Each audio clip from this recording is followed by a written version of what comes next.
So far, not so good. Do you guys hear the digging? Only 2 sexes on a birth certificate. Wow. Yeah, have a nice day.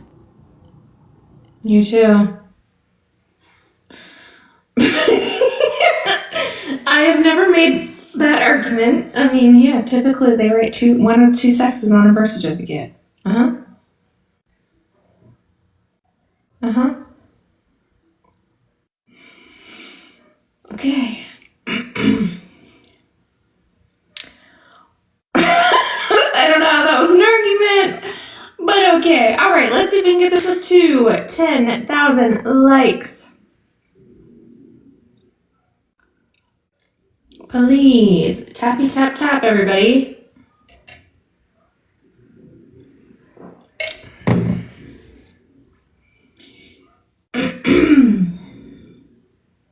They're going up. Thank you, thank you. Thank you for the roses.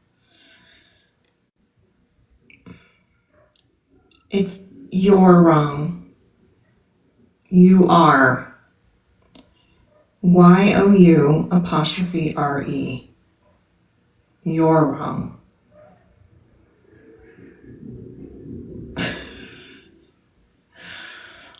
You can say I'm wrong if you want, but can we use the correct your?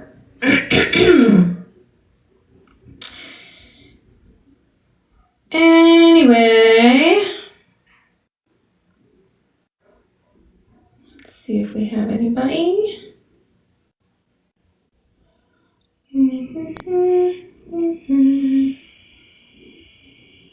Hello? What's happening? Not much. How old are you? 33. Alright, what's up? I'll give you and Adora $1,000 each if y'all go check yourself in a mental hospital. Well, why would I do that? So y'all can stop messing with kids. Good. Do you know how much more money it would cost me to check myself into a mental hospital? You know it's not free, right? That stay would cost me way more than $1,000. So,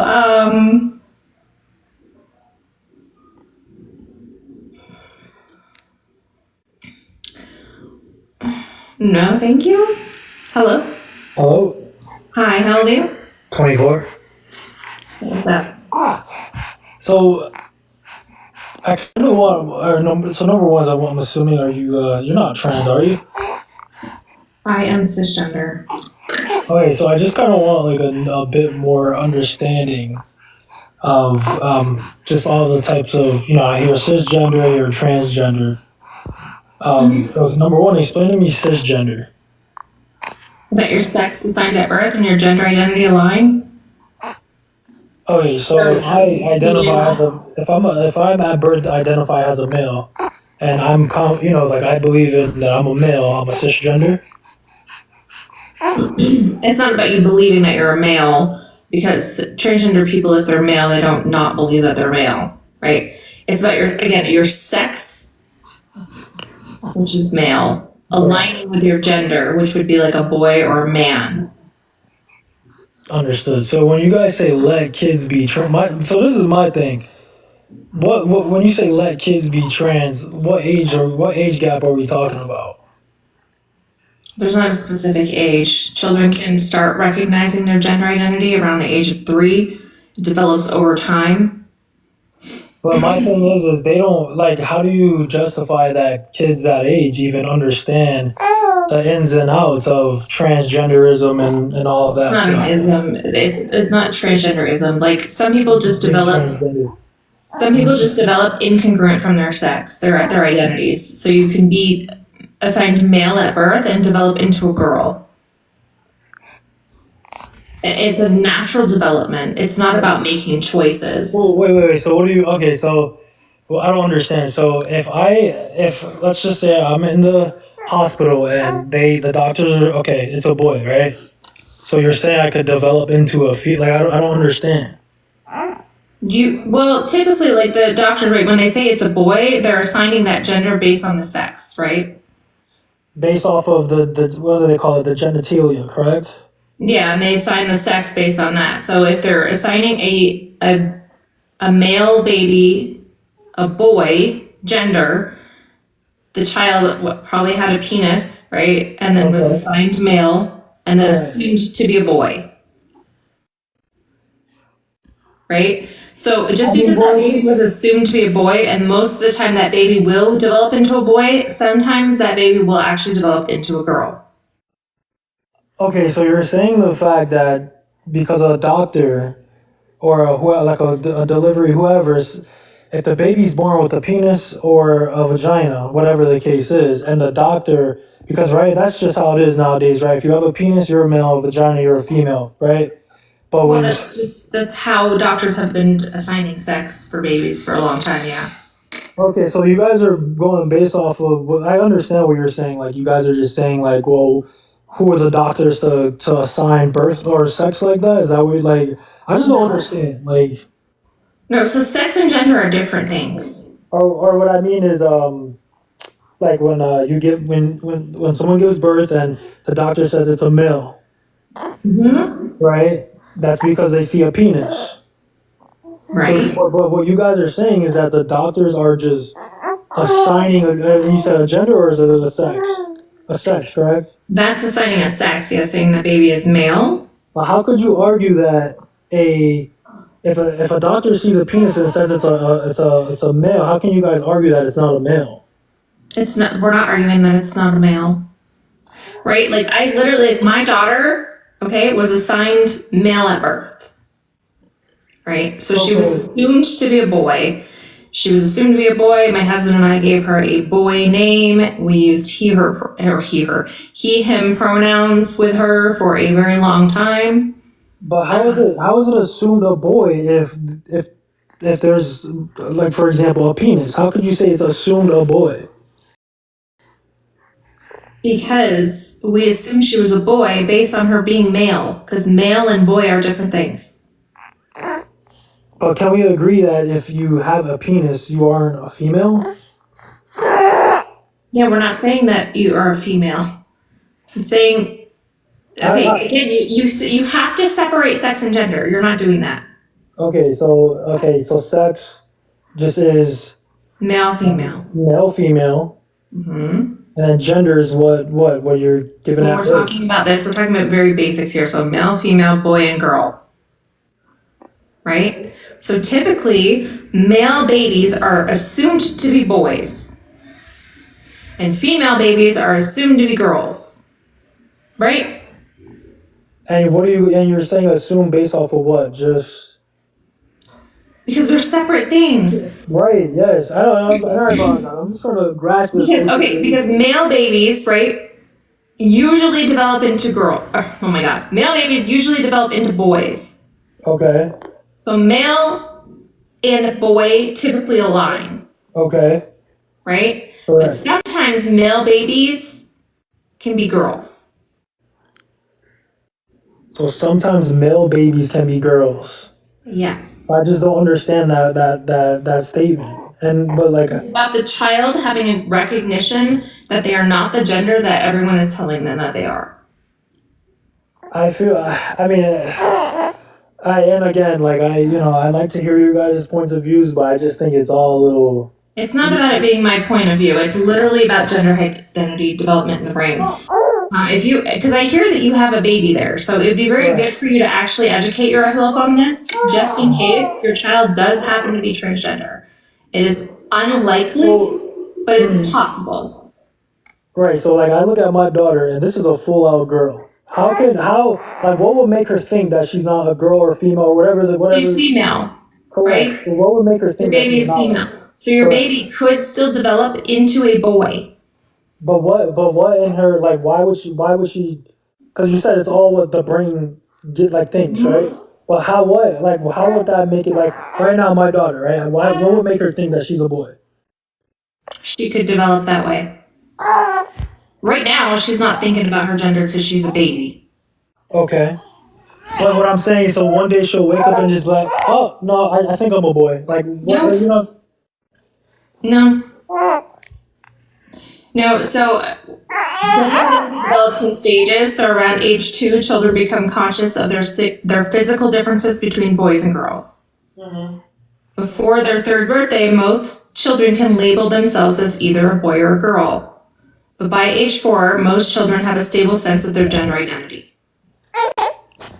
Right? But sometimes those things don't necessarily line. Like sometimes you're not, if you're a male, you don't develop your identity into a boy. You develop into a girl. I get what you're Only saying. the child themselves are going to know this. You're not going to know this. Only they will know it. Only they will recognize it. Okay. And if they try to express that to you, you should not shut them down. That's the point of my topic. Okay. Thank you. I don't want to take too much more of your time, but I appreciate it. And again, you know, I want to grasp the topic a little bit more. Cool. But I appreciate it. Thanks. Bye. The baby started crying, but I was going to give him a resource. I don't know if you can hear me. If you actually do want to learn about this, a really good resource for just having a baby in general is healthychildren.org. It's by the American Academy of Pediatrics. There's tons of advice on like different stages of children, toddlers, infants, adolescents. Like there's lots of information on all kinds of things that children can go through, but including gender identity, how it develops, what to do if you have a child who is gender diverse, how to support them, but having a very basic understanding of how gender identity develops and how your children are not choosing their identity. Just if you assume your child's identity, you could assume it wrong. That's all. Oh my gosh, Trident again. Hello. Hey, how's it going? Right. Trident. Shh. Oh, Trident and Tiger start having a chat. He wants to eat early and like he needs to wait another hour. Hello, Amy.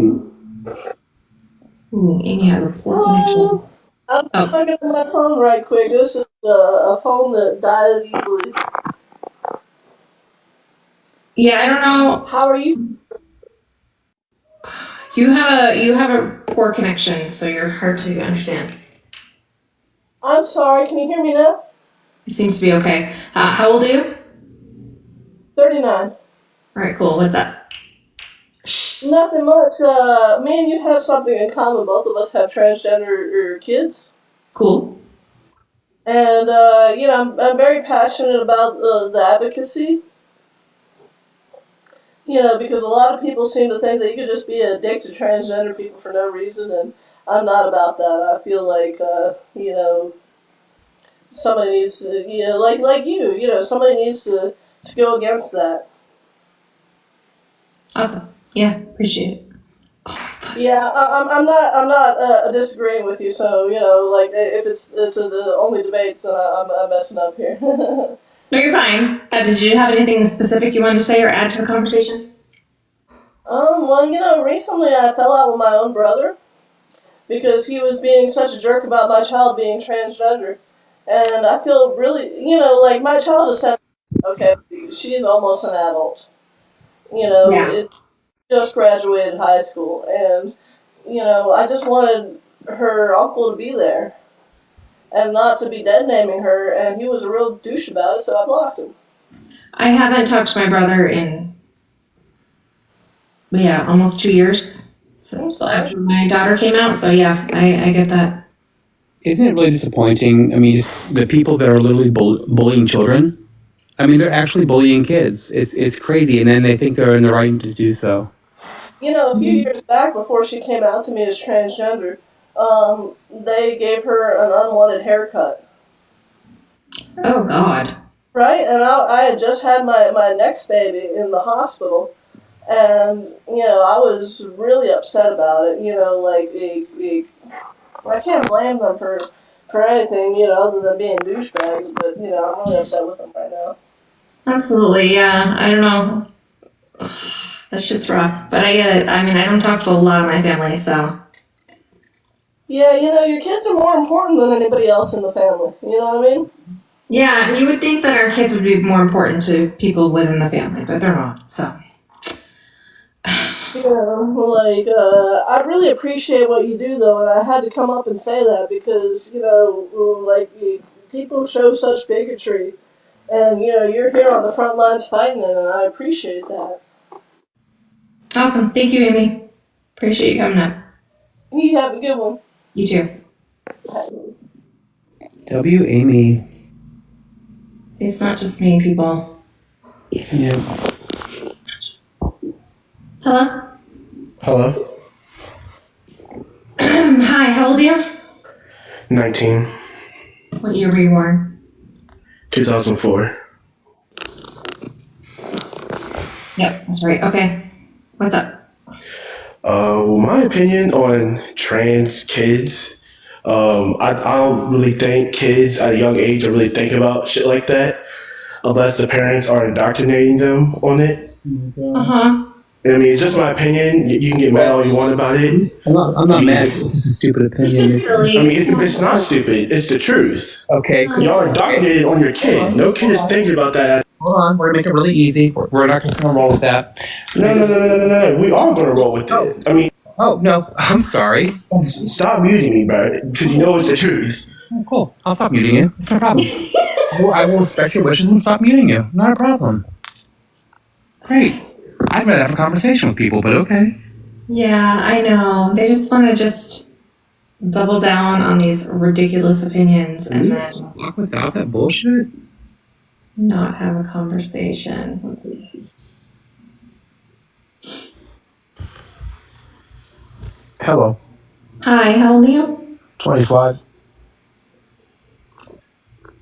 Okay, go ahead. Yeah, so you say let kids be trans. If you can expand on that, because I really don't know what you mean. Some kids are trans, the kids who are, or even have any type of, we should be allowing kids to be kids. Support kids, even if they're trans. Support them in whatever it is that they need. Whether they just need to change their pronouns, get haircuts, or if they actually need medical care, you should be supporting your kids no matter what. Well, I mean, what you're saying essentially is let trans kids transition.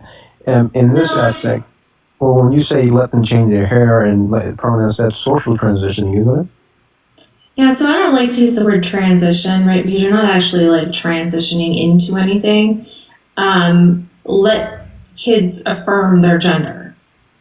Well, okay, sure. I'm just using the like that's generally what I've heard it being called when Yeah, I know. But you are aware that these practices are, at least the social transition part of it, are considered medical intervention. You're aware of that, right? Unless Social affirmation or transition is not considered medical intervention. Dr. Katz would completely disagree with you. And, Great. Can you tell me specifically what is medical about a haircut or clothing? Well, because clearly you are intervening in this child's. The child has gender That's not the question I asked you. What is no? What is medicine? What is medicine? about? You're not answering You the asked me a question. question. What is I want to medicine? answer it. Then answer the actual question. What is medicine about that? Yeah, so I said this is medical intervention. Or I'm sorry, this is clinical. I should say clinical. Sorry, clinical intervention. Okay. And this is a form of clinical intervention. I, unless you are trained professionally, I don't think you should be doing this. What? Trained professionally in allowing someone to have a different haircut? You've got to be kidding me. Yeah, what Well, do you mean? not just have different. Do hairstyles have medical degrees or clinical degrees? That is the wildest take I've heard. Yeah, not just have different haircuts, but having different haircuts for the purpose and the goal that's directed towards letting the kid. No, there's no goal. There's no goal. No, one time I cut my hair really short, and then I realized, like, that wasn't really for me. What was your Let's goal, do Mel? it again. Well, the goal when Cut your hair short. That's crazy. when a parent allows their trans girl when they allow them to have long hair and whatnot, that is purposefully to allow them to feel like they are a girl. No. To affirm their gender. No, I isn't it? think allowing any child who wants to have long hair is no harm.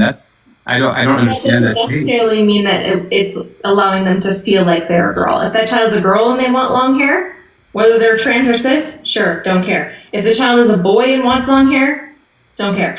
You should be just supporting the kids and whatever it is they want. What about them requesting to change their name from, say, Brian to Brianna? Sure. Well, that's also a form of social transition, which by Dr. Cass is a form of. I love people hanging with Dr. Cass like you. I love that so much. Did you look into it more, Bish? I need to grab that actually. Where's my laptop? Because I did see people hang on to Dr. Cass saying that she's anti trans healthcare. That's not the case. She's actually walked back a statement. I'm sorry, I thought I was still talking. That's wild. She Cass walked has back her been statements. involved in some shady shit though, like Yeah, meeting she with the literally scientists. walked back her statements because of how they were being misconstrued by people who want to use them for the wrong reasons. But once again, I mean, if you want to say that changing someone's name is causing harm to them, I don't see anything about that. I never made that claim. So there's no harm to it. We agree. I also never said that. I don't know why you're misconstruing my argument. Is there harm or is there not harm? Is there what I harm? said? No, I said it's a form of clinical intervention. Never said anything about being And you need to be a harmful or professional not. to allow your child to change their name? Are you No, kidding me? there needs to be at least professional involvement, Why?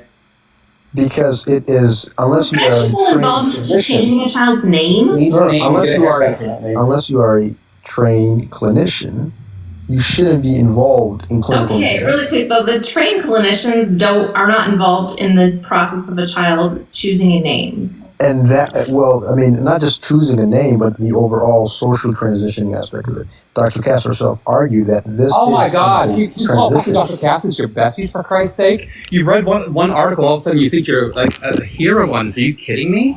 Yeah, why don't you look into There's like all the literally other nothing. doctors? There we is can also look at- nothing. Sure, There's sure. nothing That's fine. that says that you need to be a clinician in order to change your name. There's no. Give me a study, not one person. Give me a study that shows this, please.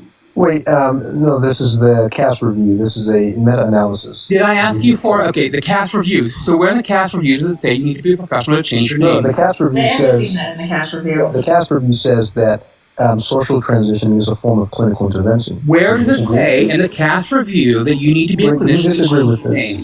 name? Bish, do you disagree with this? I'm asking you a question, and I'll be glad to answer yours after. Where in the cast review does it say that? Show me now, please. Where the Cass Where- review says that social transition And is a show form me of where it clinical is. intervention? Let's go to the cast review now and I'll show me where it yeah, is. let me get it for you. Thank you. I wish you would. Jesus Christ. You can't change your name without being a professional. You need a clinician's intervention before getting a haircut. This is wild. What's wild is like when I started gender affirming care for my kid, like she had already changed her name. The doctor, none of the clinicians were like, "Oh, well, let me approve that." That's nothing that's honestly stamped off on. That is silly.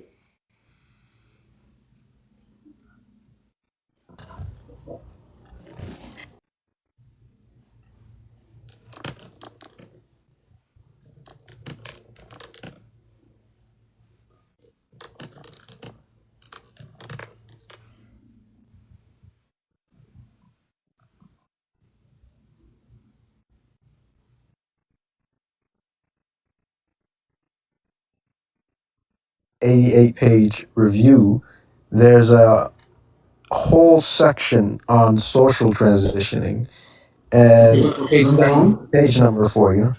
Are you on the Cass review? And do I'm you right have the here. Cass review in front of you? I'm getting to it right now, yeah. Hang with me. I'm pulling it up. Oh my god, I can't spell it.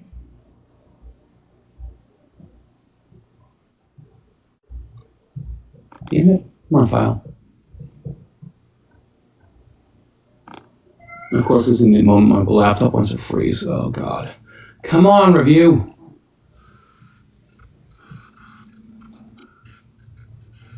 So what exactly does this say? So yeah, in the part about social transitioning, the section I should say about social transitioning, what it says is that the review concludes that it is possible that social transitioning can be done in childhood, but the review also says that social transition in childhood may change the trajectory of gender identity development for children with early gender incongruence rather than it being resolved naturally. So it is an active intervention. Essentially, that's what she's saying.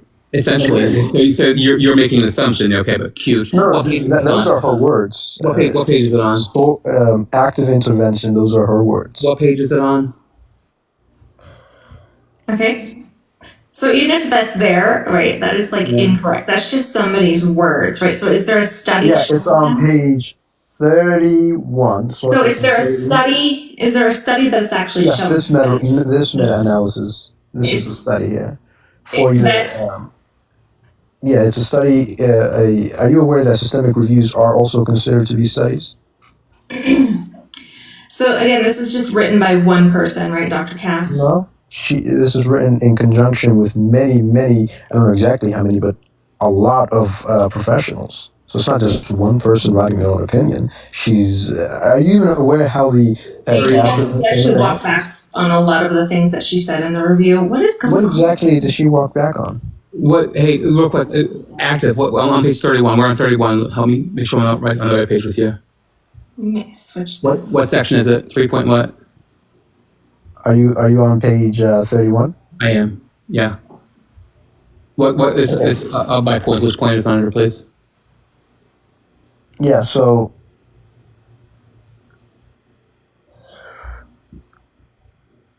There are different views on the. On point 74. Maybe you should read that out. Yeah. Are you the same version? I'm looking at what on the very top of the report. What does it say? The year and date. To make sure I'm on the same one with you, please. Yeah. Well, on the very top says the Cass Review, independent review of gender identity services for children and young people. February 2022. Yeah. And it says April 2024. Final report. Thank you. Hang with me a second. Correct one then. Hang with me. Oh, they have an older one? Yeah. That's the interim report. I'm looking at the final report itself. I got you. Dr. Cass also made some other like wild claims, right? That like watching porn can make you trans. Yikes. Right? There's nothing backing that information up. So people can say shit, right? Well, people can say whatever they want, but this study was commissioned by the NHS, and it was 4 years, and it's a very thorough report. And the way you're framing it, it's just one person who's just writing out their own opinion. I take there are like Dr. Cass' report said a lot of shit that was actually incorrect. It's also been critiqued by the WPATH and the US PATH as well. Both critiqued this. I've read the critique of the WPATH, and I must say it is nothing short of abysmal. But that's a whole other point. Oh, okay. So you only want something that agrees with you. Cool. Exactly. Have you actually looked into like the consensus by the American Academy of Pediatrics, the American Psychological Association? Oh, sure. Yeah, they've gone, but and how the benefits about the benefits of affirming a child. Yeah. So, are you aware that there's been to answer your question, I have looked into the positions of all these medical organizations, at least in America, right? And they are all for the affirmation model. But have you looked into any of the dissenting arguments or the dissenting reports, at least from, say, Sweden? Have you read into the Swedish systemic review of gender affirmation for children? Because I don't know if that Swedish one was the Swedish study that actually was debunked. I'm not sure if that's what you're talking about. Again, typically the stuff that I go by is the WPATH and the things happening within the United States. Because that's the medical care that I speak on, typically on this platform. That is the medical care that my child is actually getting.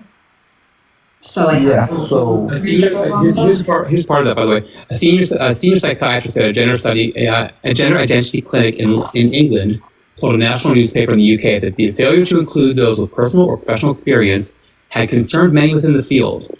They said the terms of reference stated that the Cass Review deliberately does not contain subject matter, experts, or people with lived experience of gender services, and Dr. Cass herself was explicitly selected as a senior clinician with no prior involvement or education in the area. Essentially, Wait, ignorance. so you are Yeah. saying? I thought I was still talking. That's crazy. Okay, go ahead. Essentially, ignorance of gender dysphoria medicine was framed as a virtue. I can think of no comparable medical review of a process where those with experience or expertise of that process were summarily dismissed. WPATH and USPATH agree completely. They did not listen to people with expertise in that area. In the review. Right, so just because multiple people wrote it didn't mean that they were speaking on Yeah, it. and yes, while it does appear to be a study, when you say about peer review, well, here are people reviewing it, and the reviews are not favorable. Yeah. So what the what WPATH said in their criticism of the Cass report, it's just objectively false in so many aspects. For example, they say right here. Hold on. I'm not done talking. They say right here the terms of reference stated that the Cass review deliberately does not contain subject matter experts or people with lived experience of gender services. This is the words of WPATH. But if you actually look at the FAQ of the Cass review, they say they've met with over 1,000 individuals and organizations across the breadth of opinions and lived experiences on this subject, but prioritize two categories of stakeholders: people with relevant lived experiences. So they've went and interviewed and talked with families and children who are struggling with gender distresses, and also clinicians and other relevant professionals with experience and or responsibilities. So either WPATH didn't read the Cass report, because the Cass report clearly contradicts what WPATH Bullshit. That's literally you can literally go to the Cass Review's FAQ Again, and look Cass at it. I mean, even said other things like other ways of managing dysphoria are factors such as autism and pornography. So she doesn't know what the fuck she's talking about. I'm looking at that as well. There's no documented links that I have seen, at least, of corn making people trans. So I mean, I don't know about corn itself, but there is a link between trans kids and the amount of time that. But this is a whole other point. The amount of time that someone is using social media and their That phone. doesn't even make any There's a sense. I would Absolutely not. love a citation on that, please. Here's a citation actually for it. It's called, here's a study titled Screen Using Transgender and Gender Questioning Adolescents, Findings from the Adolescent Brain Cognitive Development. What is the conclusion? Transgender and gender questioning adolescents spend a disproportionate amount of time engaging in screen-based activities and have more problematic use across social media, video games, and mobile platforms. Trans people, interesting. I'll check into this. Give me the name of that again. I won't. Where the hell did that come from? I'm curious to see that. What's the name again? It's the study is titled, and it's peer-reviewed, Screen Use in Transgender and Gender Questioning Adolescents. And then there's another part. Tell me after you're done writing that. Oh my god. Do you know how to do any research that's not biased? Oh my! So everything that disagrees with you is biased. That's interesting. That's what you said about the WPATH, actually. So No, I never said. Well, I mean, I would say that, but I never said that. What I said is their criticism of it is just faulty. It has no basis on reality. I Because think clearly what are contradicting what the Cass review itself says. And then if I can read out one more aspect of why the WPATH criticism is just so blatantly crazy. Here they claim. I mean, I'm not sure. As far as blatantly crazy, once again, you were claiming that that someone changing a haircut or a name needs to have clinical intervention or have a clinician involved for some reason. So that seems. No, I said according to Dr. Cass, social transition is a form of clinical intervention. But why? But again, why do you need? Is a clinician? I'm sorry. It doesn't even make any sense. Is the clinician a requirement for someone to change a name? No. No, but I think when you take all of these But is there actions, harm that comes from someone changing their name without a clinician involved? again, you're looking at this only from one aspect. You have to look at it in its totality, right? I'm asking you for what you said. No. Is there harm in that No, happening? I don't believe so. I don't believe Right. so. So if there's no harm in someone changing their name and you don't need a clinician, I don't see the point. I mean, can I tell you He's why? making the claim that this is gonna like start the path to being trans. Yeah, I mean, in its totality, you are changing the normal development of someone's. You're not, though. You're not. Normal development. You are Normal essentially. development. Again, that is a wild claim. Do you mean cisnormative? Is that what you're saying? So to try and prevent it from being cisgender? Is that what it is? You said you using the word normal seems very telling. Mm-hmm. What did I say? No. Again, there's a bias here. You did. You said stopping the normal development is what you said. Very specific. Yeah, I mean, the path that a child takes, which is just these aspects they develop independently of active intervention. That's what I mean by normality. I don't mean in any other different way. But if I can go back to what you said about the W path. So the W path says Cass did not interview or Cass did not talk to people with relevant lived experiences. That's wrong. Cass did. They say they didn't talk to professionals. That's wrong. Cass did absolutely talk with Yeah, professionals. professionals that don't work within don't actually have any expertise on this. So really, because they I can give you the names of some of It these kind of people. reminds me of like what Florida did with their like Surgeon General on vaccinations regarding children, All right. right? They're just looking for people that'll like confirm their biases and then come up with all this bullshit. Cass has said some wild things and there's nothing to back up any of these things. Like, again, corn or autism causing someone to be trans. If you're gonna say shit like that, this is just not a trustworthy But person. there is. Are you disagreeing that there is a comorbidity between being between autism and being on the spectrum and being transgender? Are you disagreeing that there's a comorbidity? Because absolutely there is. And I can cite my What sources. wild claims are you gonna make? I've every claim I've made so far, I've cited my sources. I don't know why you're saying they're wild. I can also cite my sources for this one if you don't believe me. Just because you're citing sources doesn't mean the sources that you're citing actually have factual information. But the thing is, I would say that my sources are absolutely much more superior to yours because I have. You made don't trust the systemic W path. Yeah, because the W path clearly is absolutely biased. They literally call themselves transgender activists. They are TRAs. Oh my With god. the medical professionals. That's what I can speak with. Okay, let's see here. Dr. Hillary Cass, in an interview with LGBT plus organizations, reportedly stated that the puberty blockers and hormone therapy should be made available at differing ages based on the individual need, and that current policies in England often result in those medications being offered too late. This stands in stark contrast to the report itself, which presents much more restrictive findings and recommendations on trans youth care that have been used to ban treatments in the UK and by far-right organizations behind bans in the United States. Wait, where are you reading this? I'm getting this from Aaron in the morning. I'm trying to find this the secondary source. I'm looking for the primary source right now. Hang with me. I'm looking for the primary source. This is secondary in full transparency. Usually she has links to the primary in there. That's where I'm looking. That's exactly where I'm looking. But also, I mean, Mel, I have a question for you. Do you disagree with the overall conclusion and findings of the Cass review, which is that the puberty blockers the effects are inconclusive overall?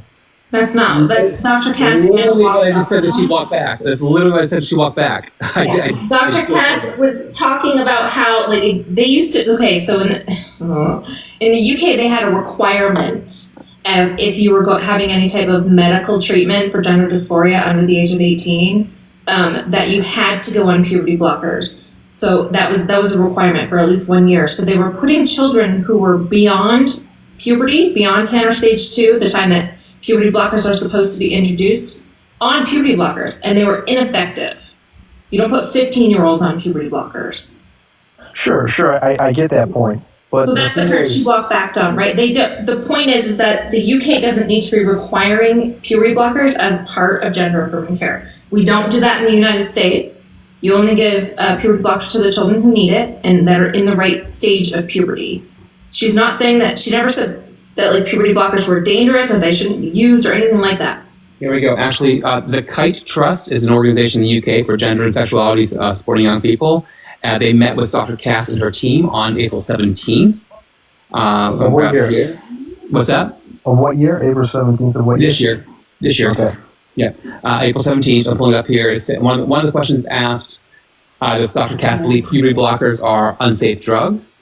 If so, why is it okay for them to be prescribed to cis kids and not trans kids?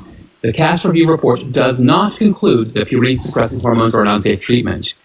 The report supports a research study being implemented to allow prepubertal children to have a pathway to accessing this treatment in a timely way and with suitable follow-up and data collection to provide the highest quality of evidence for the ongoing use of puberty-suppressing hormones as a treatment for gender dysphoria. In the data the CAST review examined, the most common age that trans people were being initially prescribed puberty-suppressing hormones was 15. Dr. Cass's view is that this is too late to have the intended benefits of suppressing the effects of puberty, and was caused by the previous NHS policy of requiring a trans young person, to be on puberty-suppressing hormones for a year before accessing gender-affirming hormones. The CAST review report recommends that a different approach is needed, with puberty-suppressing hormones and gender-affirming hormones being available to young people at different ages and developmental stages alongside a wider range of gender-affirming healthcare based on individual need. Yeah, so Affirming care should always be based on individual need, which is what we do in the United States until it got banned in certain states. But when it was available everywhere, it was individualized per person's needs. Yeah. so I mean, when you're I keep saying that. well, I never made the claim that these drugs were unsafe, right? What I said is the evidence for the effects of them are inconclusive. That's what I said earlier. That's not support either. This is based on what? We have over 40 years of research on them. They've been used for over 40 years. What are you talking Well, about? no, on specifically gender dysphoria kids, the effects are inconclusive, right? Of course, when we're using them for children, Citation, please. Yeah, where's that? Yeah, here's a systemic review titled "Hormone Treatment for Gender Dysphoria, Children and Young People: A Systemic Review and Evaluation of Medical Aspects," published in February 22 of 2022. And if I can read out and it's by the Swedish Health and Wellness Board. It's a government agency. Is this a Swedish one? Okay, let me see. No, Or the Swedish one that got debunked, right? well, that's another one, but this is, I don't think you guys have seen this one. The conclusions are the scientific basis is not sufficient to assess effects on gender dysphoria, psychosocial, and when they say it's not sufficient, they're referencing puberty blockers and HRT. They say puberty blockers and HRT are not, the scientific basis is not sufficient to assess effects on gender dysphoria, psychosocial functions, conditions, cognitive functions, body measurement, body composition, or metabolism. So the evidence is just not sufficient to say it's either effective or it's harmful. If that's the case, Essentially an experimental drug. if that's the case, then why is this path of treatment supported by the American Medical Association, the American Psychiatric Association, the American Pediatric Association, and many other medical professionals? Why is that? What sources do these organizations cite? I mean, this is, if you're not going to give me any hard science, this is merely just appealing to the authority. No, the United States follows the WPATH guidelines, and that's what the guidelines are. Right, No. all those claims that you made about the WCAP guidelines, you don't have anything to back that up either. You're just saying shit. You're just in here saying Wait, shit. what don't I have to And back up? my platform is literally about like supporting trans kids, and you're just in here spewing a bunch of misinformation. I think we should support trans kids, but I think the affirmation level is not the way to go about it. I think that pumping, pumping them with experimental hormones is Pumping anything is not experimental. See, here's all your bullshit. Yeah, this is where you're going through all the talking points, because once again, all the major medical organizations disagree with you, what you're saying. You You're hanging on to saying that. this, but You're hanging on. I'm sorry. You're hanging on to Dr. what Cass. they I'm sorry that you're still talking over top of me. That's wild. Because Dr. Cass's report, which she says that this should still be accessible, she has no issue with puberty blockers. Now you're calling them experimental, and she has no problem with them. Nor do these other organizations. She literally has no issue with them, and you're now trying to say there is a problem with them. That's not the case. Even Dr. Cass, who you're hanging on, she does not support what you're saying. What doesn't she support that I'm saying exactly? Using puberty blockers, she's saying nothing wrong with them. Well, here's what she says. Let's look at her own words, and I'm going to I read out a just quote did. from the New York Times. She says, there are young people who absolutely benefit from medical pathways, and we need to make sure that these young people have access under a research protocol. So it needs to be done under clinical trials and not just Right. giving them out. Trials. This is Right. We are far past clinical Because trials. we need to improve the research. So she's not advocating for them to just be available to anyone with gender dysphoria, but That's what we said already. We Under agree. research protocol. It shouldn't be available for anyone with gender dysphoria. We don't, It should be individualized. But that's what we do with experimental drugs. We only give it's them not out. experimental. Please Not don't say that. experimental. It's not experimental. So It's not experimental. Bishop, drugs, you another like source on like talking about the benefits of HRT for kids. So, which is the opposite. Literally not experimental. Hold on, Mel. Do you know what systemic reviews are? Because I think mine are much more superior to We can you. really stop the smug. We can stop. I think because you're saying I'm going to Stop give the you my smug. review. I'm good. I'm good. I'm done with the smug. We can have a conversation, but the smug was getting really old. Yeah, like Really old. Do you know what a systemic review is? Stop it. Also, there's another study showing this is, hold on. On the JAMAnetwork.com, there was a review called Re-Identification with Birth. Re-Identification with, it's the way they wrote it. I know, right? Re-Identification with birth registered sex in a Western Australian pediatric gender clinic cohort. This study shows about how beneficial gender affirming care is for kids, and how about 1% of these children actually end up start some form of gender affirming care. It's not right for them, and those kids are actually cisgender. 1%, and you can look at this study if you'd like. There was a lot of words that the previous guests were using that were buzzwords that were just problematic things in the first place. And remember the guest that was saying about the medical professionals. What was the motivation behind Dr. Cass's meeting with Patrick Hunter, architect of Florida's anti-trans SB 254 bill in 2022? Did this information inform the report? Patrick Hunter approached the Cass review saying he was a pediatrician who had worked in this area. The Cass review team were not aware of his wider connections and political affiliations at this time, and so he met the criteria for clinicians who were offered at the initial meeting. The initial contact was the same as any pediatrician who approached the study. The Cass review declined any further contact with Patrick Hunter after the meeting. Patrick Hunter's political connections has had no influence on the content of the review, which that's good. Okay, I didn't catch that part. So that did not influence the review. That's wonderful. But it's disturbing. It is disturbing as far as like, oh, sure, we're gonna go hang out with you and have conversations. Yeah. So I think on Aaron in the Morning there are like she put multiple things out there about things that kind of came out over time about the Cass review. Right. So There's quite a few different there's quite a few different things is the word I can think of. That's not a good one. She also followed several anti-trans organizations on social media. She met with Governor DeSantis' medical board. That's a fucking red flag. I mean, come on. Dr. DeSantis. I just say I think the same thing, Dr. DeSantis. Can you imagine? DeSantis medical board has been shown to be really shady, for a lack of a better term. Yeah. Go away, you got kicked out.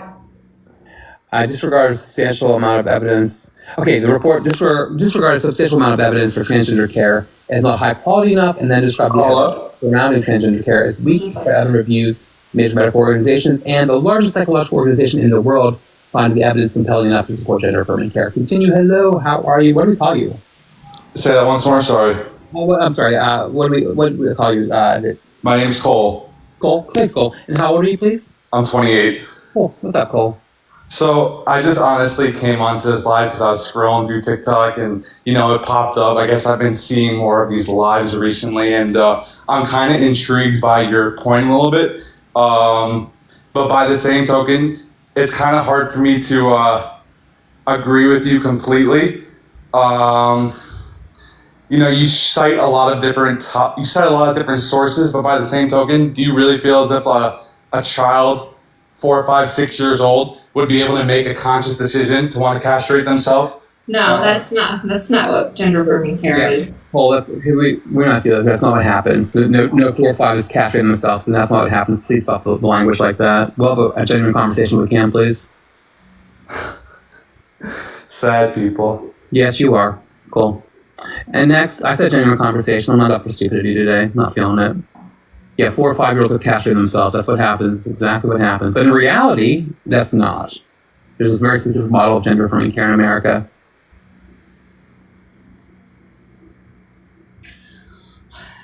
So the point of this platform is to educate people on like what a transgender child is. Mm-hmm. And being transgender, like even if you are transgender, there's no guarantee. It's actually pretty small that you're going to have any type of bottom surgery later on in life, or castration, which is such a weird. So weird. It's always trans women, right? Mm-hmm. Always trans women every time.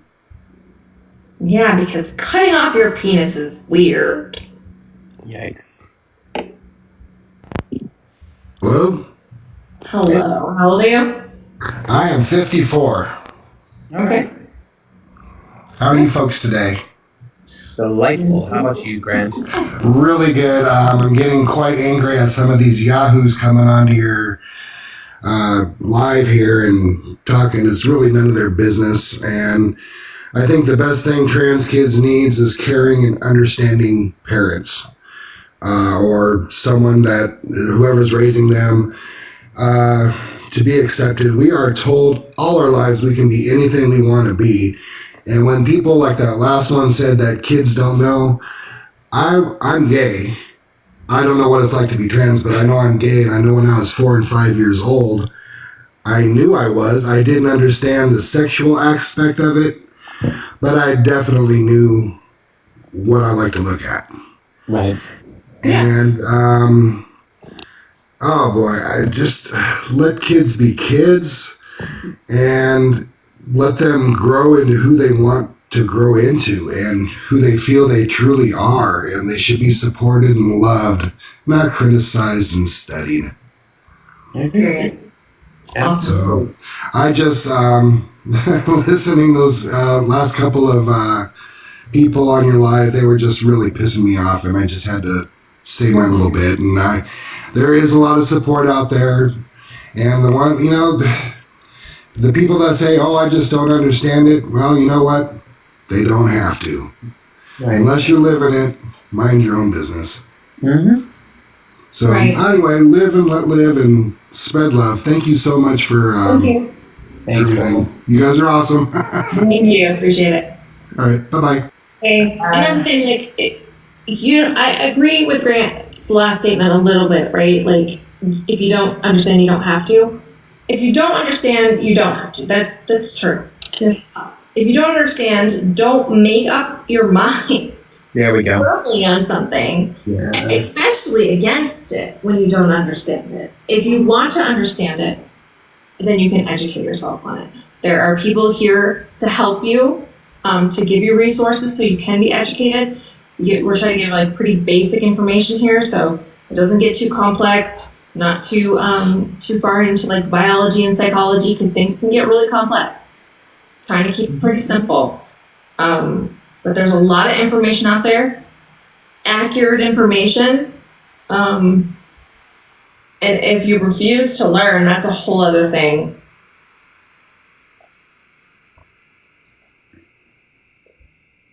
There are probably a lot of people live right now, huh? It could be, I'm not sure. I don't think anymore. That's so annoying.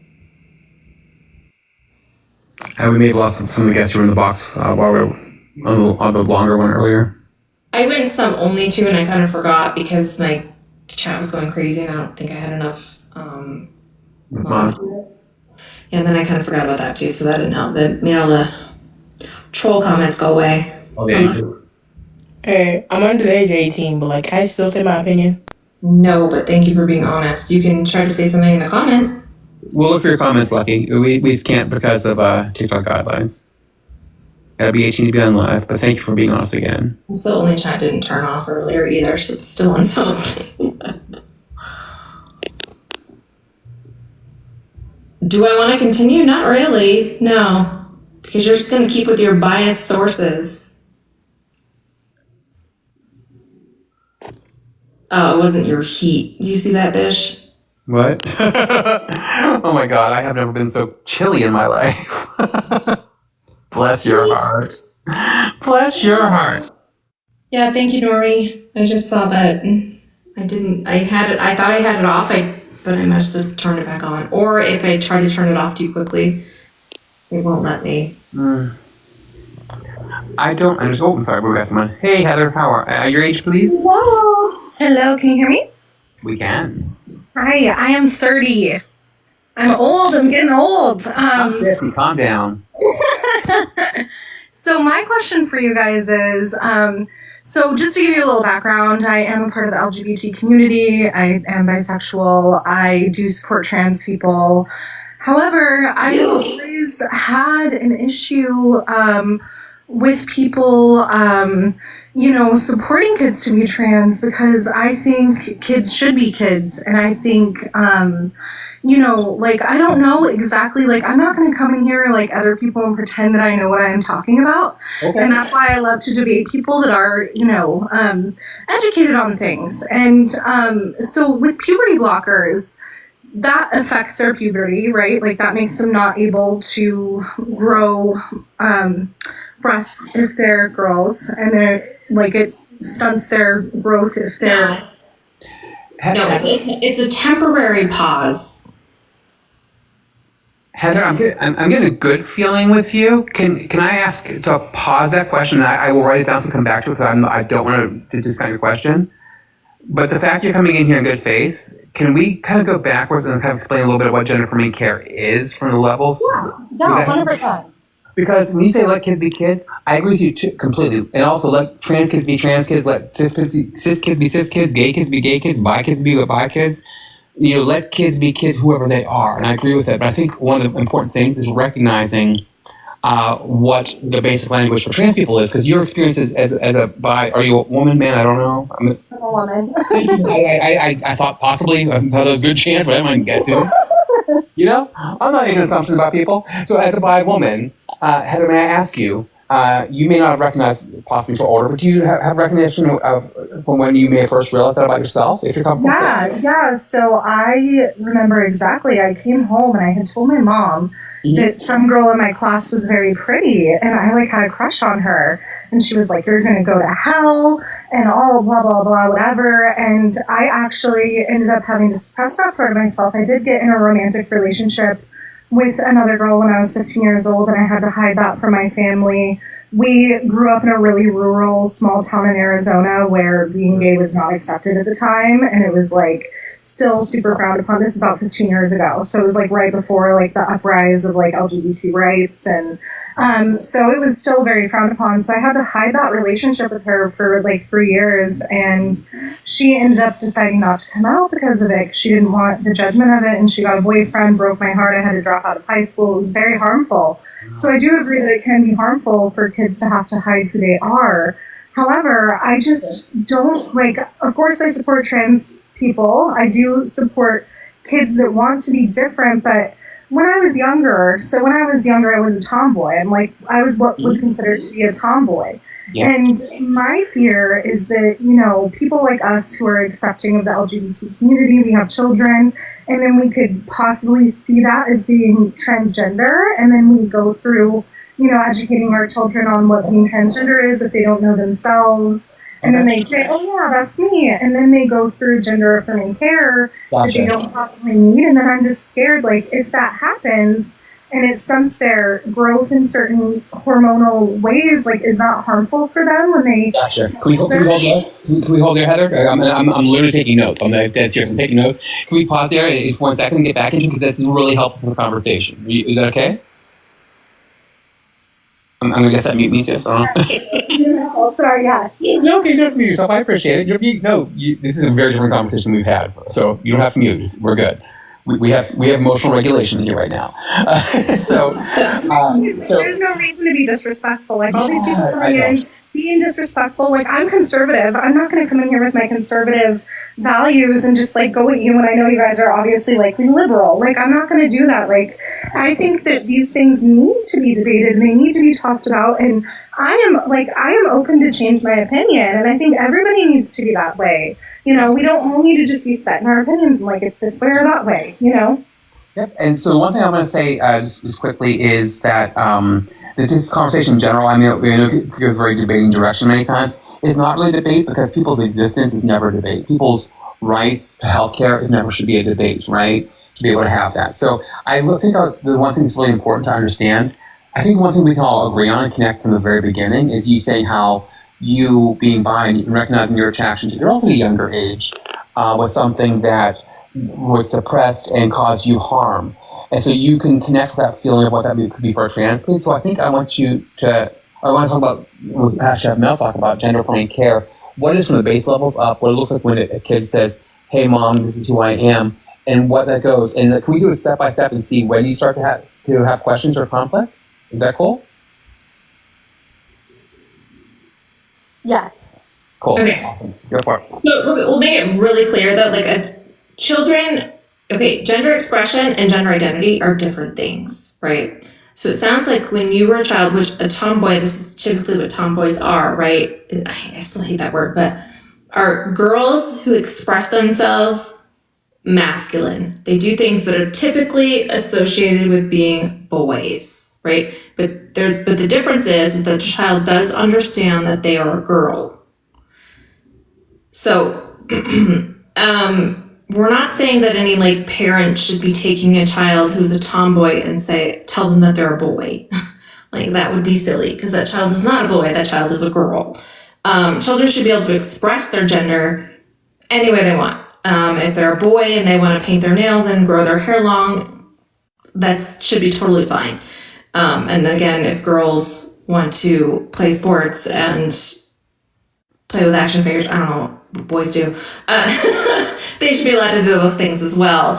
And the reason why this fear of like children getting some type of gender affirming care if they're just expressing themselves differently, there's part of the gender affirming care process is in place to catch those things, right? So therapy is a requirement. Children have to speak to a therapist. And they have to have a gender dysphoria diagnosis to get any type of medical care, so such as puberty blockers or HRT.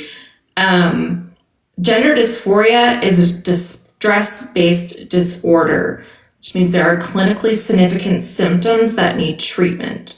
So if a child gets diagnosed with gender dysphoria, you really shouldn't ignore that child because they're having difficulty functioning in daily life. They may have difficulty going to school, losing friendships or having problems making friendships, having difficulty associating with family, not wanting to go outside, having issues with hygiene because they don't want to look in the mirror, or they don't want to take a shower because they don't want to look at themselves. And then it can be accompanied with severe depression, anxiety. There's lots of other things that can go along with that. So again, ignoring that child, you are causing a child to possibly have a traumatic childhood. You're taking a risk that they may possibly unalive themselves or harm themselves. So it's actually very, it can be very detrimental to a child if you ignore them when they have gender dysphoria. So Heather, up to that part, that's a lot of information. Is that making sense? I think you have questions on for that part. It's making sense to me, but I also know that the transgender community has higher, I don't know how we're supposed to say it. Whatever they say. Self-unaliving. Self-unaliving than other communities, obviously. Mm-hmm. And my question is, if we can prevent children from being dysphoric without, I obviously think that they should get whatever care that they need if it does reach the point, but in the same breath, I think, the point that the previous guest was making about social media, I think that's very accurate. And I know that there are different feelings on this, but we have to realize, as a society, social media is a huge thing. And, transgenderism has become very popular. It's become popular. These are just talking points, right? And I don't think they're intended to be. But Heather, do you recognize because it's not an ism, and it is something. It's language. Just for clarification, there's no transgenderism because it's not a thought. You know what I mean? And I don't think you're intending to say something harmful. Yeah, I get good vibes from that. I do. Well, in this idea that there's some kind of trend or that it's a good thing to be trans, let's all be trans, that's not a thing, right? Social media actually has not had any type of impact on making someone trans. What it can do though, that is if a child does have a gender incongruence, they may see someone like them, they see representation, and because they didn't understand what was going on within, and then going, oh, Damn, that's me. Yeah, that's my fear though, that it might be someone who was like me when I was younger and I got on there and I'm influential and I say, oh, maybe that's me. And then if I had a parent that wasn't conservative and, like anti everything, that they would put me on those blockers when I actually wasn't, but I was just a confused kid. Oh no! But Again, you can't just be put on blockers, right? You have to have a gender dysphoria diagnosis. So you have to have those clinically significant symptoms where you are unable to function in life. That's not something that you can be influenced by social media. And Heather, if I may, as a tomboy, you're not because one thing I don't know if you use the terms yet is for trans kids, they look for consistency, persistence, and insistence, right? That they are another gender. As a tomboy, if the symptoms of gender dysphoria are showing that extreme distress and depression, as a tomboy who's happy playing, with maybe short hair, playing sports like that, that's not going to display the symptoms. And so there are so many checkpoints in the process with therapists, with counselors, far before getting to anything like a puberty blocker or hormone replacement therapy. A tomboy's not going to slide through those cracks. You're not going to be showing any of the actual symptoms because, and also the other point I jot down because I take notes because mama, my brain's all over the place. Is you can't make someone trans by influence on social media any more than you can make someone bi or gay. It's just intrinsically who you are, and there's nothing that can be done to make that. Someone can realize it about themselves sooner if they see representation. Because I know myself as a gay kid, what representation would have meant to me. I knew I was gay at a very young age. I didn't know what it meant. But if I saw something that showed gay people and queer people as something more than in the time I grew up, because I'm old, in the time of being the villains or the wacky next door neighbor, that would have been a great representation to have, but we don't have those. And the fact now that queer youth do have some glimpses of that is a powerful, positive thing.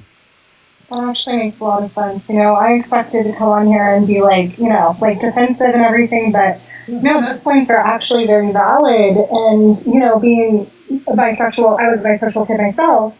So coming at it from that standpoint, I wish everybody had some kind of reference to be able to understand it in that way. But I think a lot of people that are against it don't have that reference, because, I can see how that could be beneficial for a kid that, is having dysphoria to see somebody else expressing themselves in a way that they wish they could express themselves and being able to, go through the steps to have that be the way they're able to express themselves. So I do think that that's a very positive thing for them. However, I just think that not acknowledging that there is harm in becoming,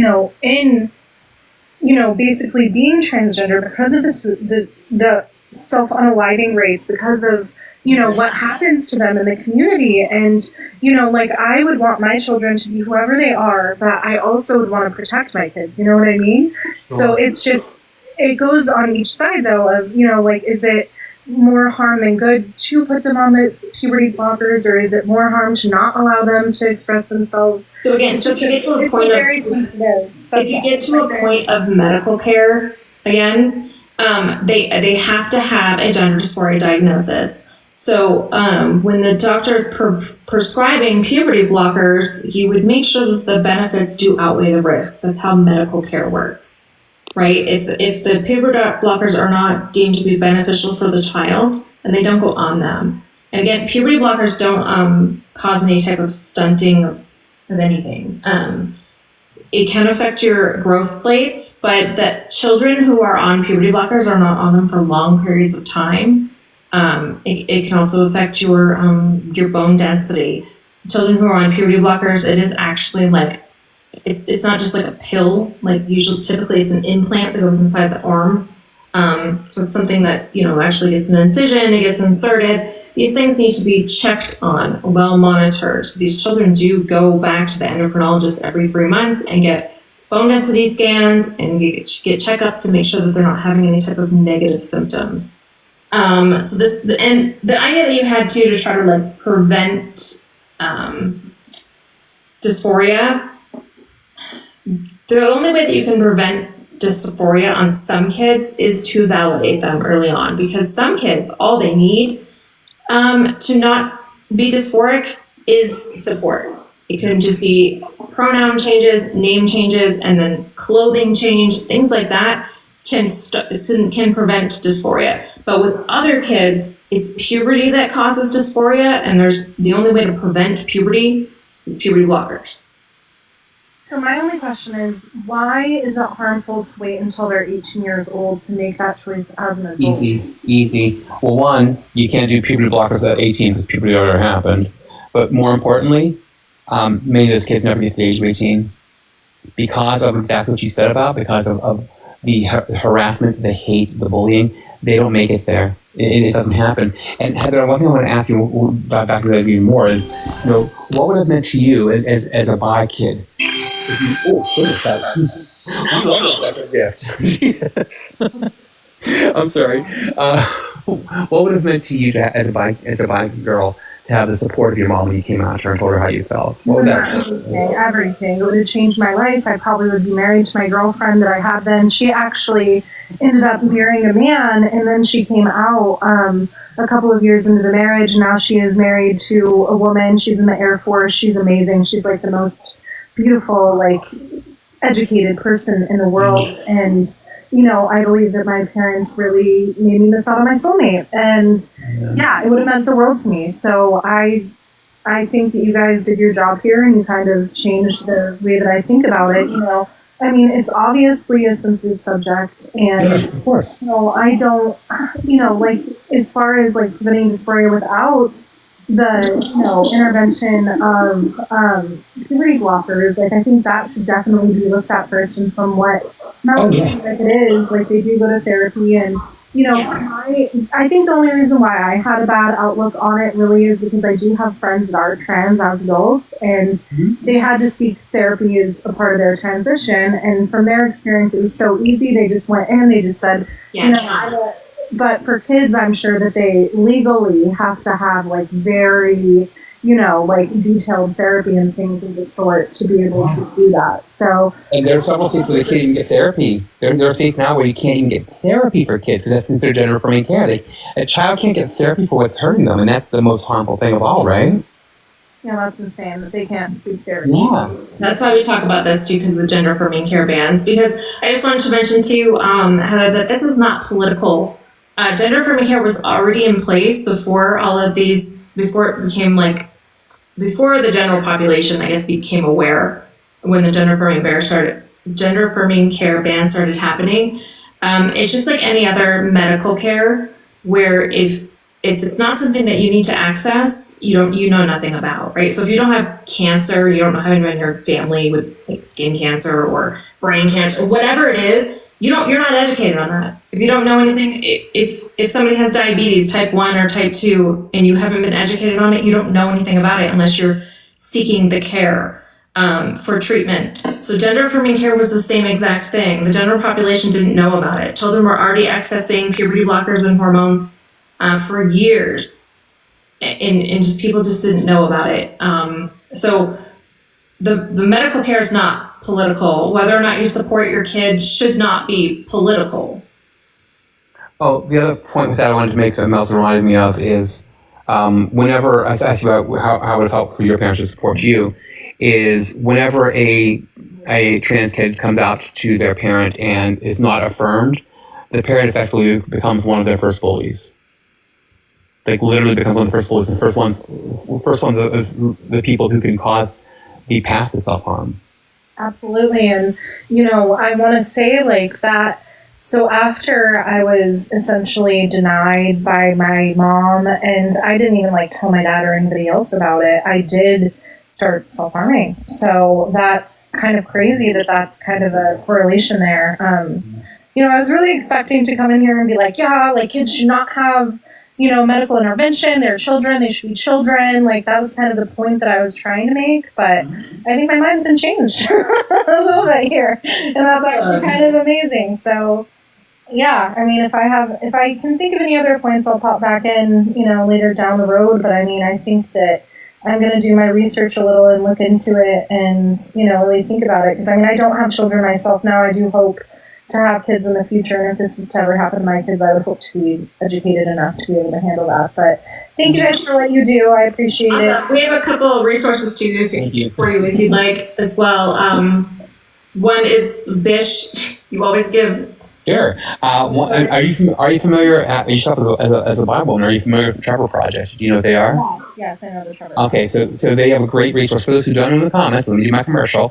The Trevor Project is the nation's only 24/7, 365 crisis and unalive prevention helpline for LGBTQI plus youth.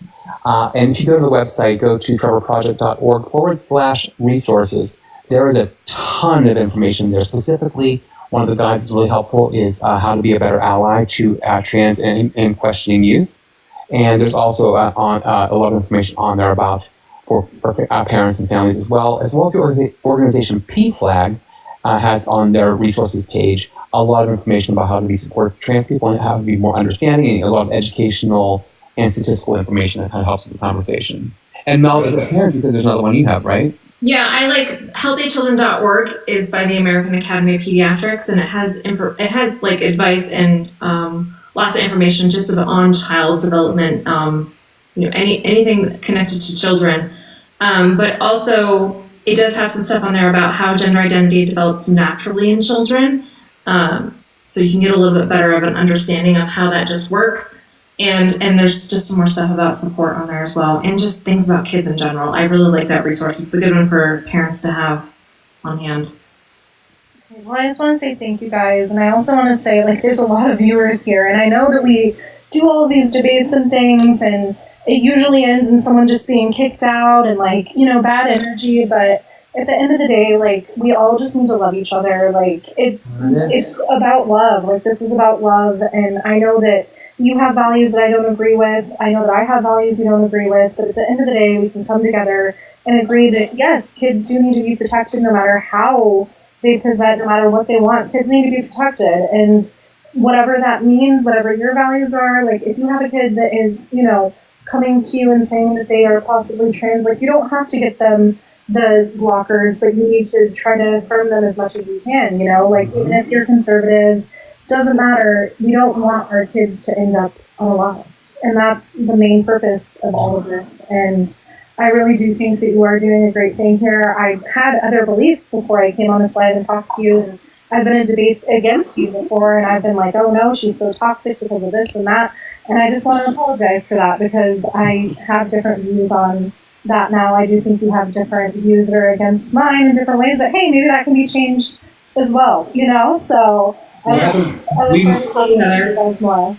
we match energy, so I immediately felt when you came in, there's something genuine there, and that's the conversations we want to have. Will we be sassy bitches? Oh, hell yes, absolutely, but it's not the preferred mode, you know what I mean? Absolutely. Awesome. Thank you for being open-minded. You said you were. Appreciate it. So, all right, bye. Bye. Thank you, Heather. Bish, check your messages real quick. And thank you, Dean, for the raid. Appreciate it. Thank you, Dean Raiders.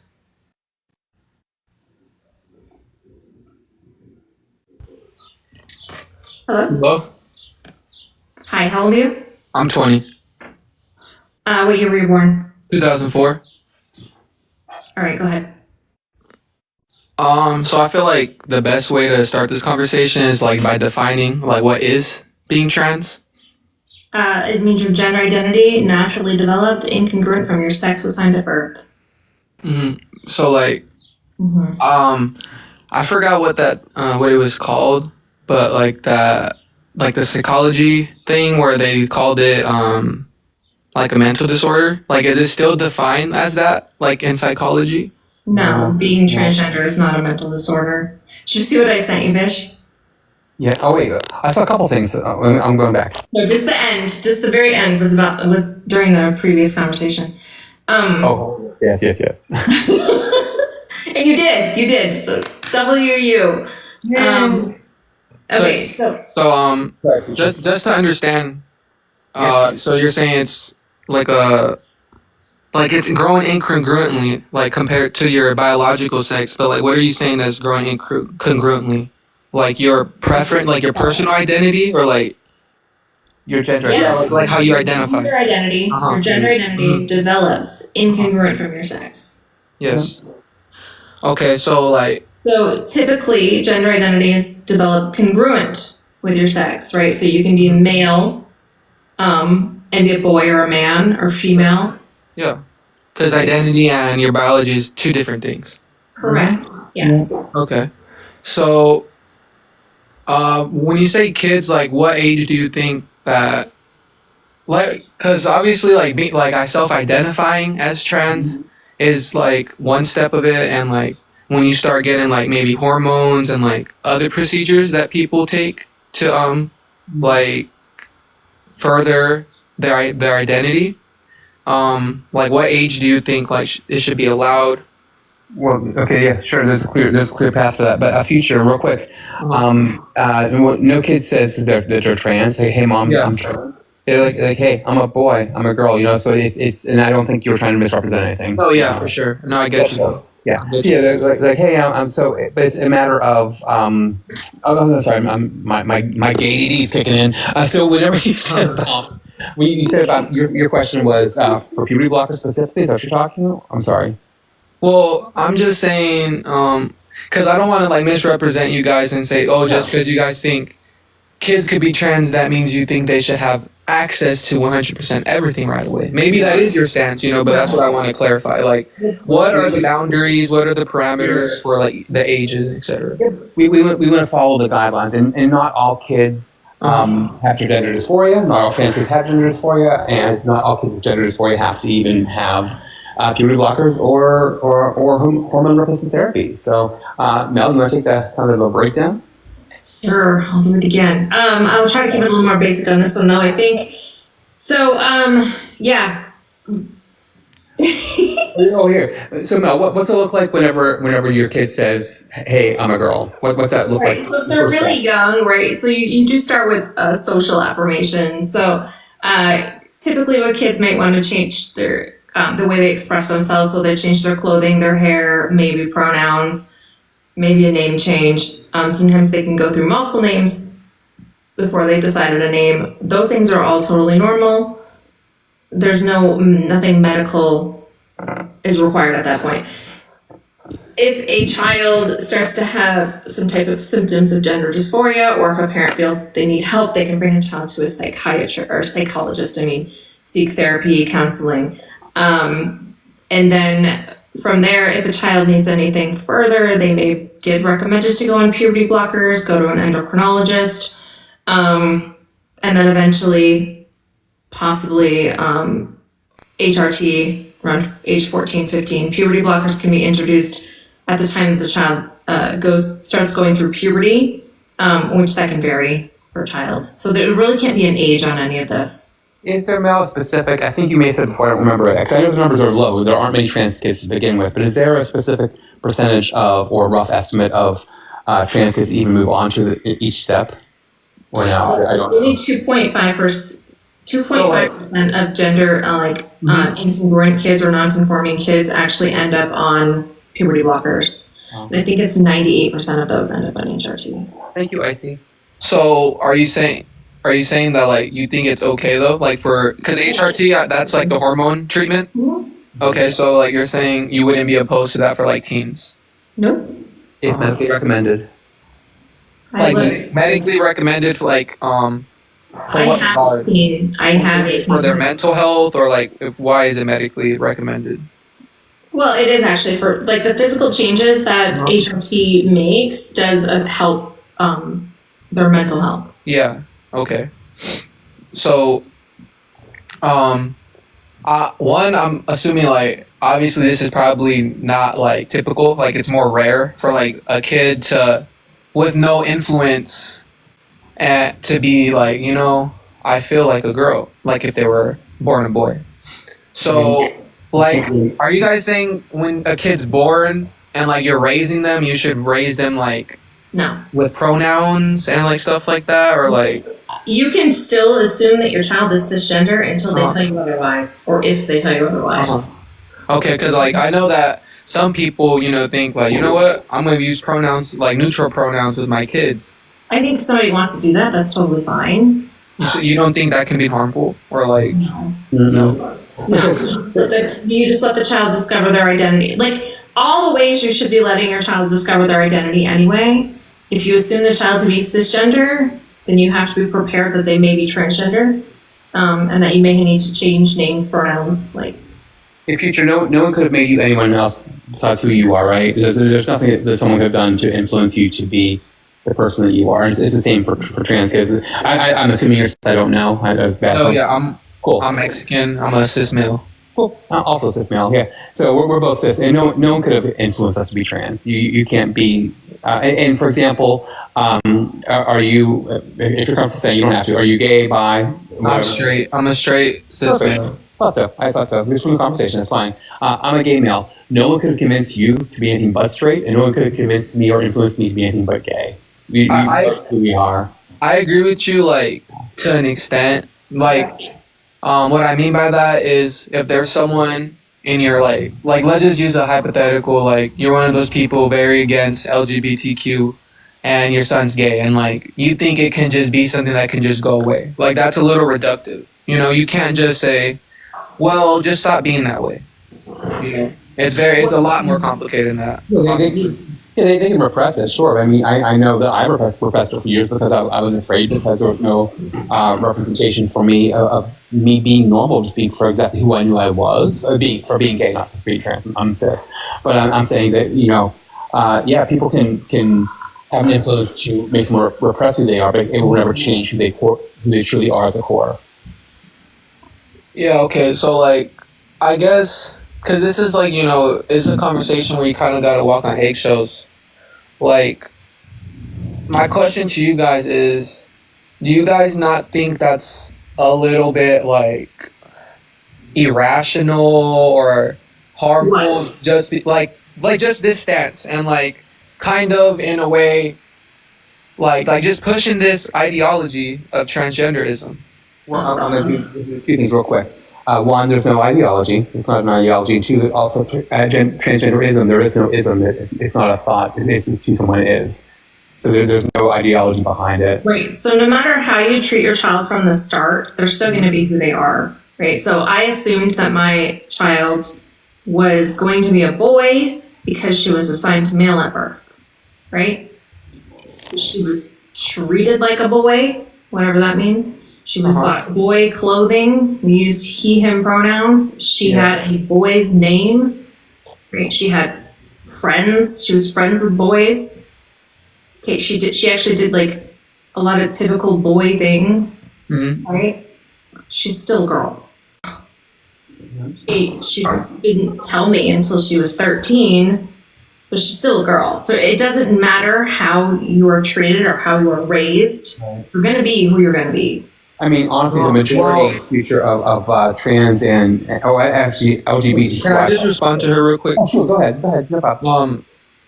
I just feel like that's not necessarily true because there are definitely like people who've like come out, who've go through a lot of stuff, traumatic stuff, to where it can cause them to be like that. No. Traumatic is not me. No. And not necessarily even with like your sexuality. It could be like your trauma doesn't make you trans. That is incorrect. There's no proof to back that up. There's nothing backing up the issue trans or gay or anything else. Well, let me retract my statements. I don't just mean trauma. I just mean like your experiences from your surroundings, your environment. Just your environment definitely does shape you. Okay, in a lot of ways. Okay, well, this is what I was going to say earlier, Future. This is the point. People like saying that, but if that were true, we would have no LGBTQ kids because almost all LGBTQ kids come from cisgender heterosexual parents, right? So this idea that people are being convinced to by this or that is just not true because we live in a heteronormative world in every aspect of everything we see in culture around us, right? I follow you on that point, but I mean, just like generally speaking, you are definitely shaped by your environment, like your personality. That's not necessarily like you conform with your parents. Gender expression can be influenced. The things that you choose to play with, the ways that you express yourself, different hairstyles, things can be trendy, makeup, all of those things can be influenced. But your identity, your internal truth that you know about yourself, that cannot be changed. There's different areas, yeah.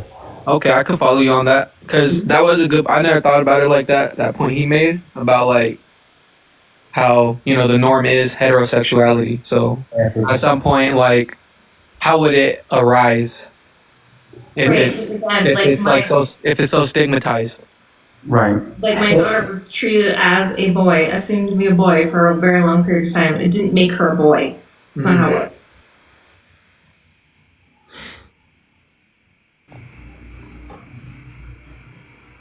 Okay, I'm just thinking of like what I'm trying to say. To be honest. You're being respectful. It's fine. Let's go after this one. My husband and I are gonna go do something tonight. What? I know we're gonna Like, we're okay. having a party tomorrow, so we're gonna do So- something. The other like aspect to this to me is you can't just ignore like human history. You can't ignore the societal norms that not just societal norms, but norms as like a human civilization, like our morals and stuff like that. And like trans, it challenges like our biology. Like it doesn't align with biology. It doesn't really make sense in that aspect. Well, it does. This is not new. We from the beginning of time, we see trans people. It's been more repressed, but trans people have always existed, right? I mean, that's not new in any sense. Right, and you're not changing your sex. Right. Right, so you know your sex. And you also said about the norms of society. At one time in our American history, slavery used to be the norms of society. So not all norms of society are good. Well, yeah, you're not changing your sex because you can't change your sex. I follow you on that, but that's not really my point. It's just like when you have like a surgery, for example, and you like get these hormones, like that's not necessarily like good for your body. Like if we're looking at it from a biological standpoint. Yeah, but then you have to think of why, right? Like why is HRT beneficial for some people when they're transgender? Okay, I understand. I follow you on that. But like, So why? I literally am asking you the question. well, like you said, for your mental health, Yeah, but why? it would What- probably make. The hormones. Well, I'm assuming if I put myself in their shoes, it'd probably make them feel better about themselves because that's how they feel about themselves on the inside, right? Sure. Physical changes. So sometimes people want to belie themselves more with being cisgender. Okay, Right. So when you were a teenager, if you grew a large breast, would you be comfortable with that? As a cis man or a cis boy? but like, would that happen? Like, I don't think I would grow female breasts. Gynecomastia. That's very likely. Yeah, gynecomastia is a condition that causes males to grow a significant amount of breast tissue. But And- are you saying like that's a popular reason people transition is because of that? No. I'm giving you okay, I'm trying to make a comparison for you to have an understanding. You as a person. I understand, but that's just like I don't want you to use that as an example. Like if that's not a large No, it is. percentage of trans people. Jesus Christ. Okay, Bish, would you be okay with growing breasts? Nope.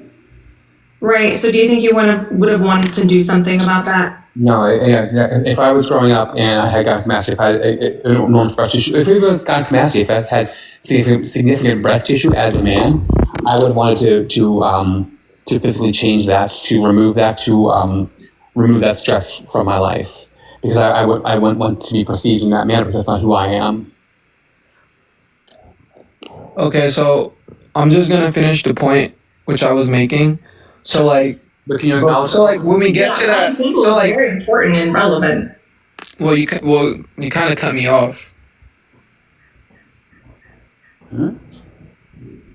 Yeah, because I actually thought maybe you wanted to learn something. You don't? Well, no, I do, but I would like to finish my point first. So, if we go to that point to like where someone feels like that on the inside, right? They have that where they feel like their gender identity doesn't align with their biology. One side of it, like how you said, is to affirm their personal identity. But you can, like I said, if you look at it from a biological standpoint, that's against your biology. You know, like hold on. That being put in my body is harmful to my body. So it's like, at what point do we draw the line of like, well, maybe we should take this into consideration as well? That's not true. That's not You don't true. think those things are taken into consideration? I mean, I feel like when we only emphasize your side of it, it's a little reductive of the other side, because those risks are very important. So do you have a problem with puberty blockers? They have a problem with puberty blockers. Should kids have access? Should kids have access to puberty blockers? I would need to look more into it, but my answer would be probably not. They shouldn't have access to them? Okay, well, the majority of kids who are on puberty blockers are cisgender. So people only care about these things until it affects trans kids. And there's a reason for that, and we all know what that reason is. Well, because trans kids and cis kids should all have access to health care. It shouldn't be only ones have access, you know what I mean? yeah, and like my point is just that from the biological standpoint of it, which is like the other half of it to me, like you have the biological half and the half of where it's their self-identity. I disagree with your biological argument, though. Can you address that? The biological argument is that it's harmful for your body. You're doing things against your natural. That's not true. We're not doing anything harmful. If it was harmful, they wouldn't be doing it. Yeah, it's Well, not it's harmful. 100% not. Well, are you saying it? Okay. No, Are you I'm saying not- that it benefits your biology? Like it makes you healthier?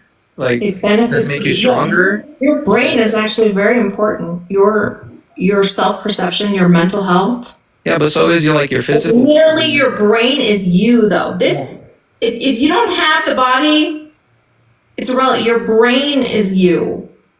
So your mental health is incredibly important. And biology is a living organism, and your brain is also, alive. So you hang on to the biological thing, and it's just not really working. Right, and that's why I gave you the hypothetical situation that if you were growing breasts, would you be comfortable with that? Another way that you could have grown breasts, right, instead of having gynecomastia, is you being born female. Literally you, who you are in your brain, if you were born female, you're still you. Mm-hmm. That doesn't make you a different person. You're still a man. I mean,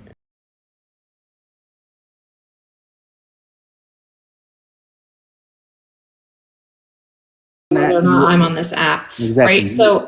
So the reason why I'm on this app, right, is to help educate other parents and future parents on how to support their kids if their kids are trans. There's things bigger beyond my family. She can teach your kids to be strong. What? What are you doing for your kids to prepare them for everything that you're doing? Are your kids? Do you even show your kids? No, are you just like, no, I don't show my kids. I'm not that stupid.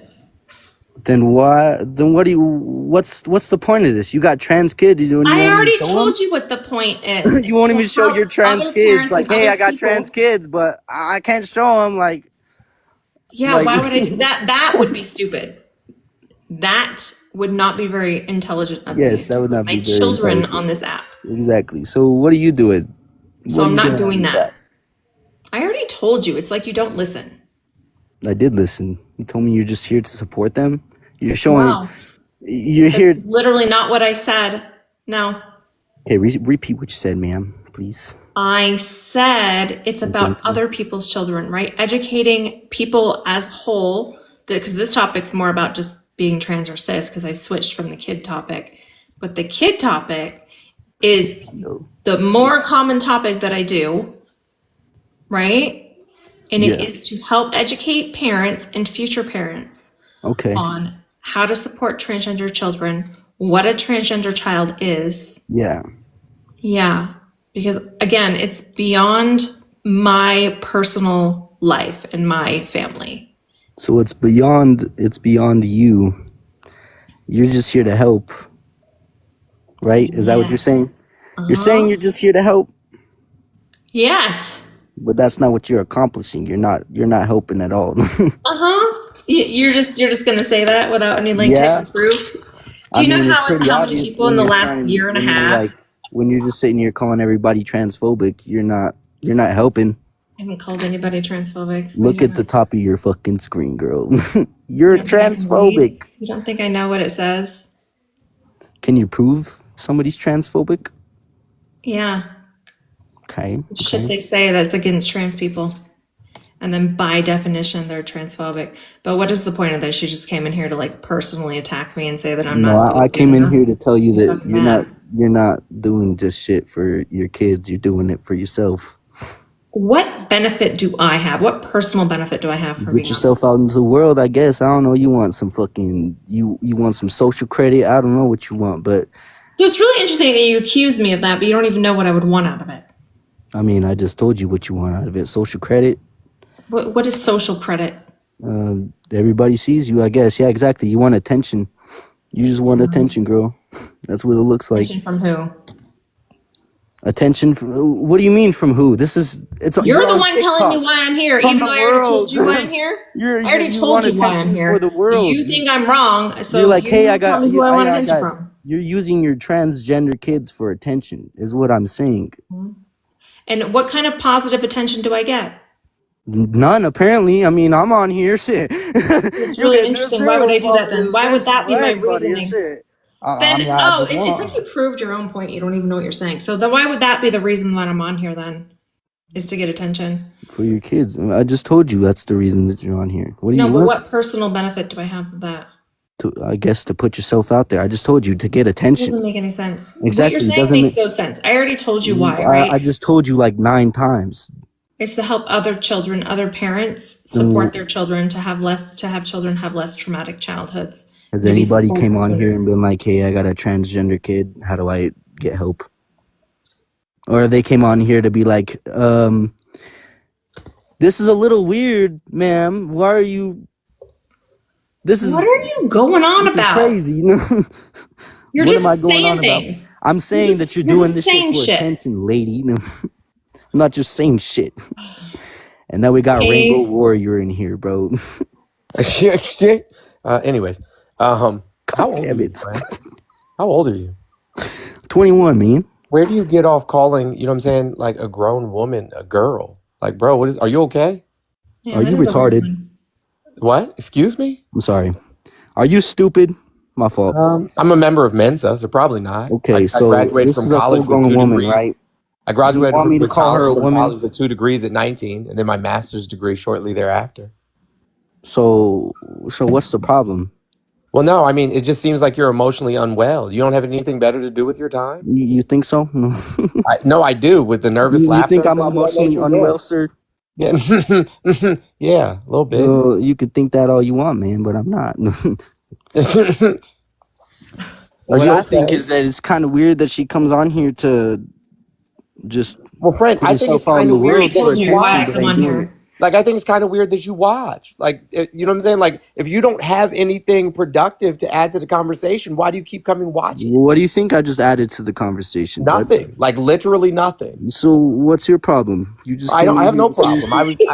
I was curious. I was curious as to why you came in here with the nervous laughter. Are you okay? I'm I came in here to ask her I'm why really she wants concerned. attention so damn bad. And I'm asking, I already told you why I'm here, right? Not for attention. I already told you Well, why. that's not why you're here, obviously. So why do you ask me then? Everybody sees you that you just want attention for your children. Okay, did you actually come to talk about the topic? Or do you have a No. crush, or do you have a crush on Mel? If you're not cis, you're transphobic. How am I transphobic if I'm cis? Well, then you are cis. So I guess you're not transphobic. You're good to go. You're not cis, you're transphobic. Are you not cis? I'm cis. There you go. So Problem solved. the topic doesn't even apply to you. Wow. Doesn't even apply to you. You're right. What is your deal, dude? No, he's not okay. I'm trying to tell you. Like, bro is not well. No, I'm okay, man. Calm I down. don't think so. I'm alive in the brain. No worries. Yeah, I mean, that's how you sound. I came up because I was truly Is this just what worried. we're gonna do now? I know. Fuck out of here, dude. I mean, it's like Fuck. I don't know if you're old enough to Grown remember ass Beavis and man. Butthead, but that's what I feel like. You feel like Beavis and Butthead? That's what I feel like I'm listening to. You are Beavis and Butthead. Definitely Beavis. You listen to yourself, my boy. You He's like, you need attention. want attention. No, I feel like that's what you came up here for. It definitely is giving Beavis. It is Beavis. Yeah, all right. It is. Right. Is that it? Is that it? You're gonna keep Is that telling me I'm is here for that your attention? emotional support dog? What are you here for, Mr. Jones? Exactly, fucking dumbass. You're not Wow. okay. Bro came on here Like, just to say, is this our future? Like, is this 21-year-olds now? Because my son God, is I hope 20. not. My son's 20, and he doesn't. how old Act are like you? this. I'm 42. My You're son doesn't act 42. like this. Yeah, my son does definitely not. Does Waste not of act 40 like years, I swear to God.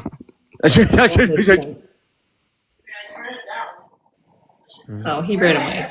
Oh, I was gonna say he definitely came to flirt with Mel. I know. That's what I'm saying. Like, he definitely I- came to flirt with Mel for sure. For I'm, sure. I'm I telling don't you, blame all him, the but haters who like to come in and talk shit to Mel, it's so funny because they watch all the time. Like, right. why are you so obsessed with Mel? Like, Yeah. Yeah, And because he maybe came in like pretending that he wanted to talk about the topic, and then he already knew. He's like, he starts talking about my kids. Like, so he already knows about my kids. Like, he knows about me. He watches my lives. yeah, I just, right. hey, He's to a be honest regular with you, watcher. Mel, I just came to Thirst Trap.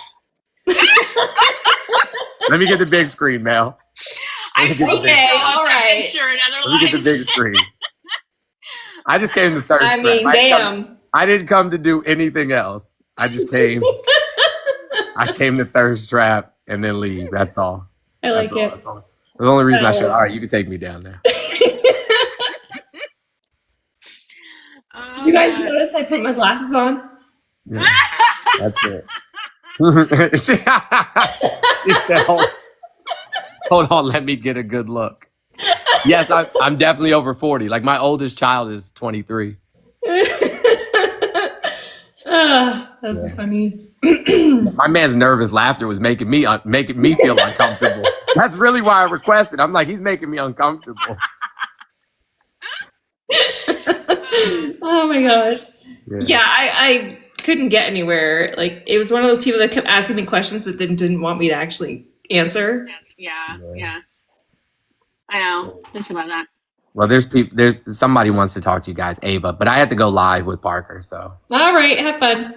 I'll talk to you later. Love you guys. Mr. Jones. Bye. Thanks for stealing all my viewers. I'm just kidding. Yeah, right.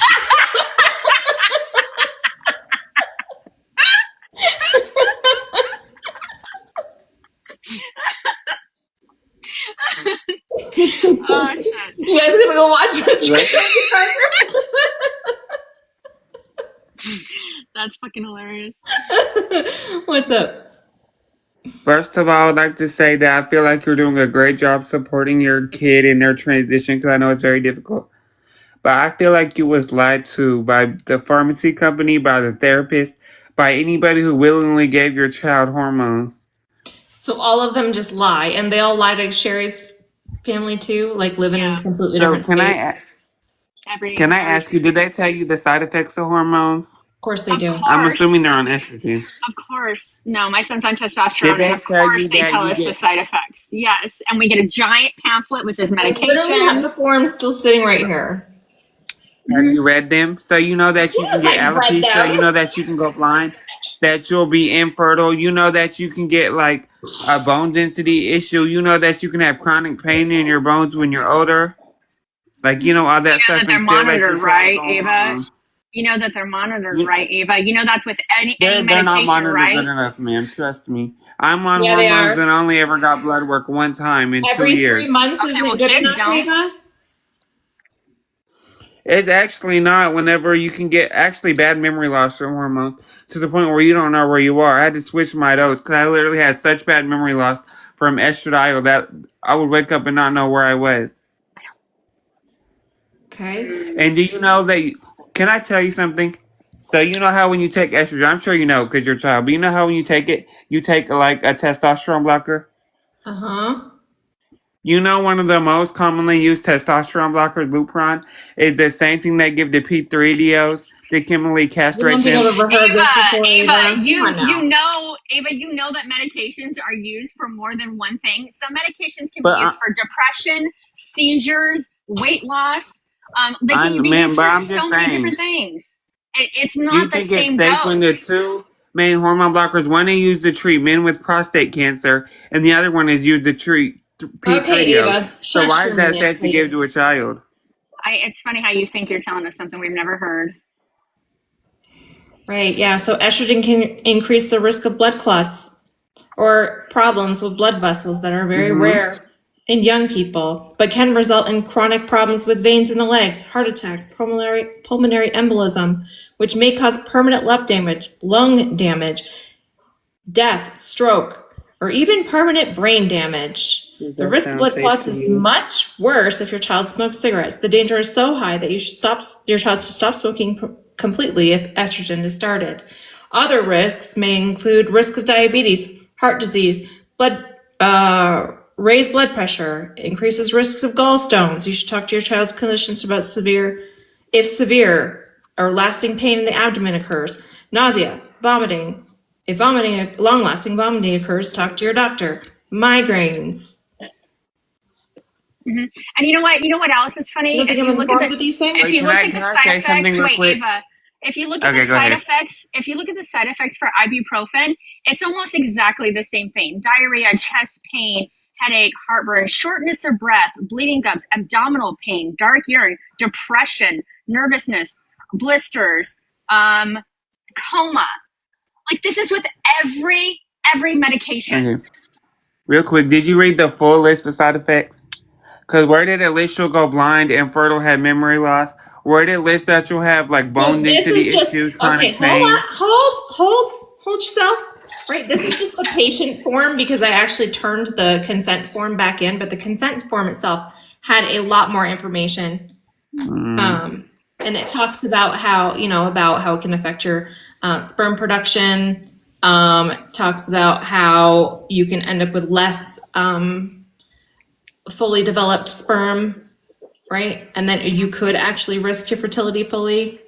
There's a lot on that form. I just don't have it anymore. I should have copied it, but I don't have it. So you think it's appropriate to give a child hormones that is in the 90th percentile to grow out of it? And once it is transition, they're not going to grow out of it. 90% of trans children do grow out of it, man. No, they do That's not. coming from a trans person who's been to years of therapy. No, that is not. I've taken a trans person to years of therapy. That's not true. Just because you're trans doesn't mean you can just throw you have 2 years of therapy to deal with underlying issues. Oh, really quick. Just because you're trans does not mean that everything that you say is accurate. You need a source for that wild claim that 90%. No, I'm just saying. You feel like you're doing a good job. I'm proud of you for supporting your kid, but I feel like you're doing it the complete wrong way because they're lying to you. They're not lying to me. I was informed, Ava. You weren't. Did you deal with any underlying issues your child had, such as SA, abuse, bullying, body dysmorphia, mental illness? Yeah, Really? my son went to years of therapy before he started any blockers or anything like that. Yep. 10 years. Okay, so he started therapy when he was 9 and went on 19. Like, do the math for me. What age? Started therapy at about 9. Started puberty blockers at 12. Okay, that's not 10 years of therapy. She didn't say 10 years. I didn't say 10 years. I thought she did. My bad. But also, at 9 years old, why are you worrying about? At 9 years old, I didn't even know what I wanted to be. I changed whatever my future career was going to be every single day. At 9 years old, you're acting like. Oh my God, Ava, you're just going to go on and on and on and on. Because your brain's not fully doing it. At 20 years old, not 19, Jesus I still Christ. feel like Ava, I how should have old are you? transitioned. That I'm not in the right mind, cognitive set to make that decision. Ava, how old so are what you? makes you a young child? Ava, how old are you? I'm 20 years old. Okay, well, come back when your brain is fully developed. 5 more years. See you in 5 years. It's so fucking frustrating. It's so frustrating. And no, of course, my kid didn't know to come to me at 8 years old or whatever and say I'm trans. We literally started therapy because of symptoms he was having. And then the therapist suggested us to the endocrinologist. The endocrinologist suggested things like puberty blockers and HRT because he was experiencing symptoms because the high level of distress. Anytime he was put in a feminine clothing situation, pronoun wrong, whatever it was, he was having such dysphoria, it was controlling everything. These are to treat symptoms. I don't know why it's not he knows what he wants to be at 10 years old. It's not that. You're treating symptoms. Right. Like it has nothing to do with you like wanting to have a career. And Ava, the reason why I cut Ava off is because she just started steamrolling, which means she wasn't going to allow us to speak anymore. And she was just spewing all these talking points that we hear constantly, like about brain development, right? When people are talking about their brains fully not being fully developed until age 25, they're talking about the prefrontal cortex, which has nothing to do with gender identity. Your brain, different parts of your brain actually continue to develop at different times. What's that? What is it? I was gonna say something else too. What is it? It was like, I already ate recently. Thank you. Just put them. oh, I was gonna say, yeah, not to mention, I think it was for a good year and a half before my son started his blockers, because I had to go through the whole court bullshit because his dad refused to. That whole time we were going to therapy and a psychiatrist, going through every kind of antidepressant, every kind of tranquilizer you could think of, like heavy medication to try to get this kid to be able to sleep, to try to get him to be able to wake up in the morning and go to school. None of it fucking helped. None of it even touched his dysphoria whatsoever. What did was the day he got his shot. Like it was fucking instantaneous. Sorry, I'm just trying not to interrupt. Great. How old are you? You're good. Me? Mm-hmm. I'm 28 years old, ma'am. Is that okay? Yep. All right, so I guess I would like some clarification about your argument. You're saying if you're not cis, you're transphobic. So if you're gender queer, you're transphobic? No, it's color coded. So you read the top line and then just the blue. If you're not cis, you're trans. So you're either cisgender or transgender. If you read it again, if you're not cis, then you're transphobic. Like if you are rejecting the adjective cisgender when it actually does accurately describe you, you probably have some transphobic opinions. Okay, so to clarify, by your argument, because I'm cis and I'm okay with that designation, it doesn't hurt me. I don't see it as a slur. It doesn't cause me any pain that someone's like, hey, you're a cisgendered white guy. And I'd be like, yeah, that'd be like an accurate statement. Because I'm comfortable with that, then I am not transphobic. Not necessarily. That doesn't mean that you're not transphobic, but if you reject the adjective cisgender, you're much more likely. Oh yeah. Like not all oranges are fruits, but not all fruits are oranges, but all oranges are fruits, kind of thing. Like you might be transphobic for another reason, but right. Yeah, okay. So but you all right, well, cisgender. So yeah, right. it's almost, I think out of like, I don't know how many people you've talked to about this. Like it's probably in the thousands now about this topic. There's only been like, I think 2, maybe 3 people where once we dug deeper, it really wasn't transphobia, but the 99.999% who reject cisgender, even though they are cisgender, that's what it is. Okay, so the transphobia stems from a desire of, and this is not how I feel, but I think the argument is if someone takes the position of, I'm not cisgender, I'm normal. Yep. Like that's the phobia of like, no, you're exactly what it sounds like. All right, yeah, okay, sorry. I didn't know to read the different colors as different things, and I was rather confused. I was like, wait, so if you're gender queer, sometimes like, is the argument that these young ladies are making, and I'm assuming ladies, but if I'm wrong, please correct me. You're fine. Just most of the time, people who it applies to actually understand it. They actually read it correctly. Okay, all right. That's another thing. Apologize. I did not. I thought I thought you were saying that like if you're gender queer, somehow you have some weird self-hatred, and I was like, what? No, okay, this topic really is to just talk to cis people.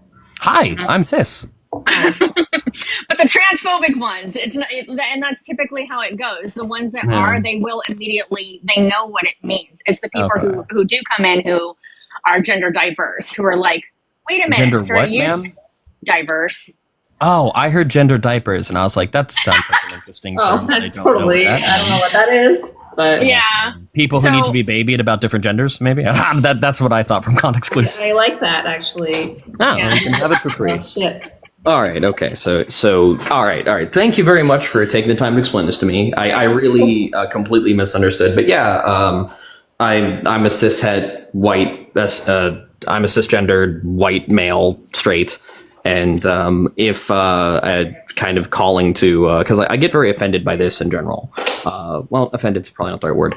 There's a unique kind of rage because it's my gender, my identity, other people with my identity that are causing this problem, that are so fragile that they, you know, anything that threatens the fact that, oh, we're not the normals, we're not the alphas, we're not the ones in charge. Anything that threatens that as any sort of divergence from being coded as in power and the norm is somehow a threat to them, is a danger to them. And I think that's really pathetic. And I get annoyed that I see so many women having to champion this. Like they're out there, like, you know, if we were teams, they're out there wearing my team colors and they're acting this way. So I challenge all cishet white men in the chat and everywhere. Hey, take up this cause, do something to champion this, to show, hey, because this is why ladies are choosing bears, right? Because like at least a bear will believe you. Because if you get attacked by a bear, people will believe you. People will be like, oh, well, how are you dressed?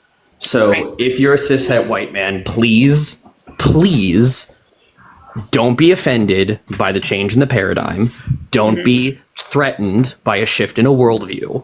Be out there calling for people to be better, because there's nothing wrong with wanting to be better and more inclusive. Very rarely has anything in history ever gone wrong because someone somewhere decided to be more inclusive. The greatest tragedies we see in history is when people are exclusive. And before anyone tells me I'm stupid, I know exactly what the hell I'm talking about. I was a Marine Corps veteran for 8 years. I served in the Marine Corps for 8 years, infantry. I've seen all the shit. I know my military history. Oh, Sherry's frozen. No, All right, no, I'm in shock. It's okay. You're. I'll text you. I'll text you. Oh, I apologize. I'm sorry. No, it I has didn't nothing to mean do to with you.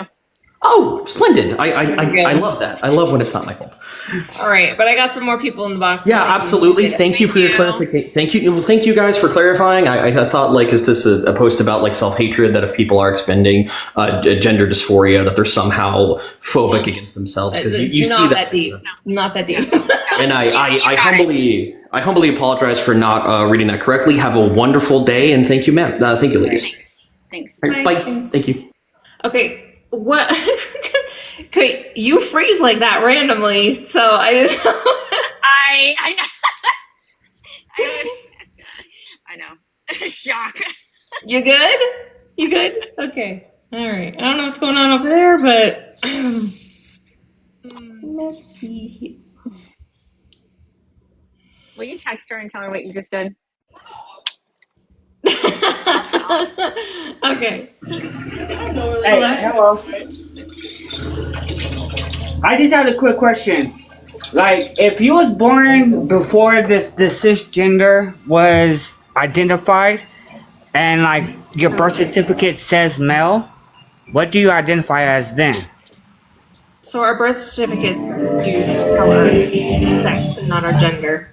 Okay, so like noise. I don't know. I'm sorry. I'm about to pause my TV. I'm sorry. Like I didn't know. Like this is the first. Music and water. No. Yeah, no. Like I'm sorry. Like I didn't know I had 1,000 followers. So this is my first time. My first live. Okay, I got you. How old are you?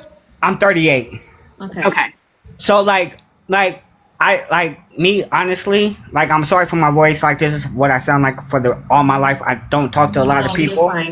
So like I just want to know, right? Like I grew up not knowing what gay was, what trans was, not what anything was. I just grew up like you are who you are. So now I'm being told at an adult age where I have 2 children who are in their teens, like you are a cis male or you're transphobic. But my daughter came out as she's bisexual. I love my daughter no matter what she identifies that has as. nothing to do with what this topic. Okay, no, but I'm saying, but like my birth certificate or my Okay, it has nothing to do with your birth certificate. Okay, so then why do I have to identify Do you know as what? cis? Jesus Christ! Do you know what cisgender means? No, I don't. That's what I'm trying to understand. What does it mean? All right, Because all right. when I was wait, hold on. When I was well, why don't you learn no what cisgender disrespect. is first instead of being upset? Queen, no disrespect. When I was growing up, like nobody told me. I'm older than you. I'm older than you. Yes, Okay, I'm but well Queen, aware of what it was like when we were growing So up. then understand that definition of cisgender did not exist. Okay, So but then, now it but does. okay. So let me flip it. Okay, so let me flip it. Okay. No, I'm not like you can laugh. It's good. I was laughing. I know it's good. Sorry. Okay, so host. I don't know your name, but what zodiac sign are you? Right? What zodiac sign are you? Why does that matter? No, okay, like I'm gonna explain it. What zodiac sign are you? You're a Capricorn. Did you know like 10 years ago they found the 13th constellation, and they told everybody to switch their constellations? Did Yeah, you I switch remember that. yours? Did you No. switch yours? I did not. Okay, so then now you're telling everybody else to switch to male to cis male. No, I'm not. So again, you're upset about something you don't even understand. No. Again, I'm not like my voice. Do you even know what the definition of cisgender is? How old is cisgender though? Who cares? 30 years. But I'm 38, so that doesn't apply to me then, right? Just like the 13. Okay, can we take a breath? Can we take a breath? Okay. Yes, and let's okay. Take a break. So let me make one point. Let me just make one point. There Okay. are a lot of words that Yes. everyday people are not aware of. Like, we're not educated on these terms, but they still apply. The weird word that's like my favorite that But I they use don't. with this. Wait. With this is the word bipedal, right? That's a living organism that walks on two limbs. So like human beings are bipedal, cats, dogs, horses, they're quadrupedal. Now, before I told you this word, you didn't know the word, but if we're talking to like zoologists and things like that, and we're talking about things like this, that word applies to you. It just does. You didn't know what it meant 2 minutes ago, but it still applied to you. It's the same thing as cisgender. It has always applied to you. You just weren't aware of the word, and that's okay. We No, can because learn new terms. if cisgender existed before I was born, I would have seen it on my birth certificate. Correct? No, because you have to have a gender. I wonder. They just would have put male, then I would have to figure out what the hell I was later on down the line. Listen, you have to have a gender and a sex together to determine if you are cisgender or you're a transgender. Male and female is just your sex, right? Boy, girl, man, woman is your gender. You are cisgender if those align. So female girl, cisgender girl. Male boy. But that's just that's boy. just a female or girl. That's But it male or includes- female. There's no Oh my cis around it. gosh.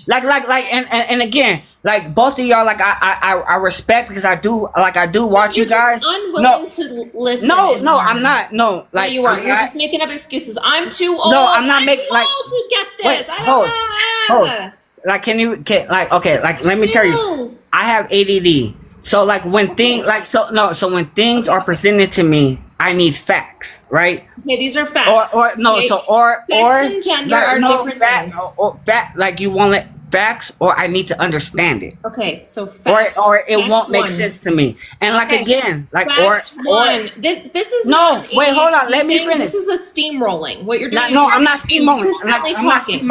If I'm steamrolling you, I apologize. But let me just get what I need You to gotta say. stop talking for a second. Okay, and I will. But like again, like I don't care if people call me a cis male. I don't care if people call me just a male. I don't care if you consider yourself trans or whatever. Me personally, I don't care. But I just need to understand why I need to go by what everybody else needs to identify as. You don't like literally. That's all I wanted to know. Like I don't have to, right? Sis just explained to you about bipedal, and I feel like you just completely ignored her. No. Okay, but so you're saying I don't have to identify as that, right? Right. It just describes the relationship that you have between your sex and your gender. That's all I wanted to know, and that's all. And that's So you can all. but it's not just about you being male. It's about But you that's being all I male want. and a man at the same Okay. time. Okay. So what's the difference between a male and a man? Male One is is sex. man is gender.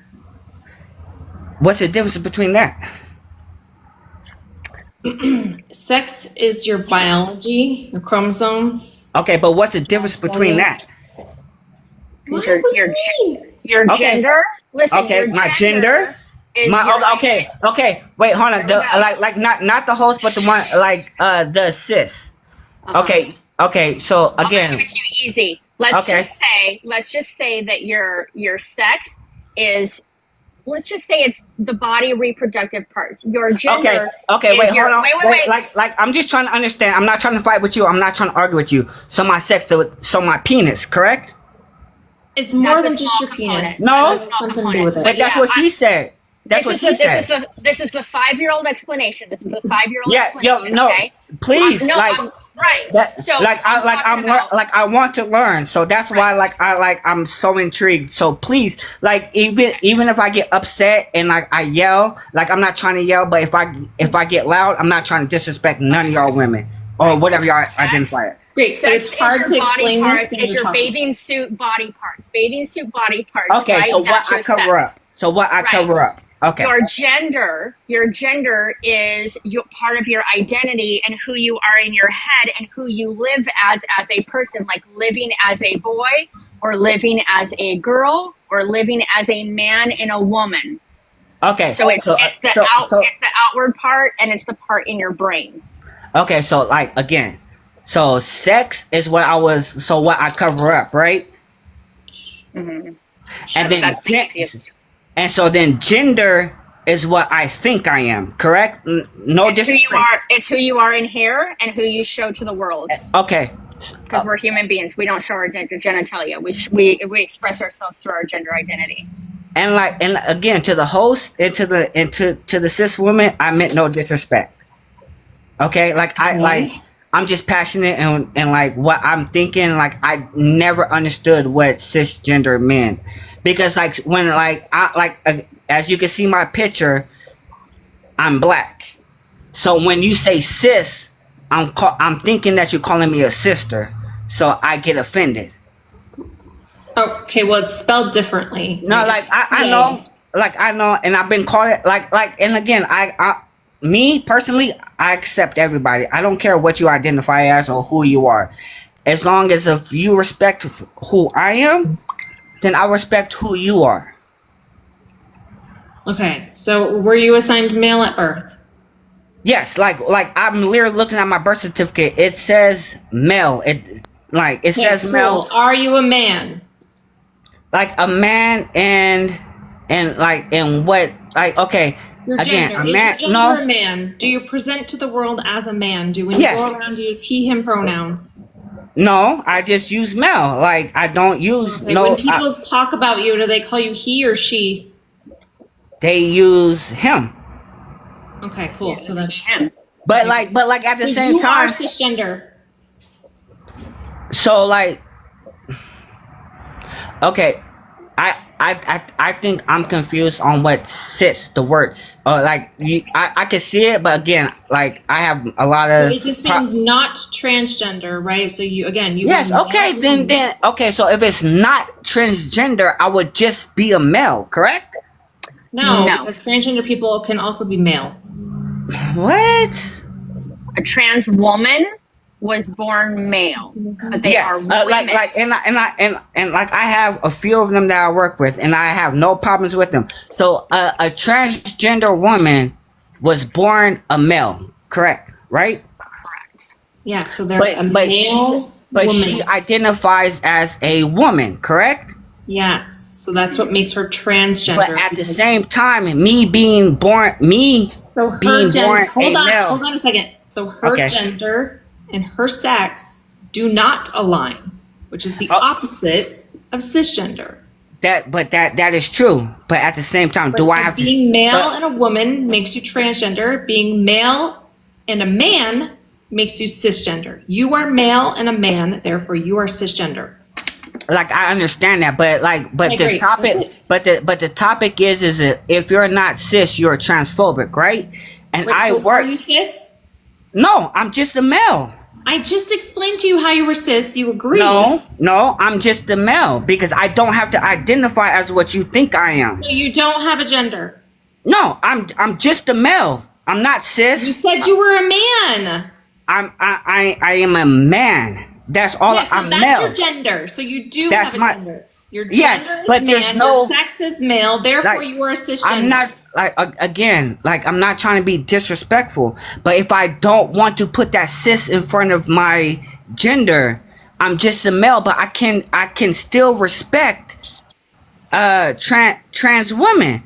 And I respect anybody who identifies as anybody. My blood daughter identifies as bisexual. I'm not sitting here like, oh, like blah blah blah. Like, I raised her to be straight. I raised. Are trans women? No. There you go. There's your transphobia. Okay. That is like, how is it transphobia? I'm not scared of them. I'm not scared of. Oh my God! Stop being afraid. Are women. What does phobia mean? Transphobia has its own No, definition. no, not transphobia. What does phobia mean? All right, I can't do this anymore. It's like say. giving me like mass amounts of anxiety. Like, it's too much. Too much. I know. If you partake in like herbal stuff, I would be like, this is when you would need it, because that was like, wow. That was too much. Everybody else, take a deep breath. Okay. So once again, though, this topic did prove right? If you have a resistance to cisgender, when it does describe you, you have some type of transphobic opinions. Not viewing trans women as women is a transphobic opinion. You're not seeing them as valid in their identity. Now, if you just see this and you don't have an understanding that there's a difference between sex and gender, then we can help you with that. But if you're resistant to the education, that's also a very, that also is like a sign that you're probably transphobic if you don't want to learn about this. Your comments are wild. Some people are trying to explain like transphobia has its own definition in using all of the like something that's hydrophobic is not afraid of water. But then some people just like are willfully ignorant, hear that definition, hear that explanation, and then still will just be like, nope, it's a fear. Like, okay, I don't know what else to say after that. I know, it's really... Go stay away from us then. You're the one in here. I'm sorry. Did Mel like infiltrate your TikTok and like hack into there and make you come into this live, or did you come in here? Like, Okay, here we go. Go like that. Come in here. Like, you can go like that. All right. Echo.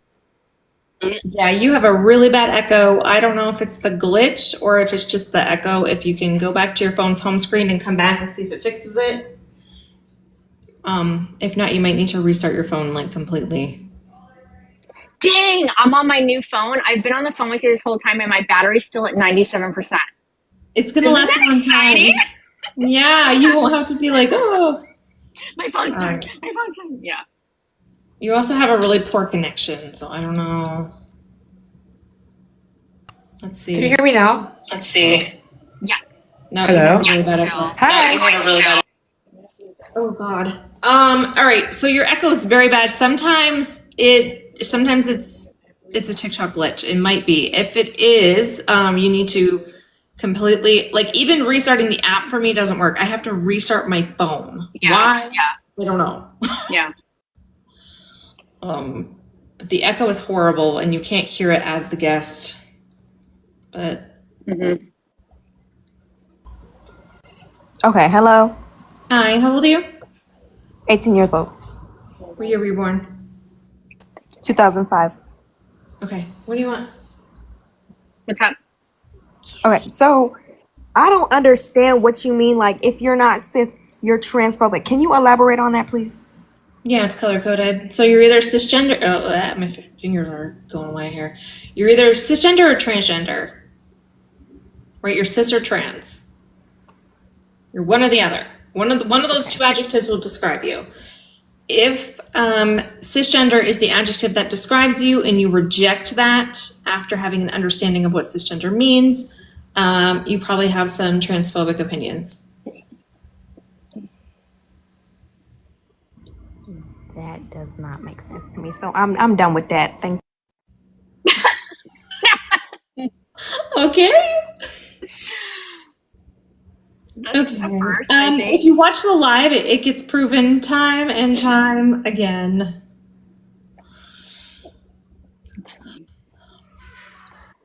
My cats are like trapped in my room and they're meowing. One of them's over here biting something. Oh, she stopped. Oh my god, because I'm sitting here. Did not mean to request. I can hear you guys whispering. Oh, I'm sorry. Okay. I'm How? freezing my ass off. Oh, okay. Is it cold? Yeah, the air's on. I get always cold. I'm always cold. Fuck. That thyroid shit. Because you're old. That's it. I'm old. Meow. I know. They're both Try right. Yeah, they're both right here. I love it when he's like, hello? I swear that's what he's saying. Hello? Hello. Hi, how old are you? I'm 31. All right, what's up? I'm good, and you? Okay. What? I'm okay. Oh, okay. yeah. Oh, sorry. My first language is French. I'm from Quebec. Nice to meet you. Oh, cool. So yeah, I think that that's a good thing that I'm with you because I know you want someone who doesn't think like you when you want to educate them. I'm actually trans. I'm non-binary, but I do know actually that male and female are not word that people use anymore in sexology. And even like the doctor I asked to, and they were like, no, we don't really use these words anymore, male and female, because they're very like general terms that put a spectrum into two categories. Do you understand what I mean? Okay. I'm not sure how it applies to like a doctor, but Oh well, I just use the people who have like more education than me to explain what I say as something that is scientific. I mean, we do still use male and female though. No, they don't really. They said like you can use it. Before I use them. What is your studies? What is your formations? Like our pronouns? No. I'm sorry. My English, like I said, is bad. But like, did you study in something like? Do you have like studies in sexology or biology and stuff like that? Oh, like education? Yes. Oh, I don't have any education geared towards this. Okay, cool. So we're on the same level for that. But I'm just using my doctor and the person who's studying sexology to show you that even them. I'm trying to figure out like how does this even apply to the topic? I guess I don't understand. I'm so with you about like the fact that cis is just a description of the fact that you accept the gender you were assigned at birth. But before that, the guy who you cut because he was not listening to you, you were saying that a trans woman is a male. And I don't agree with that because I said that trans women are assigned male at birth. Assigned male at birth, okay, but you said she's a male, and that's why I was not. Because I was trying to get him to understand. Like I was making it like really basic, like male. You can be male and a woman, and you can be male and a man. That's the thing. It's that these words we don't use them anymore because biology. Use them. I don't know why you're saying that. Hey Mel, because it's true. We don't. Is it okay if I say something? I'd like to say something real quick. Yeah, go ahead. So, sorry, your sound is very weird. It's like glitching. My sound is very weird. Oh, it's better now. Okay.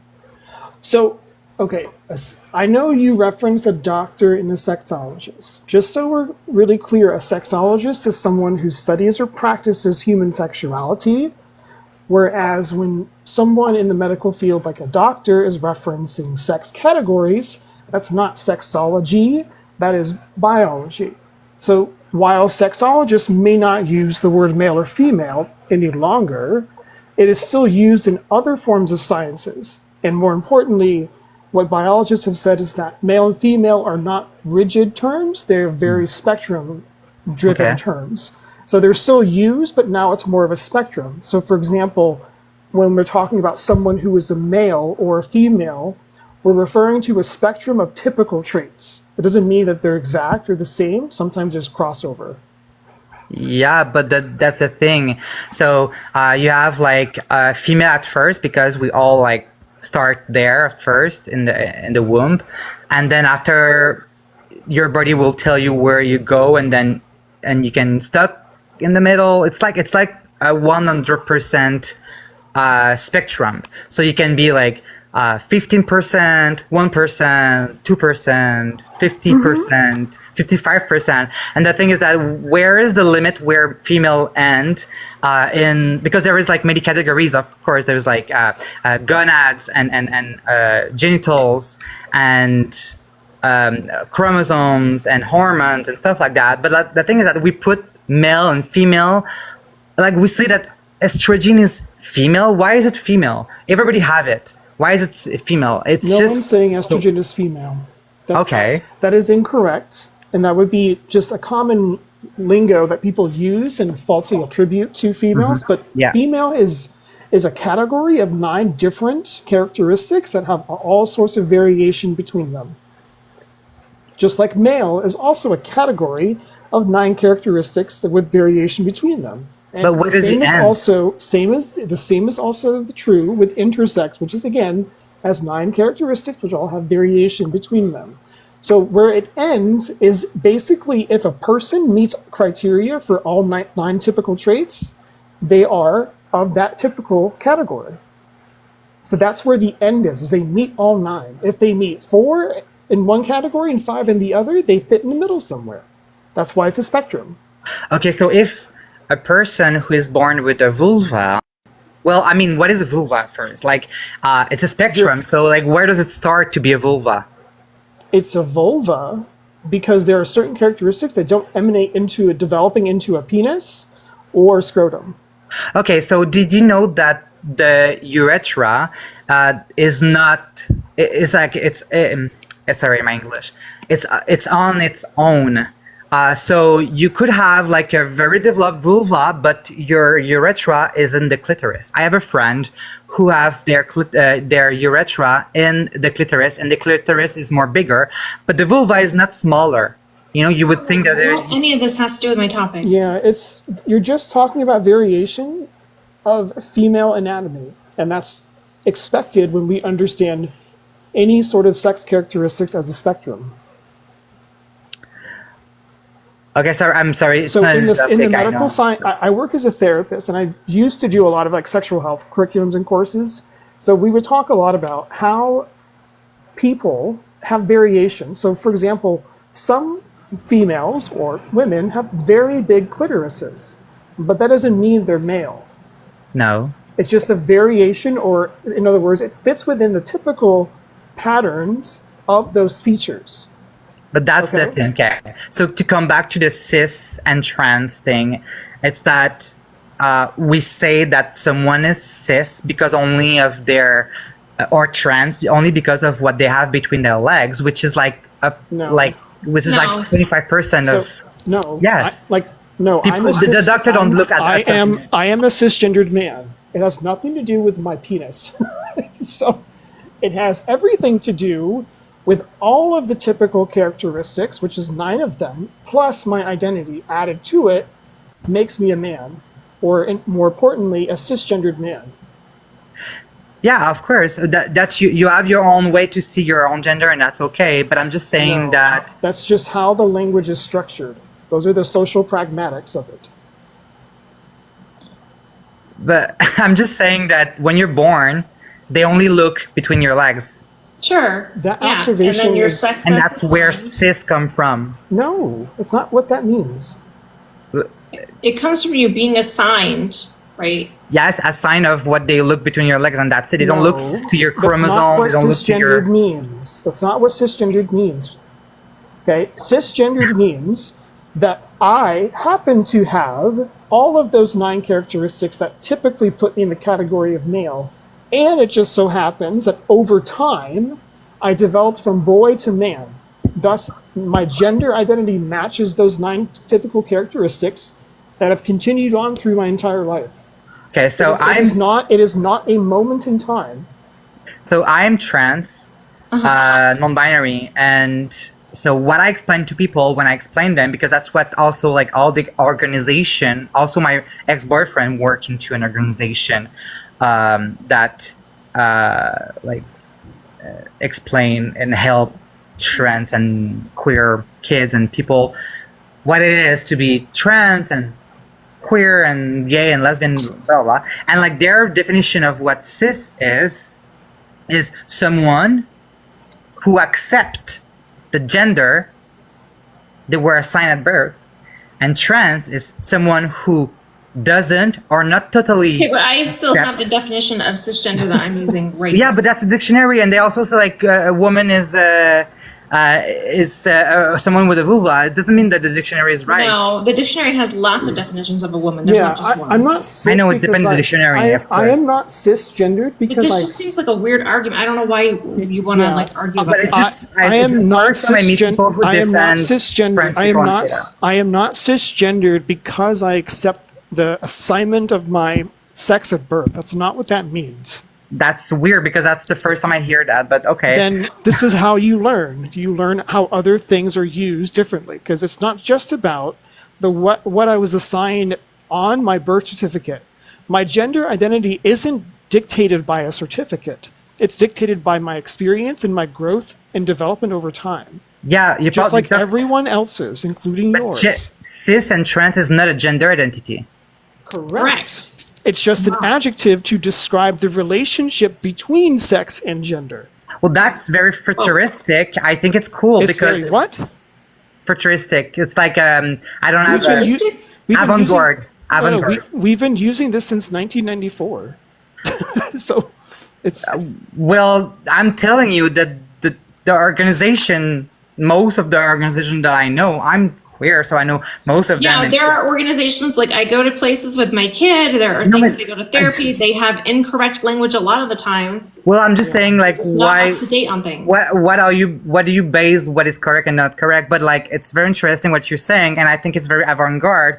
But for me, if we stop giving a gender, well, it's okay if you don't like. If you don't like, I'm just confused at like what your argument is, like, because this topic doesn't even like we typically don't even talk to trans people. I'm about saying this that because if it's we- not addressing trans people. It's addressing I'm cis just people. I'm just saying that if we stop putting a gender at birth to a kid, there will be no trans and no cis because Yes, there cis will mean be. no because Yes, in there my will be. in my Yes, definition yes, there will in my be. in my There absolutely Let's will just- be. You're still gonna develop. There, In my- yeah, in there my will def- be. There and will then- be. There will be. There will Let me be people. finish. That's not fair. There will be. There will be people. I'm the trans person. There will be people who are incongruent or congruent between their sex and gender, regardless of language. It's about human development. It does Right, not right. require. It does not Because- require language to define it. Right. So, like, because my daughter is also a trans girl, so she was assigned male at birth, right? And I assumed, as her mother, that Mm-hmm. she was going to be a boy. So I assumed her gender to be a boy, and I was incorrect. She's a girl. Right? So if Okay. I didn't assign her a boy at birth and just went with like non-binary, right? She still would have developed into a girl. Yeah, because that's the gender she identify as. Like she's Exactly. like that's my So whether team. whether or not you assign someone a gender or based on their sex is irrelevant. Or So trans mean okay. So I will tell you why I believe more in my definition, and then after you, I'm not saying you're wrong or something. I'm just saying that I like more my vision of my definition is that trans mean going through something, and cis means staying on the side or going on the side of what they give it to me. no, So not all trans people go through something, right? I'm just talking about the definition of what cis and trans mean in the Latin language because it's from the Latin. It means on the other side of, not to go through. Yep. Okay, Just because I've run through a wall doesn't make me a trans wall. So what is that weird sound? I don't know. yeah, I know. I heard the same. Me too. Jerry, what are you doing? What I just want to tell you something. I'm not fighting with you, and I know it makes you very emotional, and that's not my purpose right None now. of us are But like, emotional. Well, That- it's not that. I'm trying to figure out, like, this is not what this topic is, right? So I'm not Well, quite yeah, sure. it's about what cis is and like being. I'm just saying. Okay, so Are you are you in any position? I just wanted to def- finish saying if it. you- Are you in any position to define what cisgender means? What do you mean? Are you in any position to define what it means for other people? What position? Are you in a Right, like- position to do so? What do you mean? What do you mean? What does it mean? If you're gonna claim that we're being avant-garde, at least have the courage to answer questions that we're asking you. Yeah. So Well, are I'm you in trying, any but I'm not position- able to talk right now. Are you in Uh, any position? Are you in any position to define what cisgender means for other people? Dude, what do you mean? What does it mean? Position? What position? I'm just asking if you are. If your answer is no, then it's no. No, about what? Like, what mean position? Are you in any significant? Oh my god, you're repeating the same thing. Can you explain Are your question? Are you in any specific position of authority or some sort of Authority? nomenclature to where you are able to define cisgendered more than another person who What is authority? cisgendered? What authority? I don't believe in authority. That's why I said that you can have your vision of what it I means. do not and I believe can in have mine. authority. What? But he said that. He said I should be an authority, but like, no, I'm not. I asked you if you are. I'm not sure if you're like not understanding because of the language barrier or if I you're think just not. so. Yeah. Okay. Well, I spend a lot of time with the English people, and So, like, okay, here's the point, right? We're using the definition. This is the definition from Oxford Languages, right? This is an up-to-date definition. This is the definition that medical professionals use. So I don't know why, like, you feel like you have a definition that is better. well, I would like to explain it, but you guys like Okay, go ahead. get Explain upset. it, but I don't know where it's coming from. Go ahead. No one's getting Okay, I would just like to explain it, and then after you can be like, oh, that's interesting, and how I see it, and blah blah. Okay, so from all like I say, it's the first time I hear what you're saying, but that's very interesting. But like cisgender is someone who accept the gender they were assigned at birth. Trans mean someone who doesn't accept or not totally accept the gender they were assigned at birth. So what I mean when I say not accept or not totally accept, I mean that for me, I do like have like a little connection to my birth gender, but not totally. So I'm trans, non-binary. It's not all non-binary people who feel like me. Some non-binary people are not totally connected to their birth gender. Me, it's like half and half, kind of. And so if we stop assigning gender like they do in British Columbia and Canada, because I'm from Canada, you can assign undisclosed at birth to your kids. So that means that technically this kid have no gender assigned at birth. So this kid is not cis or trans in my definition. That would just be gender non-conforming. Well, Yeah, gender and I- non-conforming is just an expression. Okay, but all you're doing though is you're saying you're skipping the part of the sex that was assigned at birth and moving straight towards the assumed gender, and then making that the way that you're adding like being cis or trans, when that's not what it has to do with. It has to do with the sex registered at birth. The sex. Okay, I'm gonna read it out loud. Okay, so adjective, cisgender, cisgender. Okay, denoting or relating to a person whose gender identity corresponds with the sex registered from them at birth, not transgender. This newfound attention to the play. There is a word that I don't know. I will tell. So, like, I was assigned female at birth, right? And I developed into a girl and then into a woman. Yeah, well, that's exactly what I'm saying. So that's what I'm saying. Like, I don't know what you're arguing. I think we're saying the same thing. But me being assigned female, I was assumed by my parents to be a girl, and that was correct for me. So if you're not it's not- assigned, you cannot be with neither of them. If you're not You're assigned, still gonna have we're not just gonna stop assigning kids with sex, though. they did. They No, do. they don't. Yes, So they you do. just want to eliminate gender altogether? Is that why? Well, I'm one of them. Yeah, fuck the genders for sure. Yes. Then you shouldn't Yeah, say but you're I- trans. Like I would not saying is say that if I would you- not say people should not be allowed to identify. It's more like a punk thing that I'm saying. I'm not saying that you cannot identify to a gender, but I'm just No, saying I like get what you're fuck saying. the So- gender and yeah. Right. So, but all you're doing is you want to. It sounds like you just want to get rid of the word cis and trans, and that doesn't really like. No, I'm just saying that if we stop forcing a gender on the paper at birth, or like when that's a boy because it's the penis, oh, like it's a girl because Right, it's but a we're vulva. still If saying we stop saying that, it's not gonna exist anymore because we will just say Right, but if you're you my do that, gender. right, if you do that, like say all babies are gender neutral until they develop, right? Which Yeah. is fine, right? Yeah. So,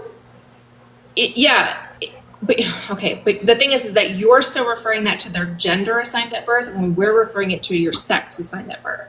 So babies are going to But continue. that's to be the assigned thing. a Sex is non-binary. No, sex is not non-binary. Yeah, it is. No, It's not it is- non-binary. It's what's the word? You can say it's trinary. It's also bimodal. Bimodal. Yeah. So Well, this it's not binary, so it's maybe more than binary, but it's not binary. No, non-binary means not of a binary. Sex is of a bimodal spectrum or distribution of typical traits. So it falls into two categories, but within each category, there's a big range or scope of different characteristics. Well, my understanding of binary is like I don't know if it's a word in English, but dichotomic, which means one or the other. There is no middle. That's what binary is. Yeah. Correct. That's why we Well, say bimodal. then Or spectrums are not binary. So hold on. They're polarized, but they're not binary. You can say that sex is bimodal. Bi means two, but modal means that there's a range of different variations within that category. So Yeah, but what binary you is not what you're saying. Would you please let me finish? I'm getting super frustrated right now. Yeah, but you did the same to me, by the way. I was never finished speaking the whole time. So you can wait for me to finish. When we're talking about bimodal, where there's two categories, there's a spectrum or there's a scope within those categories. That does not mean, however, that there are two and only two distinctions. That just means that there's two categories that have specific characteristics in it with a range of those variations. That doesn't mean it's binary. Okay, but at the end we agree, whatever how you define binary, we agree that there is more possibilities than only male and female, because these are very general terms, and even like intersex, which is the middle. Like if there is a woman that identifies as a woman, and she's a cis woman because she was born with a vulva, and she identified to what they said because she had a vulva, and actually when she grew up she discovered that she have way more testosterone, and by definition she would not be a female because she would not fit into the phenotypes of what a female is. But like There's other things though too. Like there's a Yeah. lot of factors that go into it, right? So phenotype is just one of the 9 characteristics. So you can, for example, meet all 9 characteristics and have a ton of testosterone and still be female. Like your hormone displacement doesn't just dictate what your sex is. Right, it's a combination of everything. Can you repeat? Sorry, I have ADHD too, so yeah, you needed to repeat what you said. Sorry. Okay. What is your learning sex? Wait. The sound is weird. Wait a minute. It's like, yeah, it's glitching. I'm sorry. What It's is like, it's weird. Wait a minute. Fucking TikTok sometime. Oh, can I say the word F? Yes, Sorry. you're fine. Okay. They think might it's not cool. like that you applied that to TikTok, but the word you said was fine. Well, I just don't know if TikTok will like No, you're fine. close the live. Okay, Aaron, you can go. Sorry. Go for what? Because I was not. Go ahead. Yeah, you just to re-explain something that they didn't understand. Okay. Yeah. So hormone displacement does not determine the sex category you belong to at all. It's just slowly. It's a hormone characteristic. Hormone displacement, in other words, Displacement. how much you have of one or the other or both, isn't deterministic of any way in terms of what your sex is. you can meet all 9 characteristics of your sex as, like, for example, female, and have a ton of testosterone. How can you be female and have a ton of testosterone? Like that's not A lot of females do. You ever heard of Yes. PCOS? But what is a female then? Have you ever heard of PCOS? Yes, I know it's having a lot of testosterone, but like, what is a female then? But it means polycystic ovarian Ovarian syndrome, right? syndrome. Like females Yeah. can have that. But what is a female then? What do you mean female? And why, again, why are we talking about all this I don't with know. this topic? I think the Because guess, what is the guess definition of is- female? Like that's the thing. Like if a female can have a lot of testosterone, what is a female then? Is it born with it? Female with it- has nothing to do with your hormones, bro. What is a female? Just say it, please. Just say it. Female is a sex category that has nothing to do with your hormone displacement. What is the definition of a female? Do you want a definition? Yes, please. Well, it won't include hormones, I tell you that much. Okay, so what is a female? So a female is someone who usually produces ovum or has the sex characteristics related to female reproduction and development. Okay, so if this person doesn't have that but still have a vulva, what are they? It has to do with bearing offspring, producing eggs. Yeah. Ovum. Things So that- if you cannot produce eggs, and what is the other one? it just sounds like you're just trying to like invalidate some people. People with people. Yeah, No, I'm not. I have a I'm feeling just this trying to tell you person- that these words this- are. I feel that you get angry when you don't. You can explain. You can. Can you this explain? person- Because the This thing is, person- what you're doing is invalidating women, right? Cisgender women or females who have high testosterone. You're saying they're not female. Yes, they are. Yeah. I'm saying. I'm asking you. If you can't give birth, if you can't have ovaries, if you, There are why? plenty of people who are female and also women who are not born without a uterus. Yeah. It's called MRKH syndrome. Okay, so how are you a female if you don't follow the definition of a female? Because the definition isn't dependent on one thing. And it's ever denoting, which means you can denote these things. You don't actually Yes. have to have them. Okay, so what do you have to be a female? Basically, like at the base. You have to, at the very least, to meet the typical criteria of all 9, you have to have a phenotype of females. In other words, the phenotypic appearance with specific breast tissue, things like the vulva, the clitoris, as well as the genotype. So you might have some sort of XX combination, maybe XXY. It really depends on the person. You can also have other characteristics related to your bone and pelvic structure, the way your hips rotate, and things like that. And it goes It's way not deeper. consistent across Yeah. all females. I just feel that you're trying to be like trans ally, but you guys are not. Like you're just like What? because you're I perpetrating. knew that was coming. How are we not like? What? You're perpetrating like this idea of like what female is. It's just like it doesn't make No, sense. we didn't There do isn't that. an You idea. did. Yeah, there You isn't were an saying idea. that a No. female with high testosterone is not a female. That is incorrect. I'm saying female and male doesn't exist because they don't use it anymore. I don't know. They do exist. That's just Oh, not true. well, not my You keep doctor saying that, and that's not like true. We not. went right back to Look, the beginning of that. yeah, if yes, I we may still say- use sexes. We don't just use gender. If I may say, I have a Sex is feeling- also like a wrong term. It should be like sexual characteristics because there is more than one sex. Well, that's Hold- just arguing hold on on, the name of the word. hold on. What is a category? The category of sex. What is it made up of? What? The category of sex. What is it made up of? The category of sex. What is it? I don't understand the So, question. for I'm sorry. example, if I say, "Hey, female is made up of this," what are these things? They're sexual characteristics, just like what you said.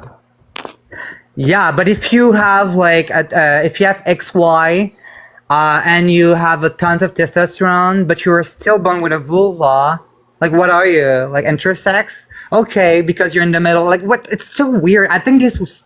I For think you to like, sit here when I and was say like.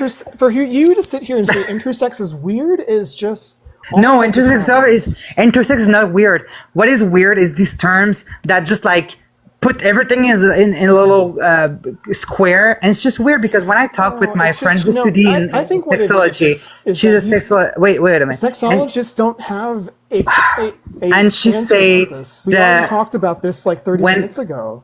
when she say like, when we talk about estrogen, we talk about estrogen. When we talk about vulva, we talk about vulva. When we talk about clitoris, we talk about clitoris. There is no like broad term talk that about includes female, everything we in the talk same about little female. square. It's just, we just talk about what we're talking. Saying We that don't. anybody is like, I am so confused.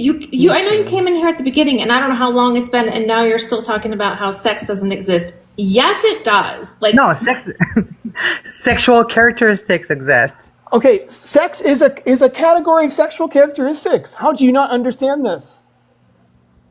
Sex When is a we put- broad when we- term, like male and female. Right, which has sexual characteristics in it. So in other words, when we talk about the category of female or male, it includes sexual characteristics. You can use these terms, but like, where is the limit? It's so weird The because limit is that the distinctions are become very clear. We've already figured this out. I'm sorry you haven't. It's a you problem though. yeah, but it's so funny that like a bunch of like cis person try to like talk about that, and It like has I'm the nothing one to do with us who's being here. cis. It has to do with you being dumb. Yeah, dumb is also like a very like discriminatory term, by the way. It's But yeah, it probably wasn't a great term. Here's the thing, right? Okay. It's frustrating because I feel like, again, you're arguing something that we're like not arguing. You're stuck on your way of understanding, and then for some reason you're like angry at us for being cis talking about this when this isn't no, even something that we're I'm just saying that talking I would about. if you would like understand that male and female, like the only reason why We live in the like, United States. Babies are still assigned male and female every single day. yeah, I know that's a problem. Okay, That great. isn't a I'm glad that problem. you find that a problem. But the thing is, that's not what we're arguing about. Like, this is That's just, I think it's like gender reveals are transphobic. No, they're not. Yeah, they are. gender reveals aren't great. They're not great ideas. But they're not They're transphobic. just stupid and inaccurate and unnecessary. But they're Yeah. No, not. but they're transphobic. So- Because you're saying like your kids will be dead because of their You're not gonna, okay, it would be nice, like, again, in an ideal world, if we could get people to stop assigning in their kids' genders and let them figure it out, yeah, that would be great, right? But that's not gonna happen. So what I typically tell people, because this is what the platform usually is educating and like trying to give parents advice on how to support their transgender children. Yeah. So you can assume that your kid is cisgender, but be No. prepared, educate yourself that they may be trans, and that You if they cannot choose assume that there's nothing. Like you something- should. It's What? like it's if you like. I know. I think that's weird when people like assigned. They no. I think you should like raise your kid without gender, or with all the gender. Well, then you can do that, right? But you can't. Yeah. We're not going to get society to change like that over. No, I understand that, but We can start by at least just educating people that their kids can be trans, and that if you assume that they're cisgender, be prepared for your child to correct you. And when your sure, but child that's comes not the out- right decision. It's not, well, it's not That a decision, is- but when your yeah, child it's not a decision. recognizes, when your child recognizes who they are, believe them, support them, period. For sure, yes, absolutely. But still, I think the best situation would be to not see your kid as cisgender at birth, because, like I said, if we don't assign, there is no cis, no trans. No, there still would be cisgender and transgender. I like just Yeah, No, because because you're trying, again, you're trying You would to not get be rid of assigned. sex. You're trying to get rid of sex, so then you're saying that No. since there would be no assigned gender, then they wouldn't be cis or trans. But we still define cis and trans by the relationship between your sex assigned at birth and your gender. Yeah, but thing is that sex isn't like one or the other. It is in terms of categories. No.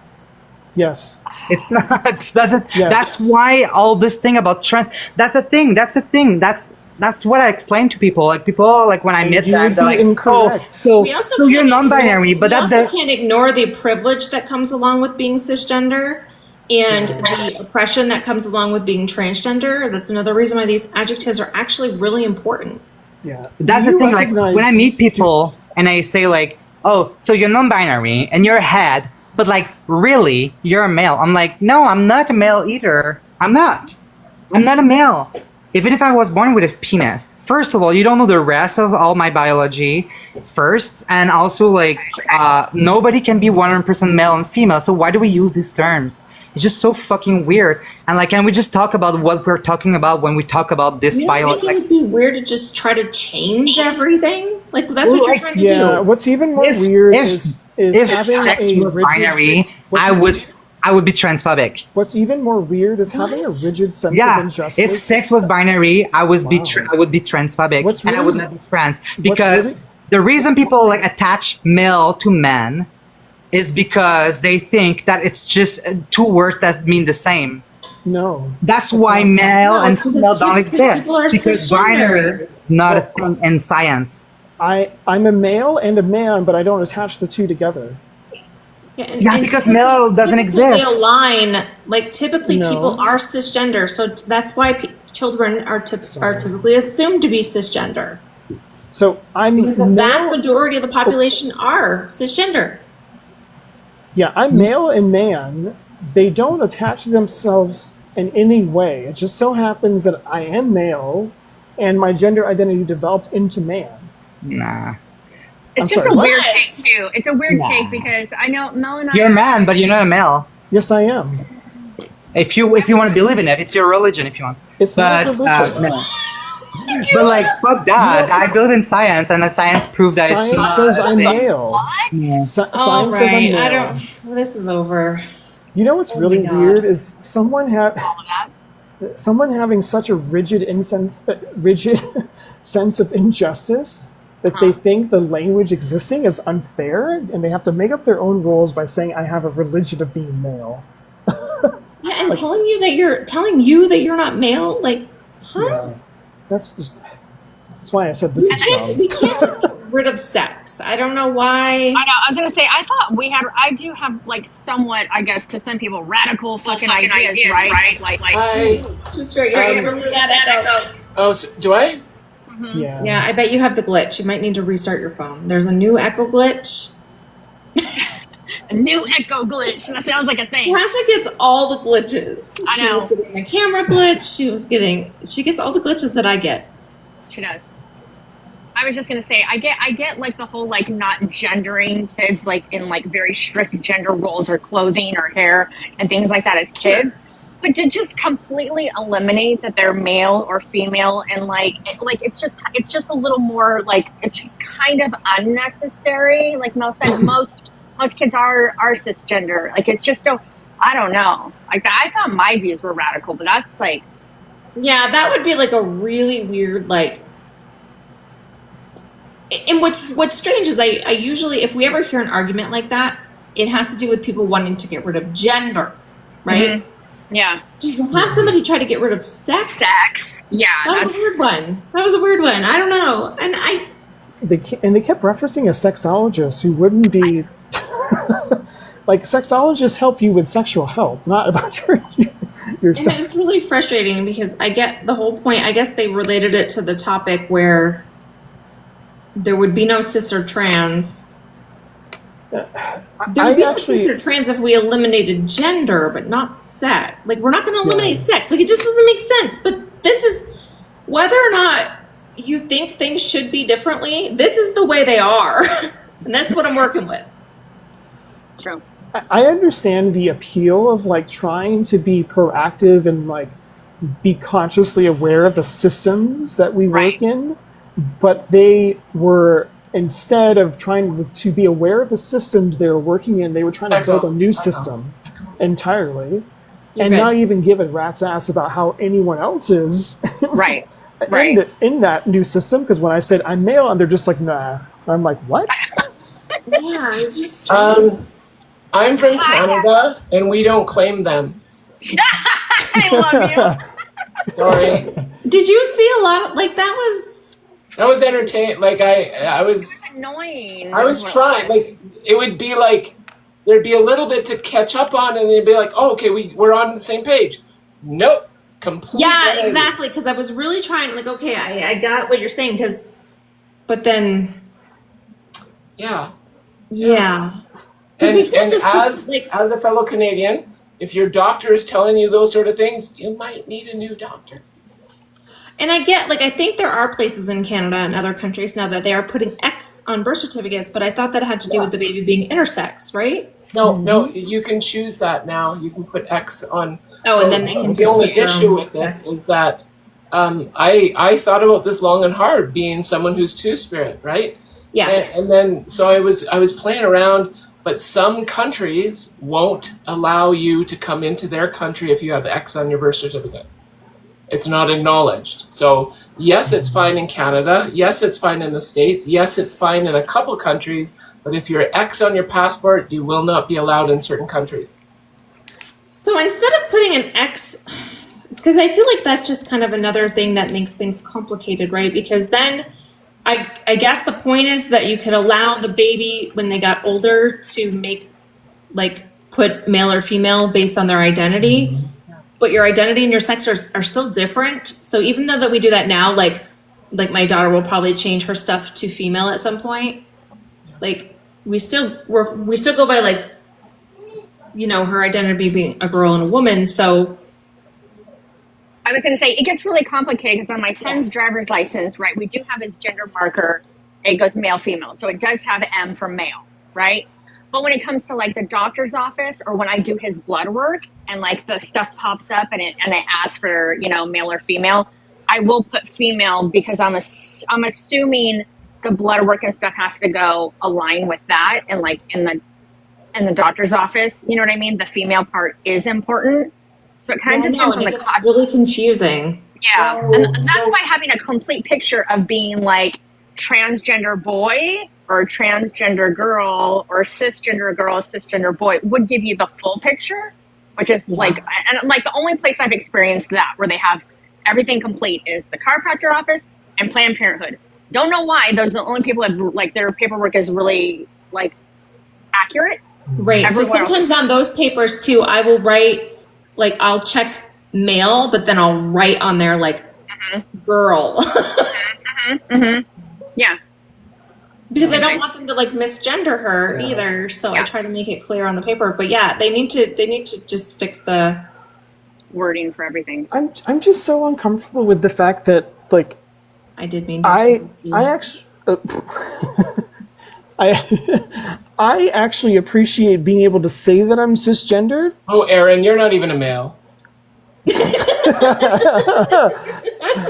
Because it actually helps, like, me navigate, you know, spaces about my own life in a way. And then for someone to be like, "Oh, you're avant-garde for using that word," I'm like, "What?" No, that was such a strange one. Avant-garde means, like, what's, like, basically going against the grain or the establishment, and I'm like, "What?" Yeah, like, I think you're the one trying to go against it. And but I get it. Like, and people say it is Quebec that has the X, and maybe that's what they're shooting for, is, like, everything to be X. Like, just put X's on all babies' birth certificates. Well, I Who knows? also Things could change in the next few years, right? Who Yeah. knows? I could not be a male next year. Go to see. That was strange, and Okay, awesome. Thank you. Yeah. Strange. Well, now that I think about it, like, do we need to know our sex in our birth certificate? But you're going to need to know it Our at some certificate, point. probably not. Just, I think it's better to have it just in your medical records in general, but not necessarily Yeah. your birth certificate. Yeah, 'Cause, maybe like, just don't put that on your birth certificate or your driver's license, like, because you Yeah. you have a picture of yourself. Why is your sex yeah. or your gender relevant on those things? Yeah, so I don't know. I guess there could be merit for, like, not putting that on the birth certificate, because it's just better to let you know that, hey, you're born and you're here, you're good. Like, Yeah, you yeah. just I know, don't hey, think it's you're necessary. male. I was like, what? Because I would say we should let time take place and shape a person's development before we declare something about them. I think a lot of that stuff is just basically for data collection and, like, census stuff Yeah. and, like, keeping track of males, females, birth rate, different like, Yeah, categories that's true. and, like, But couldn't government you just things they want to register- keep track of. Couldn't you just register that, though, as, like, just a baby? Like, they just register it that way, but the certificate that they give us can just have Maybe. You know what I mean? I don't know. Yeah, I get you. Because it does make it harder to, it does, I understand it is very inconvenient for trans people to have these things that they need to go get changed. And then there are different rules in different areas on what you can change and if you're valid or if you're not. And so I don't know. I feel like there could be like an inclusive solution, but I don't know what that is. And it still doesn't mean getting rid of sex. That's I don't think that's or it definitely doesn't mean going up to someone who's like, "Hey, what's your sex?" And I say, "I'm male." You're just like, "Nah." Like that is very strange energy to like basically you're basically dismembering someone at that point. You're just like, right, you're and not then get like upset with us for using cisgender and transgender, but then tell you that you're not male. Yeah. And like, well, they were. I asked them earlier if they have any sort of reason to be an authority on it, and they never answered. But then they just said nah to my sex. So it's like, okay, you have some self-given interest in being some sort of authority on this. It sounds like they had a conversation with people within within the province that they live in that has gotten that added this X to the birth certificates, and they came to the conclusion that maybe we don't need sex on these sex things. should be eliminated. But then it got to deep to just sex can be eliminated, because that's saying that like females can't have high testosterone too. That just that was weird. Yeah, that was really weird too. It's like there's women and females they have really high testosterone, and they play in sports leagues. Like they're they're here. Right, and you're And not they may also be queer. And you never know. And you're not going to tell a female that has, they're still here. You did. You did say that females with high testosterone are not female. Yeah. You said that. If they have high testosterone, then what are they? Is what they asked. And it's like they're still female. Yeah. And those of you that are like, this is boring, move on. Sometimes we need to like process something together. We're together. Yeah, for real. And to see if we're missing something too, like were we being like too harsh or like what, Yeah. Evil, are you giving out spankings or something? Why the comment? It is. So another thing that's kind of hard then when it comes to these platforms is we can get a little aggressive when it comes to interrupting people because, and I'm going to put out a justification here, we don't want people spreading misinformation, right? So sometimes even if somebody is trying to like give their perspective, if it's really kind of off the wall or like way far into misinformation, we like to try to stop it ahead of time. Yeah. And another reason is a lot of times we hear the same arguments over and over and over again. We know exactly where they're going. So instead of having them explain the whole thing, we're just like, I can answer that. Yeah. I was going to say, this is what reflection looks like when people like reflect upon things and like try to like challenge their own viewpoints and like do some introspection.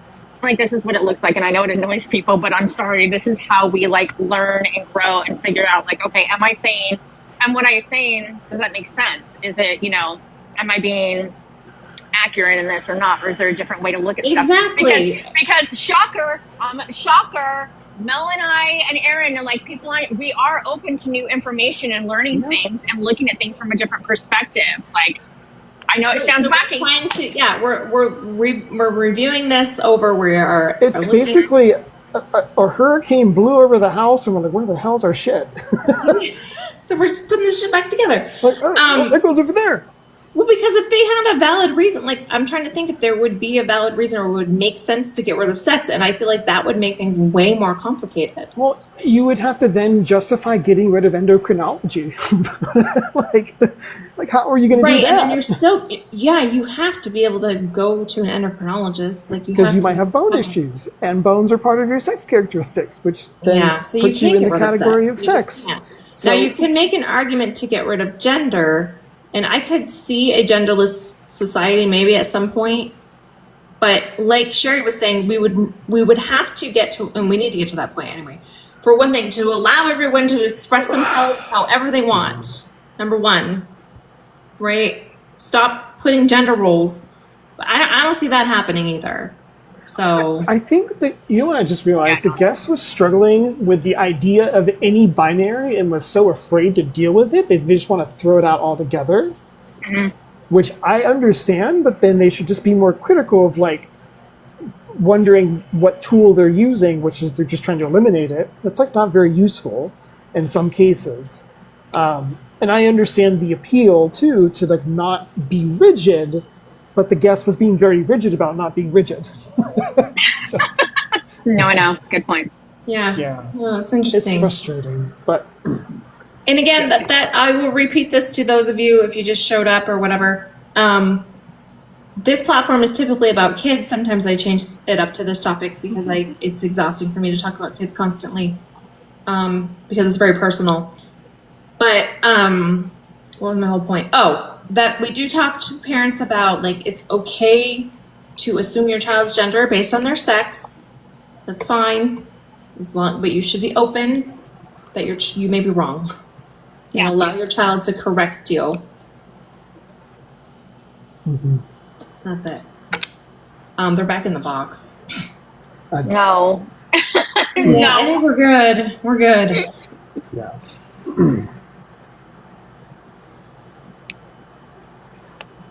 I need a kombucha after that. Oh, Mel, don't tell me you're one of those. What? I said I need a kombucha after that, and you had this face of like, ew. Oh. However, I have had I've had like one kombucha, only one, and it was gross. But I haven't been open to trying something else. My friend Ashley calls it kombucha, and I'm like, that's so cute. Kombucha.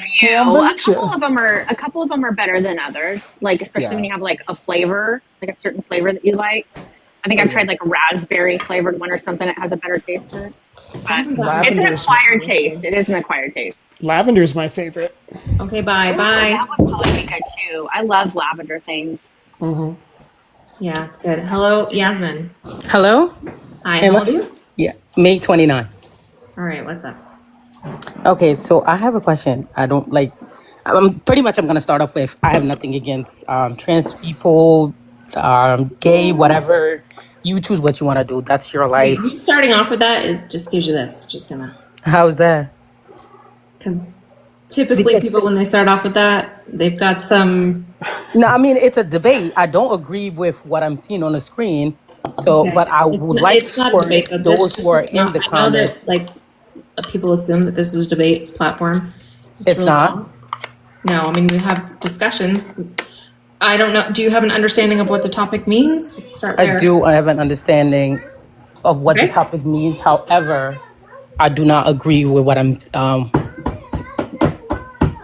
Sorry. Okay, what don't you agree with? I don't agree that if you don't agree with the term of a cis woman, then you are transphobic. Okay. Are you? Okay, well, go get the water. Are you a cis woman? Well, I don't agree with that term, so I'm just gonna say I'm a woman. To me, a woman. Are you is a woman. trans? No. Okay, so the opposite of trans is cis, right? Okay, but you're rejecting the adjective that does describe you. Why? So I don't agree with it because who's to say? Okay, who's to say like a cis? I'm just gonna use whatever you guys say, cis woman.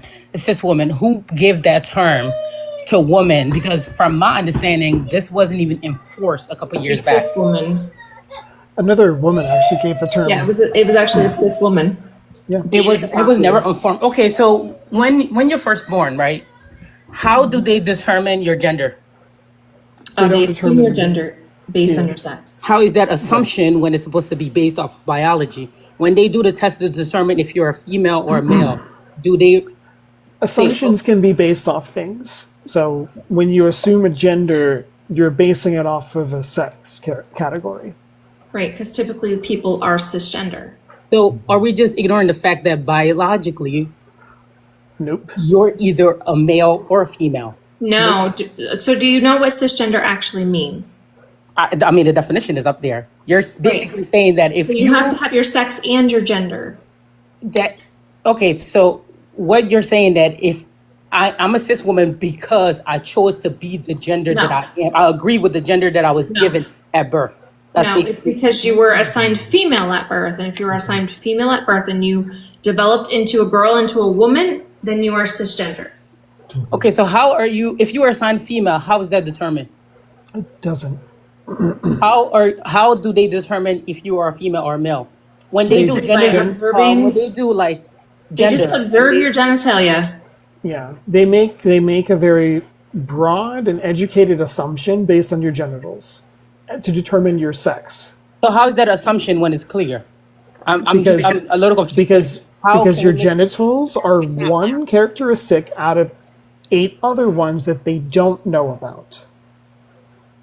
Okay, so your genitalia is your phenotypic sex, right? Phenotype meaning appearance of the outside.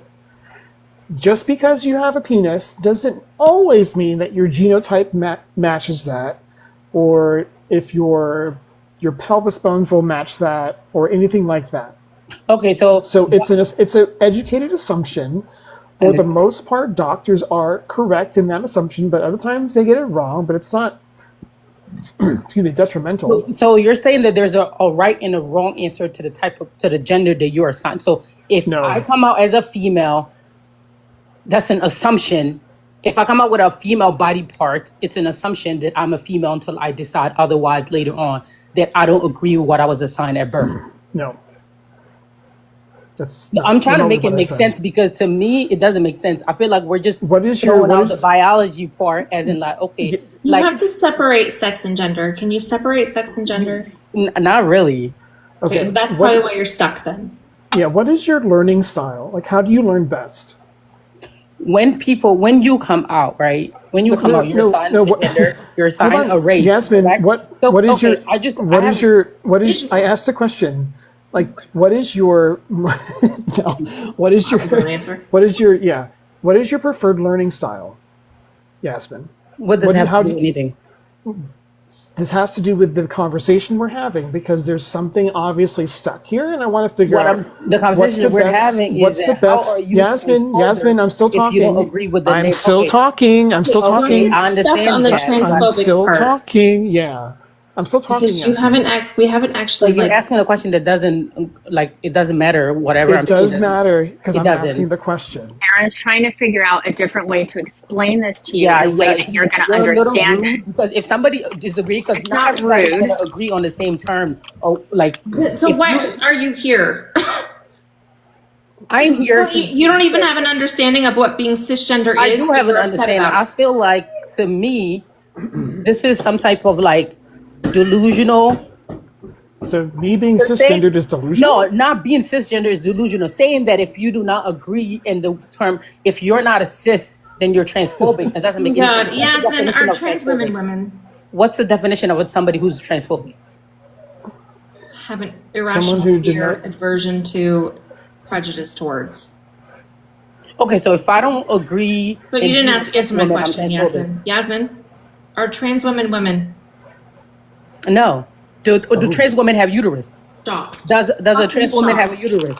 Right. Guess what? Guess what, Yasmin? Trans women are not claiming that they are cis women. Another reason why these adjectives would be so important. Like Yeah, this is, because this is most delusional on a trans different form. most trans women understand that they're usually male, so they don't have a uterus, but they're still women. How are you a woman without a uterus? In order to determine that you are a woman, you would have to have a uterus. To be I think clear, that you're- I'm so Not gender. Your uterus has to do with your sexual reproductive organs, not your gender. Right. So if you would actually take the time to like understand the difference between cis No, and if you guys would take the time to actually listen and refer back to biology to how it is in general. Are you an and how authority it's on supposed- biology? Am I what? Are you an authority on biology? No, I'm not. But overall, if you were to go back in history, where did you see anywhere in history where they would say that in a book or anywhere where it says that this person was a cis woman? instead of it was a woman and a female, or If you're female Egyptian- and a woman, you are cis woman. Whether or not you had the definition, it doesn't make them not cis. So just because certain people doesn't agree with what they were born with and they want to change it, we have to agree with That's the term not that what you being guys were trans given. is. That's not what okay. So being trans is. who gave the name cis woman? Because I'm pretty sure That's not. women I did already not come up with told that. you. Yeah. How we did already cis- I'm not going to explained have a conversation with myself. Dana DeFasi coined cisgender in 1994. I already told her this. She doesn't want to listen, right? The thing is, you guys would actually gladly accept cisgender if you would just listen. Trans women are not claiming to be cis women. That's where your whole, blah, blah, blah. You bring out all these female characteristics. And cisgender and transgender, those are also scientific terms too. They're also medical terms. They want to just go to science, but only use male and female. That's it. Well, I think Yasmin should go What, talk to Brian? the Yasmin should go talk to the other guest before her. That would Oh my gosh. that might be quite the conversation.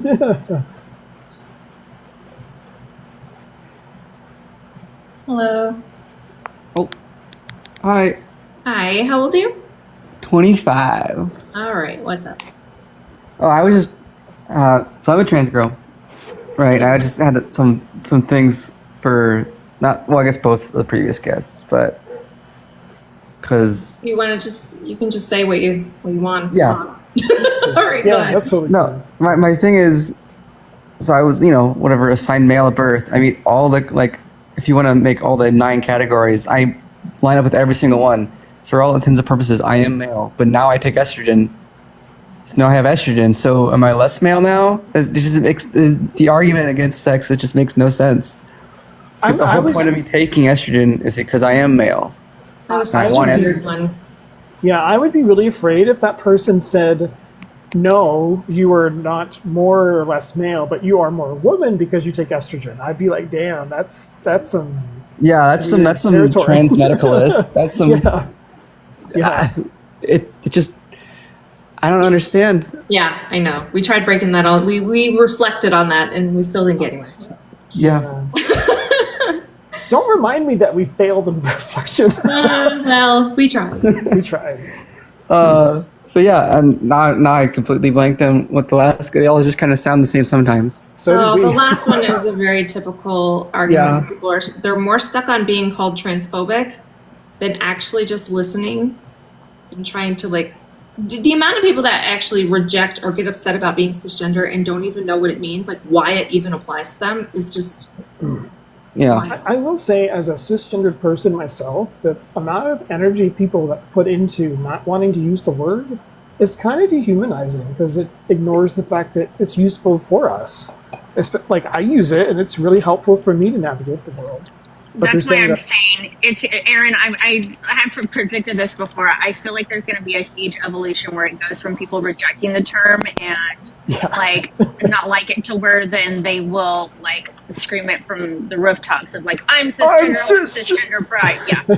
Yeah, I So feel they'll like say they'll have a cartoon instead of He-Man of the universe. It'll be Cis Man of the universe. Cis Man of the universe. yeah, they're gonna be proud of that. Yeah. I feel like it's the same thing with straight in like Exactly. 2014 to 2016, where now they're all saying they're straight. Yeah. In reference to this argument or this topic, like I'm not cisgender, I'm straight. Exactly. I know if you ask someone 30, 40 years ago, it would have been like, don't call me straight, don't call me heterosexual, I'm just normal. You guys are blah, blah, blah, blah.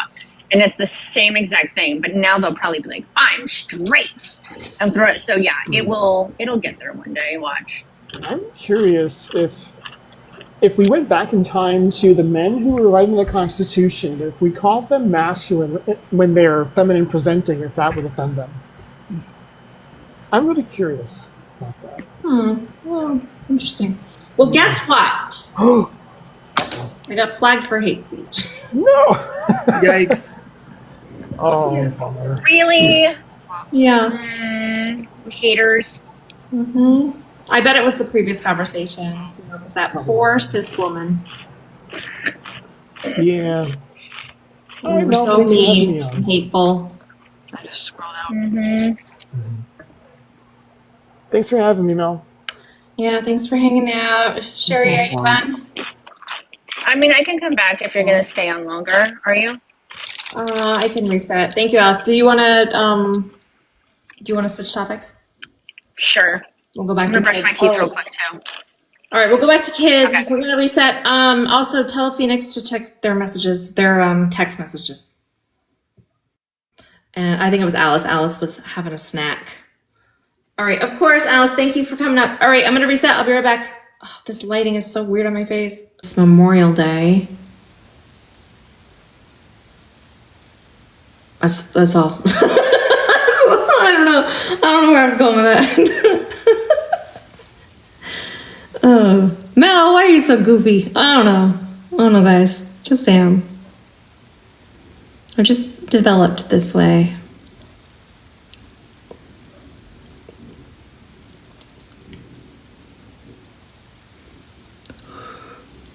I don't have any makeup on.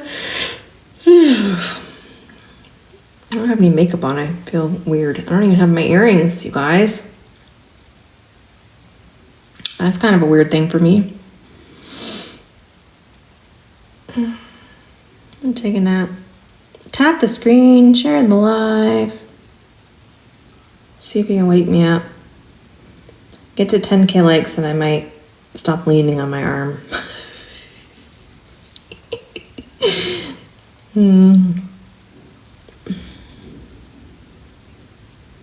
Where's Adora? I don't know. She was in here earlier. God damn it. All right, let's get this bitch rolling. Sherry's chilling on my box. Oh, fuck.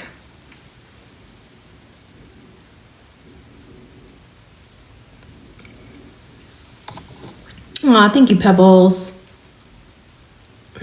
Damn. You guys, 5.5K. I'm not gonna wake up until I get to 10K. Is it just Sherry in there still? Yep. Someone come talk to me. Let kids be trans. Maybe Monday I might do a subathon. I think I could do that. I don't have anything going on Monday. Maybe Monday I'll do a subathon. This could be a full day thing.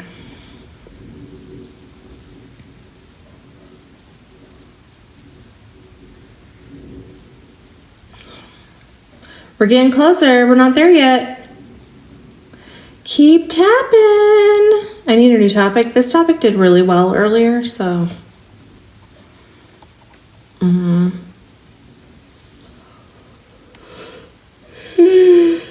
Who made your background? Me. All right. All right. I'm gonna try to wake up. So the topic has to do with kids being trans. Some kids are trans. Do you know what trans means? What are the perks of having your support? You can support me and you get some fun emotes. You get to participate in sub-only chat. That's about it. I mean, come on. It's fun. I have subscriptions to quite a few creators that don't have any other benefits besides for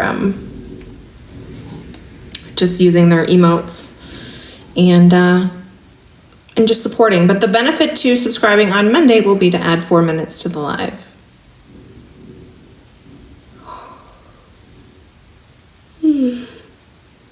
Just do it. Do you give their kids the money? No.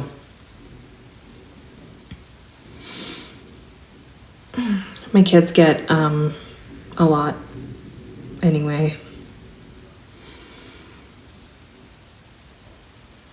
I don't get a lot of, you only get paid for subscriptions once a month. And weekly lately with gifts, I get like I think I got paid $60 this week, so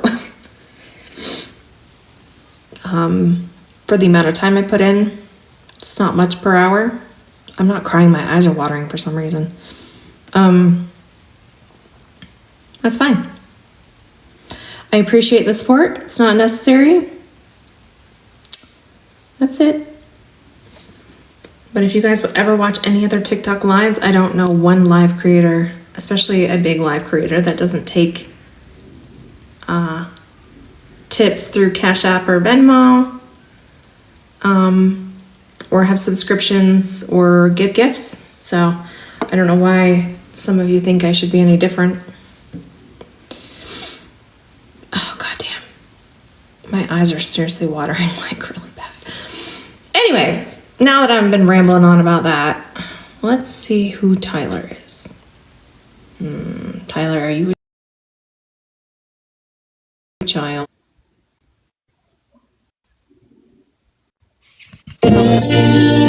Shake your head. Their bio looked a little sus. Anyway, I need some energies, which means I need a conversation that's slightly interesting. I can't just leave Sherry in my box. She's gonna get warm in there.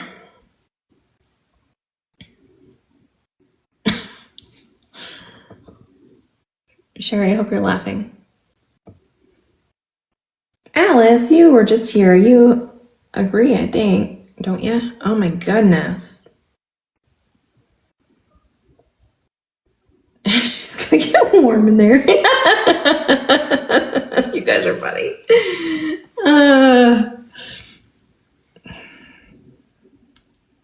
Sherry's gonna get overheated in my box soon. I'm not wearing my contacts right now. I don't know, they just started watering. Here we go. The views are starting to go up a little bit. Let's keep tapping that screen. Thank you all. I'm going to... Oh, I already have a gift goal of the little fires. Bro, do not let them, bro. Do not let them, gang. I'm letting you know now. That on top. Do I have I got fucking in the ass by a gorilla one time, and that shit was clapped. So that's why we should legalize the drinking. Okay. I couldn't get rid of them on the screen because my stupid box is... Oh, so I had to open a different thing to get rid of them. Anyway, I didn't mean to have that sticking around that long.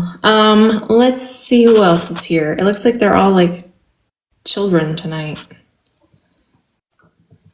Here we go. Hello? Gen X soapbox. I wasn't sure if you were talking to me or them. I didn't want to be rude. Good I evening. am. How old How are you? Good. What's your age? Gen I X. am 45. All right, cool. Nice. All right, go ahead. Sure. So I saw you actually the last live that you had posted, but and wanted to say the same thing, but kind of a similar point with the topic here. I think it might be generational. I'm guessing you're probably a millennial. No? I am, but like... Mel barely is, but yeah, that's right. I'm older that's fine. than you are. That's funny. That's totally fine. I think we naturally see through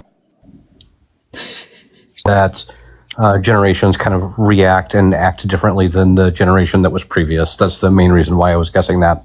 Okay. I mean, I am 41 though, so I'm not like... Okay, you're like right on that edge. You're like right on the edge. Yeah. So I don't know, maybe you can see the side that I'm coming from too. So one of the things I very much remember, and I think is one of the things that's led to diversity and inclusion as we know it today, which did not exist back in the day, was that we were very anti-label, right? It was, don't label me, I won't label you. I don't care about your religion. I don't care about your politics. I don't care about all those labels. I want to get to know you as a person, right? And if you're a good person, we can hang out. And if you're a shitty person, we can't. And I feel like all the labels are really just serve to divide us. So while I understand that part of the argument is for everyone to be respected, I think there is something to be found in just letting people be people. So like I know that some attention is needed, but also looking at like the background that you have right now, I would just say, let kids be kids, whatever that means, right? Trans or whatever. I'm Right, but trans kids specifically are losing rights to their health care. So that's why I'm talking about trans kids. Like, so that's why labels or adjectives are actually very important. But they're used by they are used by people with ill intent. Okay. What? Do you believe in privilege? Oh, absolutely. Right. I was gonna say, that We live in a capitalist consumer economy. You can't. There is no such thing as capitalism without privilege. They're intertwined. Well, I'm not just talking about like financial privilege. I'm talking about like privilege. Sure. So typically the groups that want to get rid of labels and things like that typically are people who belong to the groups of the oppressor, which is funny enough. So it typically happens to be like cisgender men who think like, oh, well, all these dividing terms, and this is so weird because you come from a place of pure privilege. So you don't understand that all these other demographics need these terms to point out that they're oppressed. So why isn't people being oppressed enough? Like so as an example, why can't you fight for the oppression against the oppression of all people? Right? So if you're only fighting for the oppression of one specific group, right, and you're only I do fight one group for multiple groups, but I specifically talk about trans people and kids often because this is the topic I want to talk about. Like I have a transgender child. It's very important to me. I get that. I do get that. Like So we can't just get rid of adjectives or get rid of labels. Like that's just kind of a silly. It's really not. We're all. It people. really is. No, we're all like people. when right? you specifically, Gen X, when you specifically have like legislation that is put through in the past, especially in the past year. Sure, labels tons are of legislation. absolutely needed for legislation. I don't disagree with that. I'm talking Right. So, about. but the legislation is oppressing certain groups, right? And you just want to act like that doesn't exist. Like when you want to take away the terms, then you're just basically No. trying to push it all under the rug like that doesn't exist because it doesn't affect we're you. all just people, That's not what I'm saying at all. recognizing the differences of us as people. Wait, say that one more time. We all are just people, Yep. yes, but we have differences. Yep. And we need to recognize those We need differences. to celebrate them. We need to recognize them. We need to celebrate them. I'm not arguing, like, do you understand that we need to recognize them? Yes. How would you celebrate something if you can't recognize it? Well, that's just the thing. Like, so if I don't have to have an adjective, if I don't have to have a descriptor in front of human, right? Then I can just celebrate you as a human. That's not It's reality. ignoring. It's reality if you want it to be. You're still ignoring privileges and you're ignoring oppression. I'm not. I do not deny that there say are that, oppressed people, but you're and I saying do that not coming deny from that a there is privilege privileged in the world. place. No. I don't deny those things. I never have. So unfortunately, But you said that my topic should just be let kids be kids. yep. Yeah, but I'm specifically advocating for transgender kids. And I'm specifically advocating that there's too much division in our society, and that's why we are where we are right now.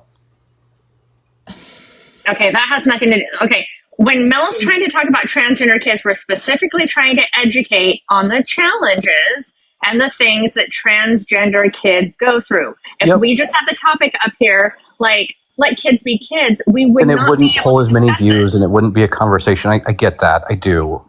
But because that's the focus of the And conversation. transgender kids are treated differently in society than cisgender kids. We And need they to shouldn't talk be. about these things. and they shouldn't be. But that's not reality, though. But as long ignoring as it you doesn't put a make it go label, away. as long as you put a label on it, then it's No, ignoring it does not make it go away. No. I'm not saying ignore it. I'm saying You don't are. label it. There's a difference. No, that's it. No, you're ignoring it. Okay, so how about this? Let me give you an example. As an example, oh come on now, don't be like that. What's my red flag? Okay, wait. Let's just get to the Why are you nitty-gritty waving a now. red flag? Well, like you have this privileged take. Well, let's get to the nitty-gritty. So, what do you think about trans kids? I think they are kids, and I think they are treated really, really shitty by the vast majority of people. Okay, so you support gender-affirming care for trans kids? 100%. Okay. Cool. So you know that there are certain laws and certain states where transgender kids cannot access their medical care, therapy, all of those kinds of things, right? Yes, I'm because aware. there's this wording, right, that And goes into legislation that targets just trans kids. So we need to Correct. have this language to talk about Yep. this, right? Yep, absolutely. We're also living in a country that's taking away reproductive rights from women. Rights are being stripped from everybody Right. all So over you the just place. said women, right? So you had to use a very specific term there, and it's also not just women. It also affects trans men and non-binary people. It affects anyone who can have a baby, sure. But see, again, it's we're arguing about the adjectives while we're watching them tear our rights away from us. So The more divided we are, the more subgroups we are in, the more we are just letting the government take our fucking rights away, take our power away. Us labeling these things is not what's causing that. Right. So is your solution the rights are being taken away and we don't address it? We have to speak out about what's happening, and we do that by addressing where it specifically is happening. The same way you talked about women and having their rights taken away. Well, guess what? We have to say what's happening to address it. Okay, so let me give you an example that where it's a little bit off topic, but maybe it'll make you understand more what I'm saying. So the concept of the term conspiracy theorist, right? So that can be applied to the tinfoil crazy hat people who say that the world is flat and all that crazy junk out there, right? But then you also have somebody who says that they think what the government is doing to kids or whatever is insane, and they get labeled as a conspiracy theorist as well. So then psychologically, you're able to just dump all these people into this group where you don't have to pay attention to them, right? So what I'm saying is bigger than this. What I'm saying is that there is a systemic problem with the government to the people, period, all people. And as long as we break up into these little subgroups, they can classify us off It's not as all people, this though. subgroup, this subgroup, this subgroup, not all people. and it's never the people that It's have a not all problem with how people. they're being governed. It's not all people, and that's what we need to recognize. And we also need to recognize intersectionality. 1% of people are enjoying a fabulous lifestyle, and the rest of us are suffering. It is it's not all people. 99% of people. Okay, so 1% Can is you also buy a house? right? Can Everybody in this chat buy a house right now? I don't It's see what that has to do. all people. I don't see in /care about what that specifically right now has to do talking about trans rights. Not that we don't care about the topics, because we do care about We other have a things. tyrannical government that's stripping our rights away, and that's why Yeah, we're and having you're the the one that's conversation that we're worried having right about now. labels. It's literally you that's Because we worried need to about come to- adjectives. we need And to we're t- telling you what the importance is, and you're like, So no, you're we like have to use waving. these You're adjectives. literally about to wave a red flag at me because I'm saying that we need to be united as people. I'm actually just playing with We it. right can't now. unite against people who are trying to actively take away our rights, right? Whenever Yeah, we and that's have the government. Republicans, it's not. It's It is actually the government. It's not just Republican. It's not just government. Look at is it only the government coming in here? We have opposition all day long. Is it the government who's coming in here to disagree with us? No, it's people who also have the beliefs that transgender kids don't deserve health care. And we have an insane government who's empowering people to think that it's okay to be that way. Okay. It wasn't like that 20 or 30 years ago. We're not We had a arguing very that. small group of people that were like that. True, and that's why we talk about getting out and voting, being educated on things like that. Like Yep, we talk 100%. about all of this. You can talk about more than one thing at a time. Yeah, and people were absolutely hateful years ago without government causing that. What are you talking about? Not like it is now. Really? We do have Really? more. We do have more actual bills right now that are more specific. But we had things that were banned completely previously against the LGBTQI plus community, right? Yes, but people weren't walking around with hateful venom. They might have carried it around. They might have carried it internally, but they didn't feel empowered to spray that shit on other people. Oh, right. That And has changed. the Republicans have made that happen. Donald Trump agree. specifically made that happen. Right. So again, another label that's really important, right? Because we have to talk about which group of people is causing that. It's Republicans. So It's bad. It's bad people. It's bad labels. people. No, it's not just bad people. It is. Well, yeah, it's Republicans- immoral, gross I people. agree. Republicans are bad people. 100%. Okay, so what happens? So what happens if you strip away the parties? Right, Democrat and Republican doesn't exist. Just as a hypothetical. I don't care about this conversation. Right now, we're trying to use our voices currently for saving trans kids' lives. That's what this live specifically is about, not a political debate about what's happening with political parties. That's not the purpose of this specific live. Right. We're all on the same page with how we think the government is fucked. Yes. Sure. So then, and that's the only thing. You're here I guess arguing about how we don't need like it doesn't make any sense. I'm arguing that we need to come together. That's We it. don't come together with people who actively fight against our equality. That's not how that works. It's not a kumbaya moment with bigots. Absolutely not. Yeah. We have to fight against them. How do you come together? Who the oppressors are and who the and who the oppressed. So the word marginalized. I don't know what words I'm looking for. I've been a lifelong. I've been a lifelong Democrat who's recently very fallen out of love with the idea of the parties altogether. I remember a time, and I think these Republicans still exist, right? I remember a time when the conversation was about small changes to the economy and just little things here and there. So I think MAGA and Republicans are I think that's two different things, two different ideologies, I guess, whatever you want to call it. But even there, it's those misuse of terms, right? So if we just assume that it's the entire Republican Party that's bad and transphobic and homophobic and racist, that's not accurate. You can't say that that's honestly true. And that keeps us from coming together. If you vote for policies that are against transgender people, against gay people, You're giving people way too much. Support. Period. If you vote for policies and parties that support these ideas, you are a supporter of homophobia. You are a supporter of transphobia, right? Then I can't vote for either party. How I can't vote, right? Great, then don't. Then don't come together. I mean, whatever that means.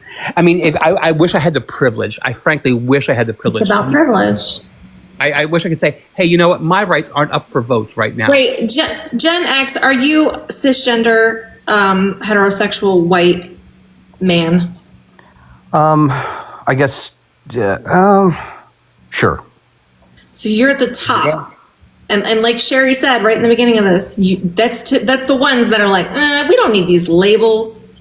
Right. You're I also have a homosexual child who I support fully. So okay. I'm a cisgender heterosexual white woman, so I have that oppression of being a woman, and I have 2 children who are within the community, right? And that's why I fight for this every day. But that's not. I wasn't asking about your children. I was asking about you. And also, you have a child who you don't use your vote to support their rights. But okay, there is no one for me to vote for that supports their rights. There is actually. There's people taking them away. Who? Yeah. We actively Republicans. have. Yeah. No. Who's actively supporting those rights? Democrats. That's running for president right now. Democrats. Biden. No, he's not. He supports marriage equality. He's been fighting for. He was encoding that into law. What are you talking about? I mean, he's not great. Yeah, he's not perfect. But I mean, what specifically has he done to not support LGBTQ Americans? He can do more. I agree with that. But what has he done to not? I want to know that. Because we can name things he has done. What has he not done? It's just weird because it's so far off course. We're here to talk about like supporting trans kids. I don't understand. I feel like this is just a distraction. Yeah. Yeah, and I think so too. And it's interesting because he was blaming us for that, right? Like we are the distraction because we're focused on the labels and we all should just come together. Well, come together with who, right? Like we need to label, we still need these adjectives to understand like the different levels of things within society. We can't just get rid of all And the thing is, it is that generation, right? Like that's a typical take from Gen X. But that's something you have to like unpack and work on, because why are you thinking that way? Are you in the most privileged of all classes? I mean, I just want to point out once again, as we all know, he could not answer the question about something negative.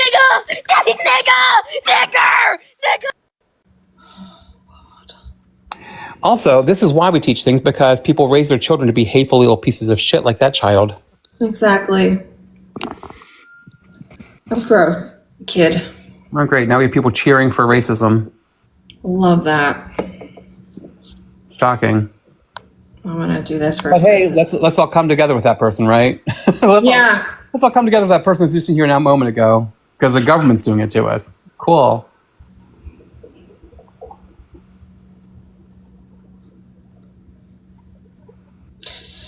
Hi, Bish. Well, and we were doing the if you're not cis, you're transphobic topic before, and that's where it kind of combined. But he thought that my topic should just be let kids be kids, but we're not talking about specifics when we're doing that. Right. What's up, Ultra Magnus? Why do you have your camera on?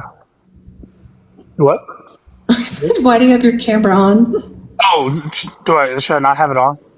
Well, typically when people who I don't know have their cameras on, they're going to show me something that I don't want to see. Okay. I'm sorry. Okay. I apologize. Fine. I apologize. You did I nothing. never know what's going to happen there. Yeah, All right, so you did nothing wrong. We just learned to brace ourselves. I wish that wasn't the world we're in, but hello, here we are. Yeah. All right. So what's up? I have a general question. So, my older sibling just recently came out as trans. Like they moved up to Maine and stuff, and it just came like I guess out of left field, because he's about 10 years older than I am, and I love them and stuff, and I guess I just don't know how to support them. Okay. If you could any advice. Sure. So how do they identify? I guess they identify as a woman. Okay. Like they've already changed their name and everything like that, and whatnot. And I've tried calling them, by their new name and everything. But for me being the youngest of my family, it's at least to me, my feelings are still confused. Okay. But I'm still, I still support them and everything. But I'm just. Can I ask a quick question? What pronouns do they use? She, her. Okay. So the first thing you can do right now in this conversation, to do one small step, is just try and say she, her whenever you're addressing her, whenever you're in the conversation. It's one small step at a time. It's good practice. Yeah. So a lot of times people do try to use gender neutral terms because they don't really, when they're confused, right? But just go by what the person wants, and validate them. And then, so validate her, specifically your sister, and start using those terms and normalizing that in your brain. It'll start to come naturally once you start thinking of her as your sister instead of your brother. Another thing to have an understanding of is one of the main things that a lot of people don't get is what being transgender actually is. Right. So I don't know her age now, but either way, her gender identity developed in her brain as a child. She may not have had an understanding of it. She may not have wanted to express it. Whatever those reasons were, it's irrelevant. But the entire time that you've known her, she's the same exact person. Right. And I'm speaking on this as someone who has children who are trans, right?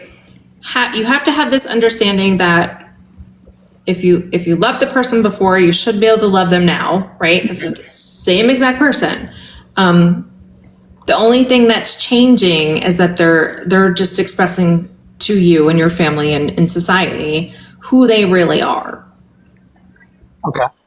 So she, using her current name would be very validating. Pronouns, always referring to her in the past and present as your sister. She, her pronouns, her current name.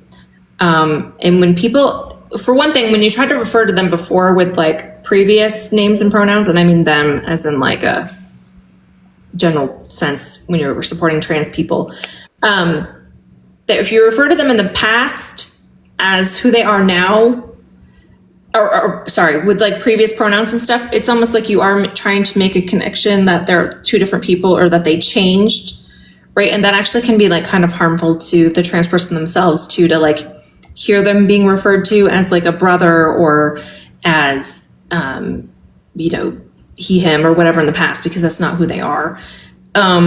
So try to work on that too. Okay. It does take a little bit of an adjustment period for sure. But putting in the effort can really, it can be very validating to her. And also, once you switch everything over for yourself, it'll be easier for you. A lot of times when people still try to refer to a trans person with previous pronouns and names and stuff in the past, and then try to change it in the present, that can actually get really confusing in your brain too, where you're trying to gender someone differently at different times. So it actually just would be easier for you as well to just switch everything over. So have you communicated with her at all?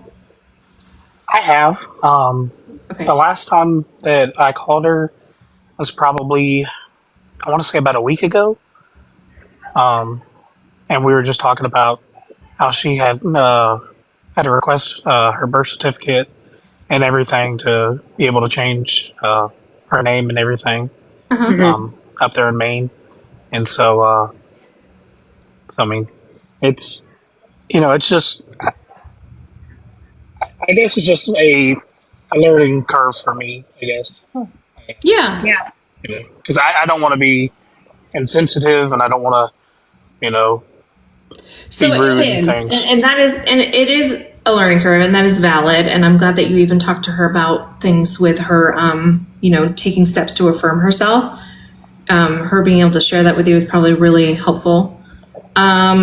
So let's see here. Sherry, do you want to give any more like personal advice, and then we can have Bish give resources, because Bish is the resource guy.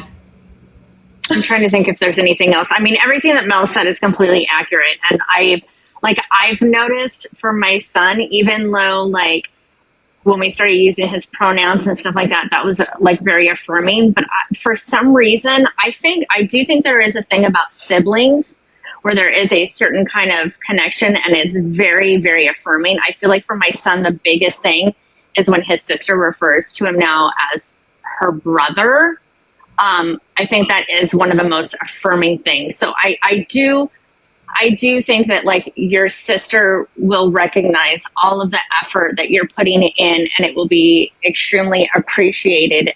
And you're probably one of the most important and very affirming people in her life. So just continue learning and supporting her, and like everything Mel said, like, referring to her in the past as like, well, you know, when my sister and I, when we were 5 and we did this and this and this, and just keep it consistent all the way so that your brain starts to make that connection.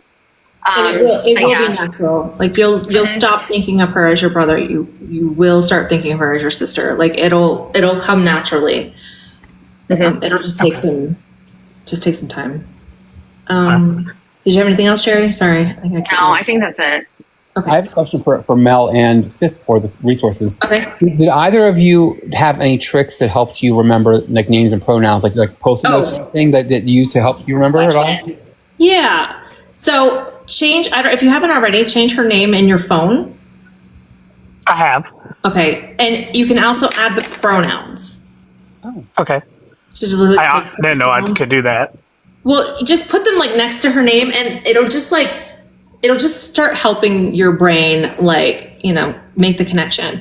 And if you can, try to put some effort into actually texting her, right? Okay. Like, just take some time, like, hey, I want to talk to you about something, and just, I don't know, just come up with something to chat about or whatever. And then when you're typing, try to, like, because you'll see the name, it'll start making the connection that the person that you're talking to is the person that you're texting, you know, like that's your sister.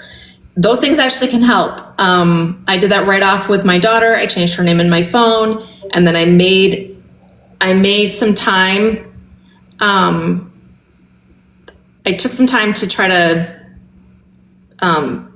purposefully text her to like really get that in my head. Like you could even get out of the conversation a little bit, you close your phone or whatever, and then have her name pop up when she messages you, like on purpose. Like, these little things can really start to like get your head That's really smart. I never thought of that.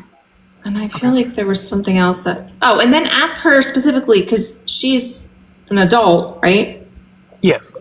Yeah, so ask her specifically like what she needs from you. Okay. You know, what can I do to help you? Those things can happen. And she may just tell you like using my name and pronouns would be really helpful, or whatever it is. You know, and another thing, don't out her to anyone. Right? So unless she gives you permission, or if you're like, oh my gosh, I'm talking to this friend that used to live in our neighborhood or whatever, like, is it okay if I refer to you as, like, how do you want me to refer to you to other people, you know? Because that's not your responsibility to out her. Right. Okay, I know that we just gave you a lot of information, but that's a lot. I know. And I'm going to give you some more. So you asked for a couple of resources to share with you. Are you familiar with the Trevor Project? Have you heard of them before? I have not. Okay, the Trevor Project is the nation's only 24/7, 365 crisis and unalive prevention helpline for LGBTQIA plus youth.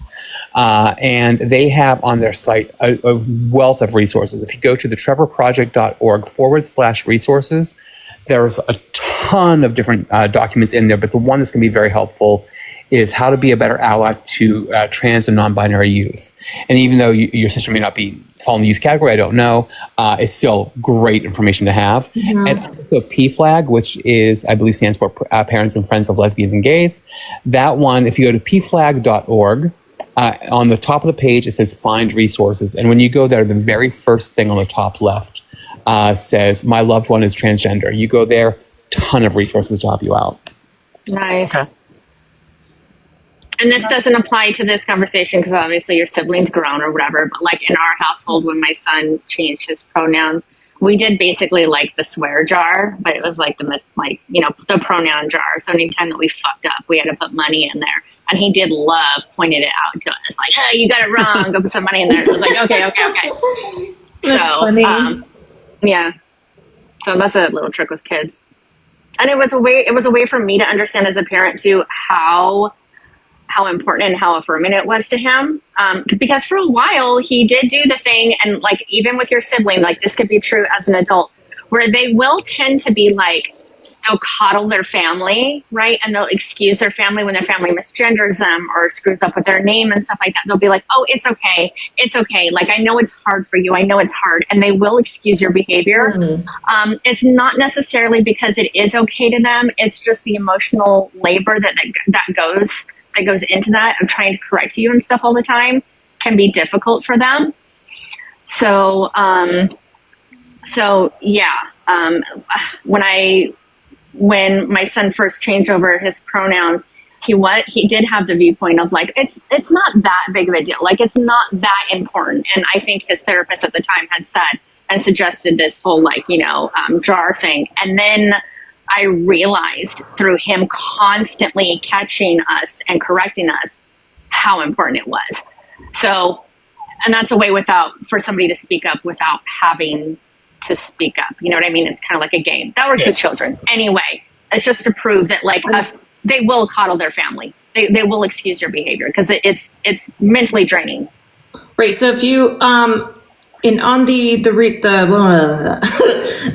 trevorproject.org, there's a section that talks about like what to do if you misgender. It's a really helpful way of like, they have the explanation is great. But just as a basic rundown, if you do accidentally misgender, don't make it about you.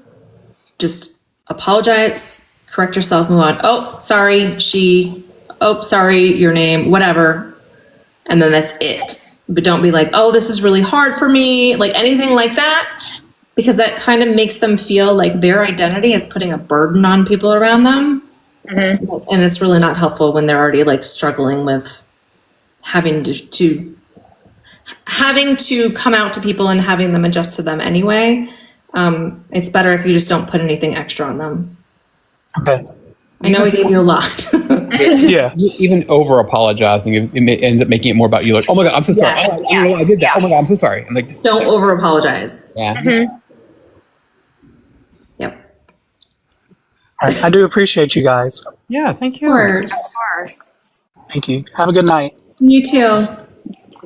Yeah, I love people that subscribe to leave hateful comments and you just get muted. I mean, I hope it was worth it. I hope it was worth it. Bless your hearts. So it has to do with the like gifting of the subs. Sometimes There we go. Yeah. That They makes get 'em. sense. Mm-hmm. Yeah, but it doesn't mean you're immune from getting muted. So yeah. And again, like we've said a million times, giving advice is something that's very important when it comes to supporting family members. So absolutely, if anyone needs any type of advice on supporting someone in their family, I'm definitely willing to do that.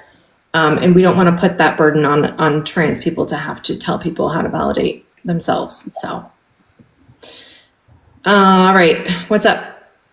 How are you guys doing tonight? Okay, how old are you? I am 28. Okay, cool. Go ahead. Let kids be trans. Can I just give my opinion? Sure.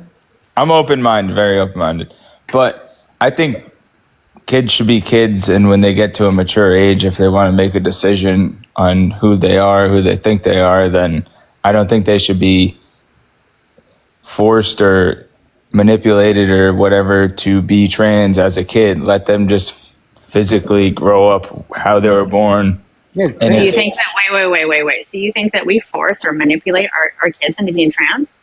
No, but like I played hockey. I know plenty of girls that played with me and they were tomboys. Yeah. Sure. And then they grew up and they were either lesbian or they're straight. And it's Because they weren't trans. Those aren't trans kids.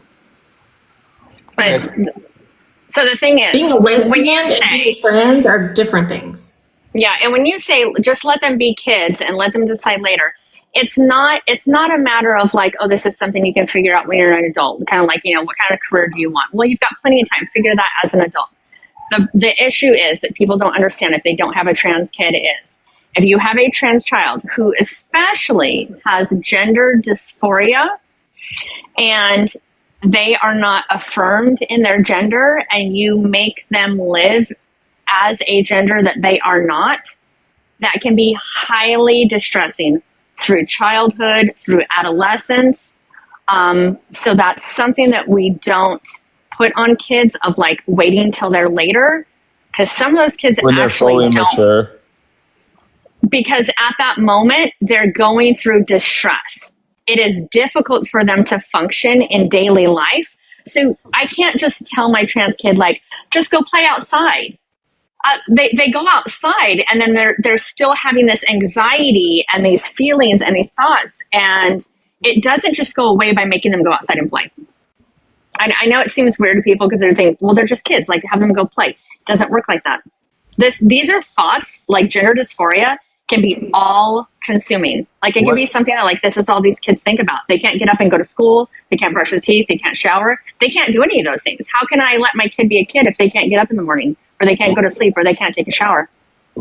Could I have a definition of gender dysphoria, please? Yeah. So it's a high level of distress that comes as a result of having an incongruence with your sex and your gender. So it's not just that they're trans, it's that they have a high level of distress about this incongruence. So if you have a kid who's a trans boy and you say, you know what, you can figure this out as an adult. For now, put on a dress, we're having a family event, put on a dress, put a bow in your hair. It can cause such a level of distress, right, that a kid will not be able to cope with that. Right, because people are not seeing them as who they are, and they don't even see themselves as who they are when they look in the mirror. It's just a stage. It's kind of like making your kid. Not it's just kind of a like making your. stage. It's not a stage. It's kind of like making your kid live in a costume every day, and making them put on a fake persona. Like I want you to pretend to be this person, and it's not who they are. That's really mentally distressing. I So think why is it that you think I that think we- it's social media with young kids is what. It's not. causing It's it. just something people think. It's not. It's my There's been opinion. no evidence to prove that. Well, you think that, but there's been no evidence to prove that. Yeah, that's the thing. No, I never said. I just my opinion. Opinions aren't facts, and you have an opinion that's not based in fact, so it's just not true. I know. I wasn't talking to you though. Oh, sorry. Well, let me correct that then. Cool. Yeah, and therapy. There's no therapy to help them accept their own body, like the comments. Like that doesn't work. What we do is we help kids their bodies align to their identity, and that typically will relieve some of the dysphoria. It's different for every kid.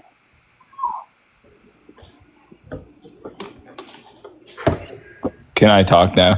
I don't know. You're not talking to me, right? Why don't they just like? Why don't you? I'm sorry. I'm feeling petty right now. It's true that you talked about like forcing a kid to be something that they're not, or like as long as nobody's forcing them. But why are you okay with forcing a kid to be cis when they actually are trans? You can unmute yourself. I won't allow Bish to mute you again right now. I think I don't know. You have a boy or a girl, and you just raise them however they are, and if they want to transition or they are feeling trans or they have gender dysphoria, maybe therapy could be an option. Yep, therapist's first step, and then what? Then I don't know. And then the therapist tells you. So this is what happens. So then the therapist tells you what you are doing by denying your kid's identity is harming your child. You need to support your child. Then you listen to the therapist and you say, okay, and you talk to your kid, what do you need? And they might say, I am a boy. I need you to recognize me as that. I need you to refer to me as he, him. I want to change my hair. I want different clothes. I want a different name. And then you support them and you give them those things along while they're doing therapy. I'm just lost. I don't even know. Like he, him, they, she. I don't. What? Like when did this all start? It's just Pronouns. Come on now. I'm being serious. When did pronouns start? Like you know what a pronoun is, right? Yeah, but like since when did people go, oh, I go by he, she, they, them, whatever? Thousands of years. Forever? Thousands of years. Like, since the beginning of time. There's guys and girls. No, and I can guarantee that if someone had misgendered you as a child, you would not have liked it.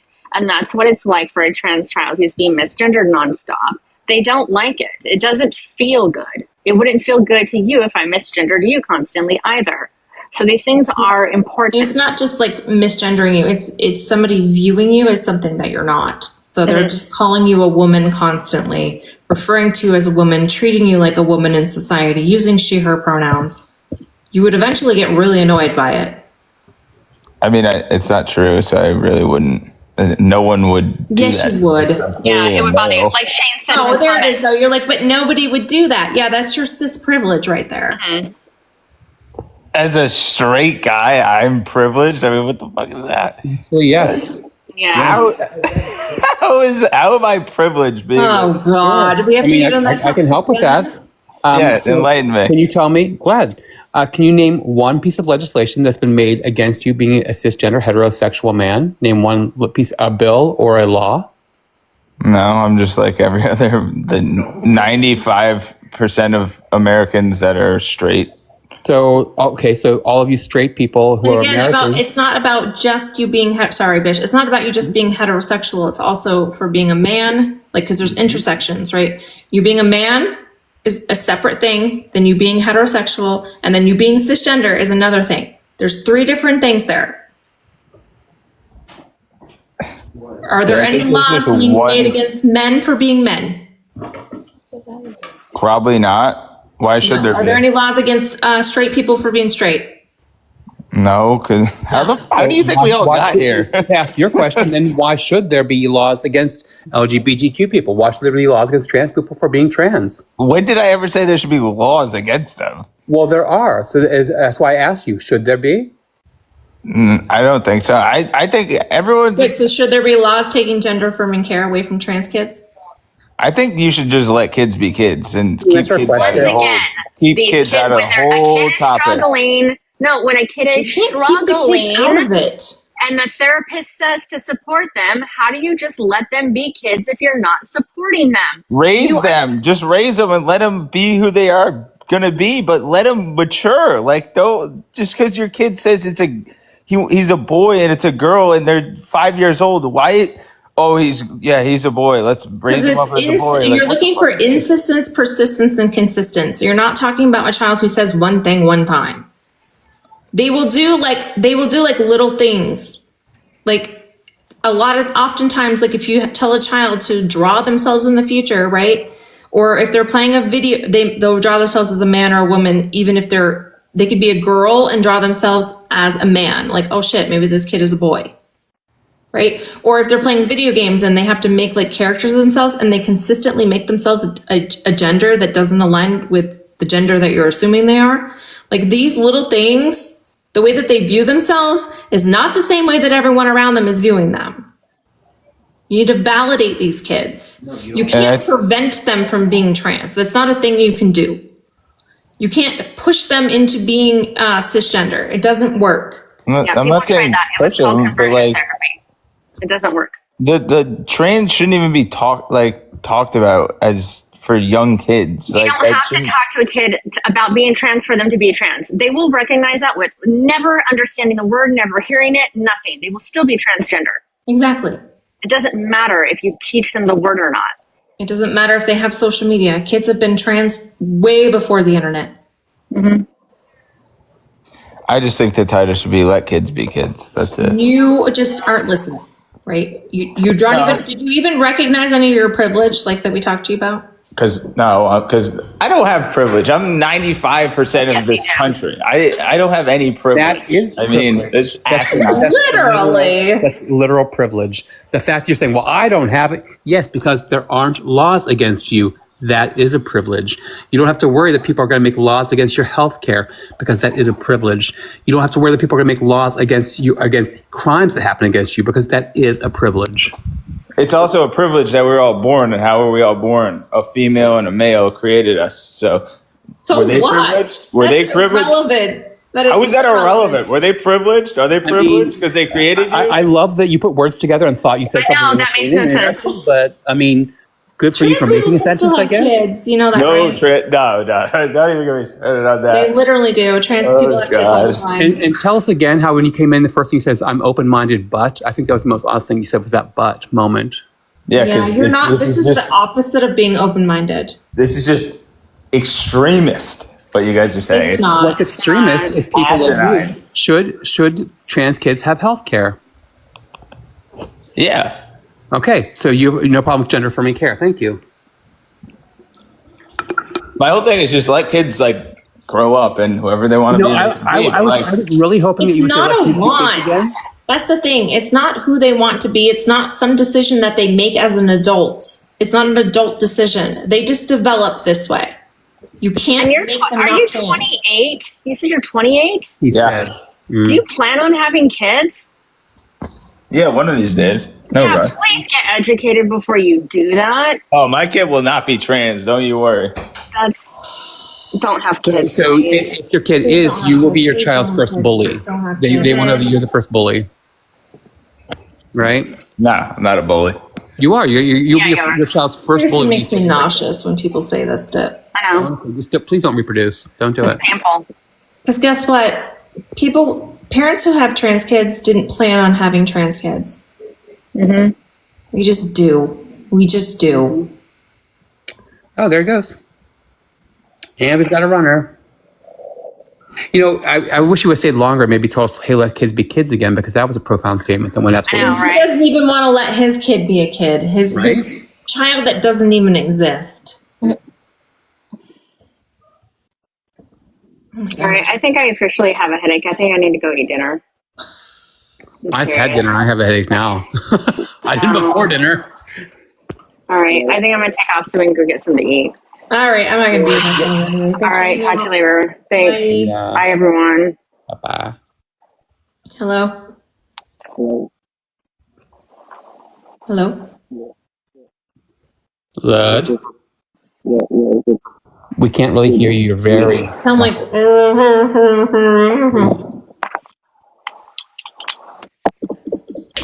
Hello?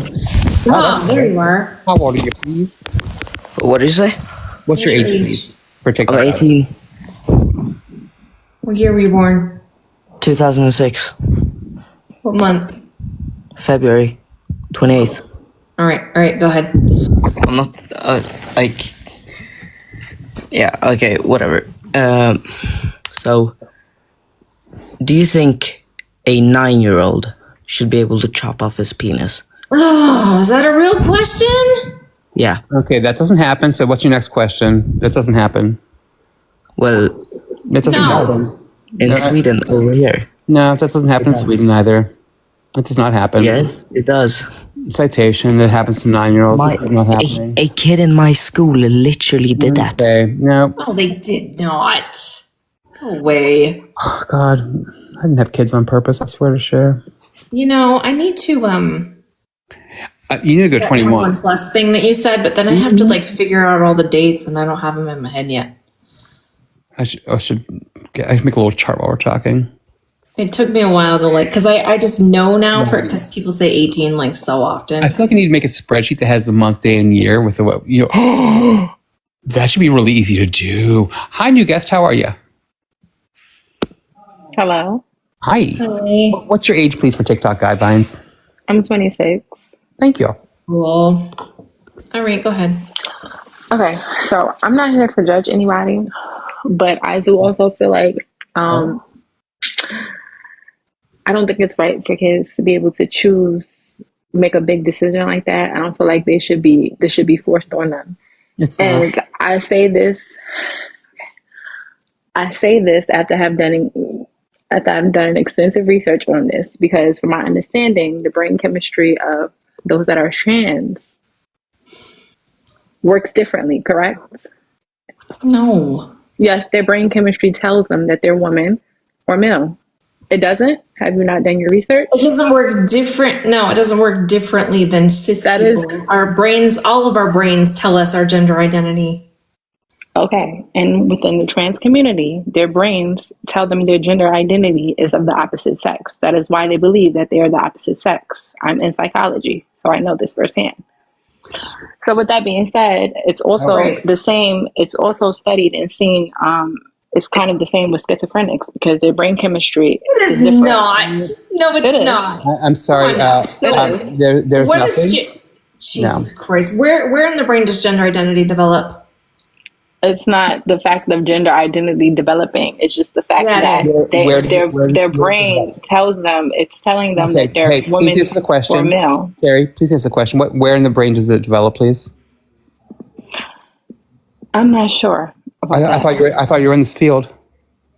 I didn't say I was in the field of brain science and brain I thought you chemistry. said- I said I was in the field of psychology. I thought you studied. I thought you studied gender identity. Biology. I don't study biology, so. But I thought you studied gender identity extensively, right? That's what you said. I didn't say I studied gender identity. I said I was in psychology. One of the courses went over transgenders. You said you did extensive research and like you came and said you were some kind of expert. I never said anything about extensive research, and I never said that my core focus was in gender identity. You did No, say I didn't. I never said that. I said I studied. And then I you said I asked studied Mel, psychology. I never said I studied biology. and you also it's also separate things. transgender. It's also transgender. Biology people. will go into the depths. Oh my gosh! It's also transgender people. From what you said earlier, please don't use that other term again. We want to be humanizing of people. We want to Okay, be. so please do not refer to me as cisgender extensive because I'm not cisgender. I'm a woman. I'm born female. Christ, of course you're not. Okay, so do you understand how it can be offensive to me and how it can be offensive to you? No, But you don't respect Actually, you don't I don't respect me and thousands and millions. Oh my God! It's not about you. It's not about you. It's not about me because until you guys have respect for us, we don't have respect for you. Is that what a steamroll is? You understand that? How can you have respect for somebody? Okay, so we're gonna make it really easy. We're not gonna steamroll. That's not happening today. Do you understand that? We good on that page? Cool. Okay, sweetheart, continue. Cool. Yeah, you're probably going to want to drop that real fast. You picked the wrong one today. Okay, is this we're on the Okay, same Pookie. page? Okay, cool. You know what? I was nice, but I'm not going to. Nope. I look, I have no interest. If you want to be a bitch, I can be a bigger one. I would prefer to be a kind person. Jesus Christ. I'm sorry you're upset about being cisgender, Cherry. Must be a rough day for the cisgender people. Yeah, poor cisgender people. Of which we are then. Hello. Mad at the truth. Okay, Cherry Blossom. Cherry, bless your You heart. can actually, hold on just a second, Mike. You can do some extensive research, Cherry, on how gender identity does develop in the brain as children, okay, in the hypothalamus. I'll give you a resource real quick. Not that you give a fuck, but healthychildren.org is by the American Academy of Pediatrics. There's an article called Gender Identity Development in Children. It talks about how gender identity naturally develops in all children.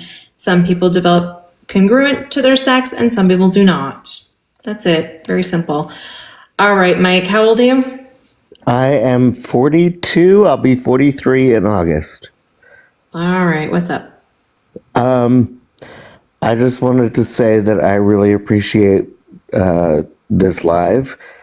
I'm a gay man. I was raised in the Catholic Church, which freaking sucked. And I've been through a lot of stuff in my life, and I love seeing people like you allowing people to be who they want to be. Like, why is it such a problem? Why does anyone care? It doesn't matter. And in fact, it does matter that you let them be who they are. And I was a teacher for a long time, and I had trans students, and they said, "Oh, my name is Seth. Call me he." And you know what I did? I called them Seth, and I called them he. And how hard is that? How freaking hard is that? To just let people live their lives. Especially when it comes to parents, right? Like, you're supposed to love your kids unconditionally. But for some reason, like, so many parents can't even accept their kids for just like things, very important things about themselves, right? Like, when it comes to either sexuality or gender identity, so many parents are just like, no, even though that, like, I don't get it. I don't understand it. I don't either. And I was very lucky that as a gay man, my parents were very supportive, even though we were Catholic. They, and I've been with my husband for 25 years. So, but yes, and I know gay and trans is not the same thing, but it's like two sides of the same coin, in my opinion, of acceptance and love and just being who you are. And I don't, yeah. Thank you for being supportive, I think, is my overall message. Thank you. Appreciate that, Mike. And congratulations on 25 years of marriage. I'll be 19 this year, so. I'm got also 6 married more. to a man, You got 6 more. I'm 2 months in. 2 months. Look, we've been together. But wait, we've been together for 23 years. We decided to wait a little while. We didn't want to rush into it, Oh, well, the thing is, for me, it wasn't legal for most of the time. So I say 25 years, but legally, it's more like 6 or 7. But yeah. Oh, so you got married after 2015, after Obergefell? Yes. Nice. Yes. Yeah, that just fucking sucks. And that's the thing that people just don't forget. Like, everyone forgets about. Like, that wasn't legal everywhere not that long ago. Yeah. Wild. But you know what? I was like, I don't care. Like, I'm committed. This is my husband. This is my man. And the moment it became legal, we went down to the courthouse. We had, and I'm not even joking, the man's name was James Brown. And he was a justice of the peace, and we just signed our papers and walked out of the courthouse because I was like, I'm gonna get this written down, because it was time and we were finally allowed to do it. And That's so sad. Well, yeah, I don't know. That's just something we don't talk about a lot anymore, but that is something that has also been on the line again in a few states that I don't know which ones. Do you, Fish? I mean, I just got married in Florida, and I know that Florida is already having their eye on it. So I'm like, hey, maybe we should actually also get married somewhere else. So, yeah. Yeah, I had that same issue with my kids. Were both born in Florida, so their birth certificates. Yep. No, I don't live in Florida, but we got married at Disney, so I No, so it could make it not valid, right? Maybe. Possibly. Well, fortunately, our friend who officiated our wedding is a good friend of ours. She lives a few states away, so I can go and hey, let's do it here too. Yeah, that might be a good idea. Unfortunately, that's really sad. I couldn't give birth to my kids in 2 different places, so. I'm just kidding. All right, thank you, Mike. Appreciate it. Thank you, and thank you for supporting trans children, because they get to be who they want to be. And I think that's the bottom line is we all get to be who we want to be. Your rights end at my nose. Yep. And whatever you do, if it's not hurting me and you're living your best life, I'm supporting you. And I don't care. Not that I don't care, but like, if it doesn't bother me, if you're happy, if you're living your best life, then I want to support you and I want you to do that. And I just can't, I don't understand these people who push their beliefs on other people. Believe what you want to believe. But again, when it starts infringing on my rights or their rights, then it's got to end. And thank you, and I will leave it at that. And I appreciate your stream, and I'm sending positive vibes out into the world for you and everybody who feel the same way, because we all gotta live. We all gotta live.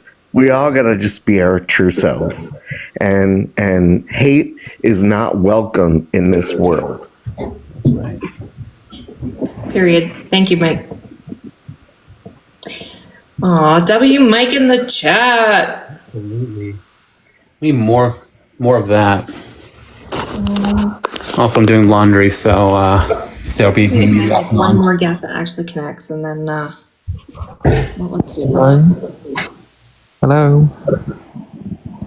Hello. Hey. Hi, how old are you? 18, and before you ask, March. March of. What year? Yeah, But March of what year? I have to start this off with, I'm not disagreeing with you at any point in this, because I don't Hey, disagree. but I still need a year. I need a year. Yeah, what I was saying was, as I was watching this, I was getting... My goodness, my friend, it's fine. It's fine. But March of what year? We're gonna chat with you. But March of what year? Just were you born? 2006. 2006. Oh, okay, there we go. Just Thank turn you. my. Okay. That's all we needed. Now you can continue. Thank you. Recent birthday. Continue.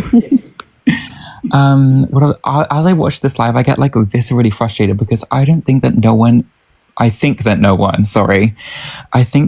is like appreciating the fact that you don't walk into a doctor's office and get estrogen thrown at you, especially in the case of children, that they go through like these intensive tests with psychiatrists. And also one thing that really irked me was when that woman was like, the brain is developed differently. And then when you asked her how, after she said that she had done all the research, she was like, I don't know. When it's just like, if you even do one Google search, you would know that it's the gray matter is different in the bed nucleus of, I can only remember one before I say this, but the BNST area of the brain.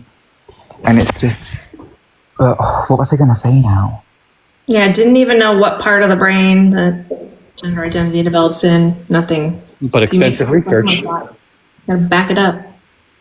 And it's just there's so many like cases, and I saw someone in the comments say, you can do whatever you want when you're 18, but it's those teenagers that don't understand or get the information on why they don't feel comfortable with their bodily changes with their body that don't even make it to 18, which is I think that is such an inappropriate comment as well, because it's all these things like I just don't get why people don't understand that they don't wake up and think, wait, I want to be a girl. It's like gender dysphoria is a genuine condition that people can't help, and the treatment for it is not conversion, being told that they're not, being told to ignore it. It is gender affirming care, such as hormones, puberty blockers, all of that.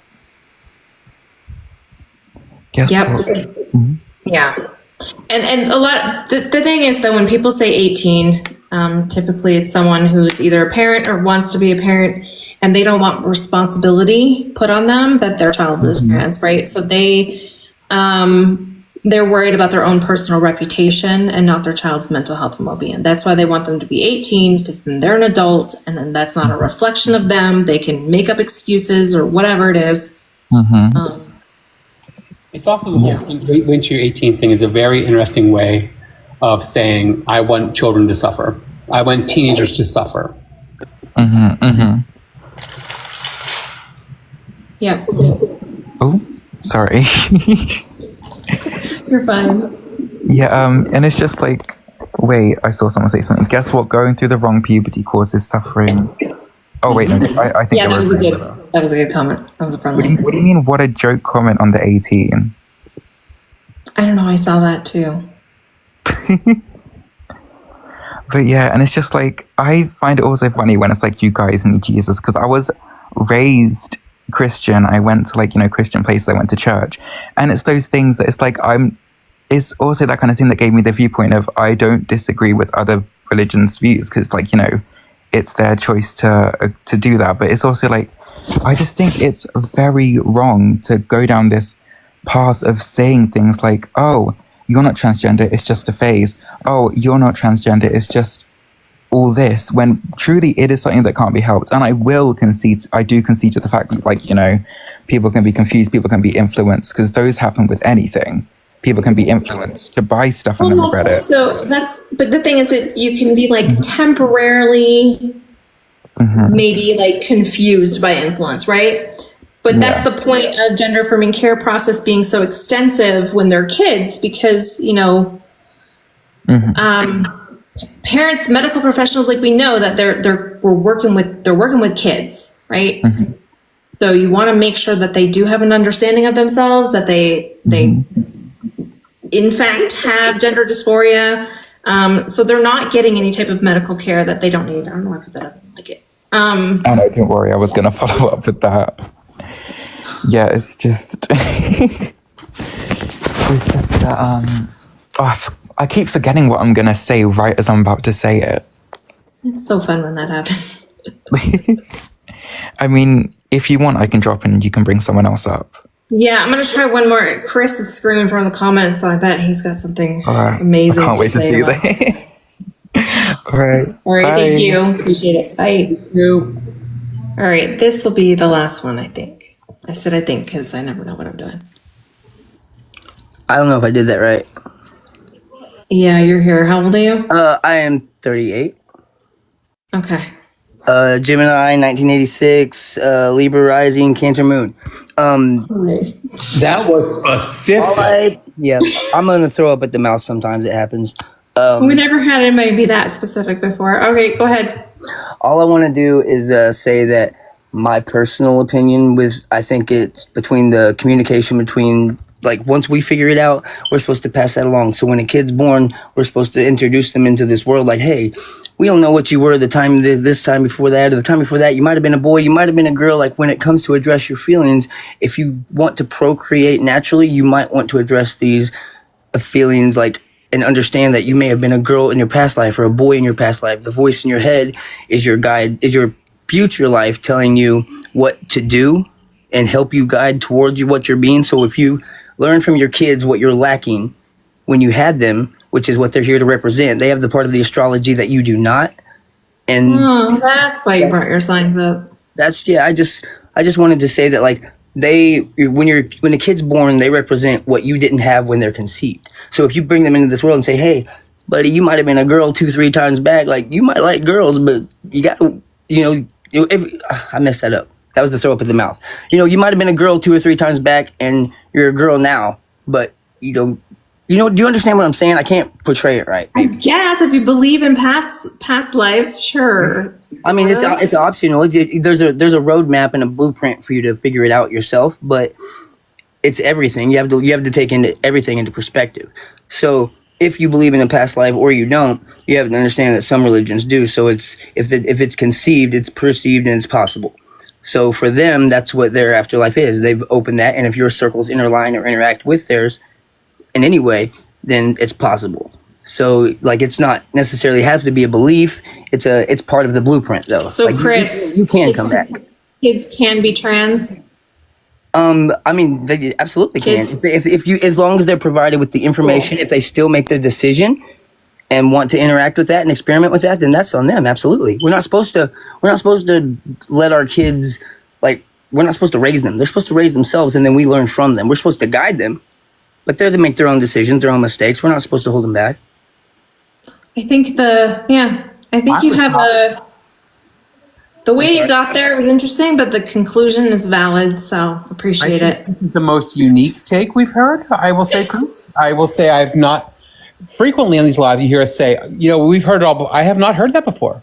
I have not heard that one before. I think the transition that's going into Gemini right now has got me an opportunity to portray what I represent, which is the connection and the communication, and I represent the polarity, which means that I understand, you get polarity. See, things aren't different. Hard and soft aren't different. Love and hate aren't different. It's just different degrees of the same thing. So with a best example is love and hate. So you've got 2 different emotions that represent the top and bottom of the scale, right? So you can hate something, but you can also reconcile that hate. You can hate something more than you hated that, and it still make its way back if it apologizes, and you can consider, is it being genuine? And then, like, some things we love, we end up hating. It wasn't for us, but we ran our course with it, and we have to accept it and understand it and love that for what it is, which is life. It's a big turning point. We don't stop changing. When you start hanging on to shit, you become that shit. The less you have, the more you are. Higher vibrationals ascend, lower vibrationals solidify. I mean, I know it's everything. You have to consider the entire bit. And I just got this information to connect dots, and I can communicate it now. So I'm happy to be able to do that in any way. Look, I just want I will say that I didn't get all of that, but I am intrigued, and I'm being genuine. I'm like making fun of you. I'm super intrigued, and I respect your energy. It's just okay. I appreciate you. Sure. Awesome. Thank you. I just stumbled on here. I'm going to follow you guys a little bit more. If I come across it again, I'll pop back by. Yeah. All right. See ya. All right. Love you guys. Bye. Bye. I was not ready. All right. Again, I don't care how we get there, right? If we have the same conclusion that trans kids should be supported, their identities are valid. Yep. W, Chris, you can give him a V. That was give him a V, which is a half W. No, I'm just kidding. Give him the whole W. Fuck it. I mean, I'm just kidding. I know. But oh my god, people are the conclusion. They'll talk about Mel and the V now. We know what that means. However, god damn, what for Bish? Come on now. Hope he wins that fucking appeal. If not, if you don't win that, Bish, let me know. Anyway, I'm gonna end. That sucks because I could have saved Bish if we didn't have a little god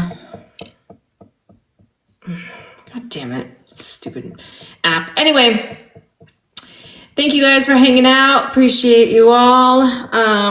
We had some pretty consistent numbers. 500 is pretty good.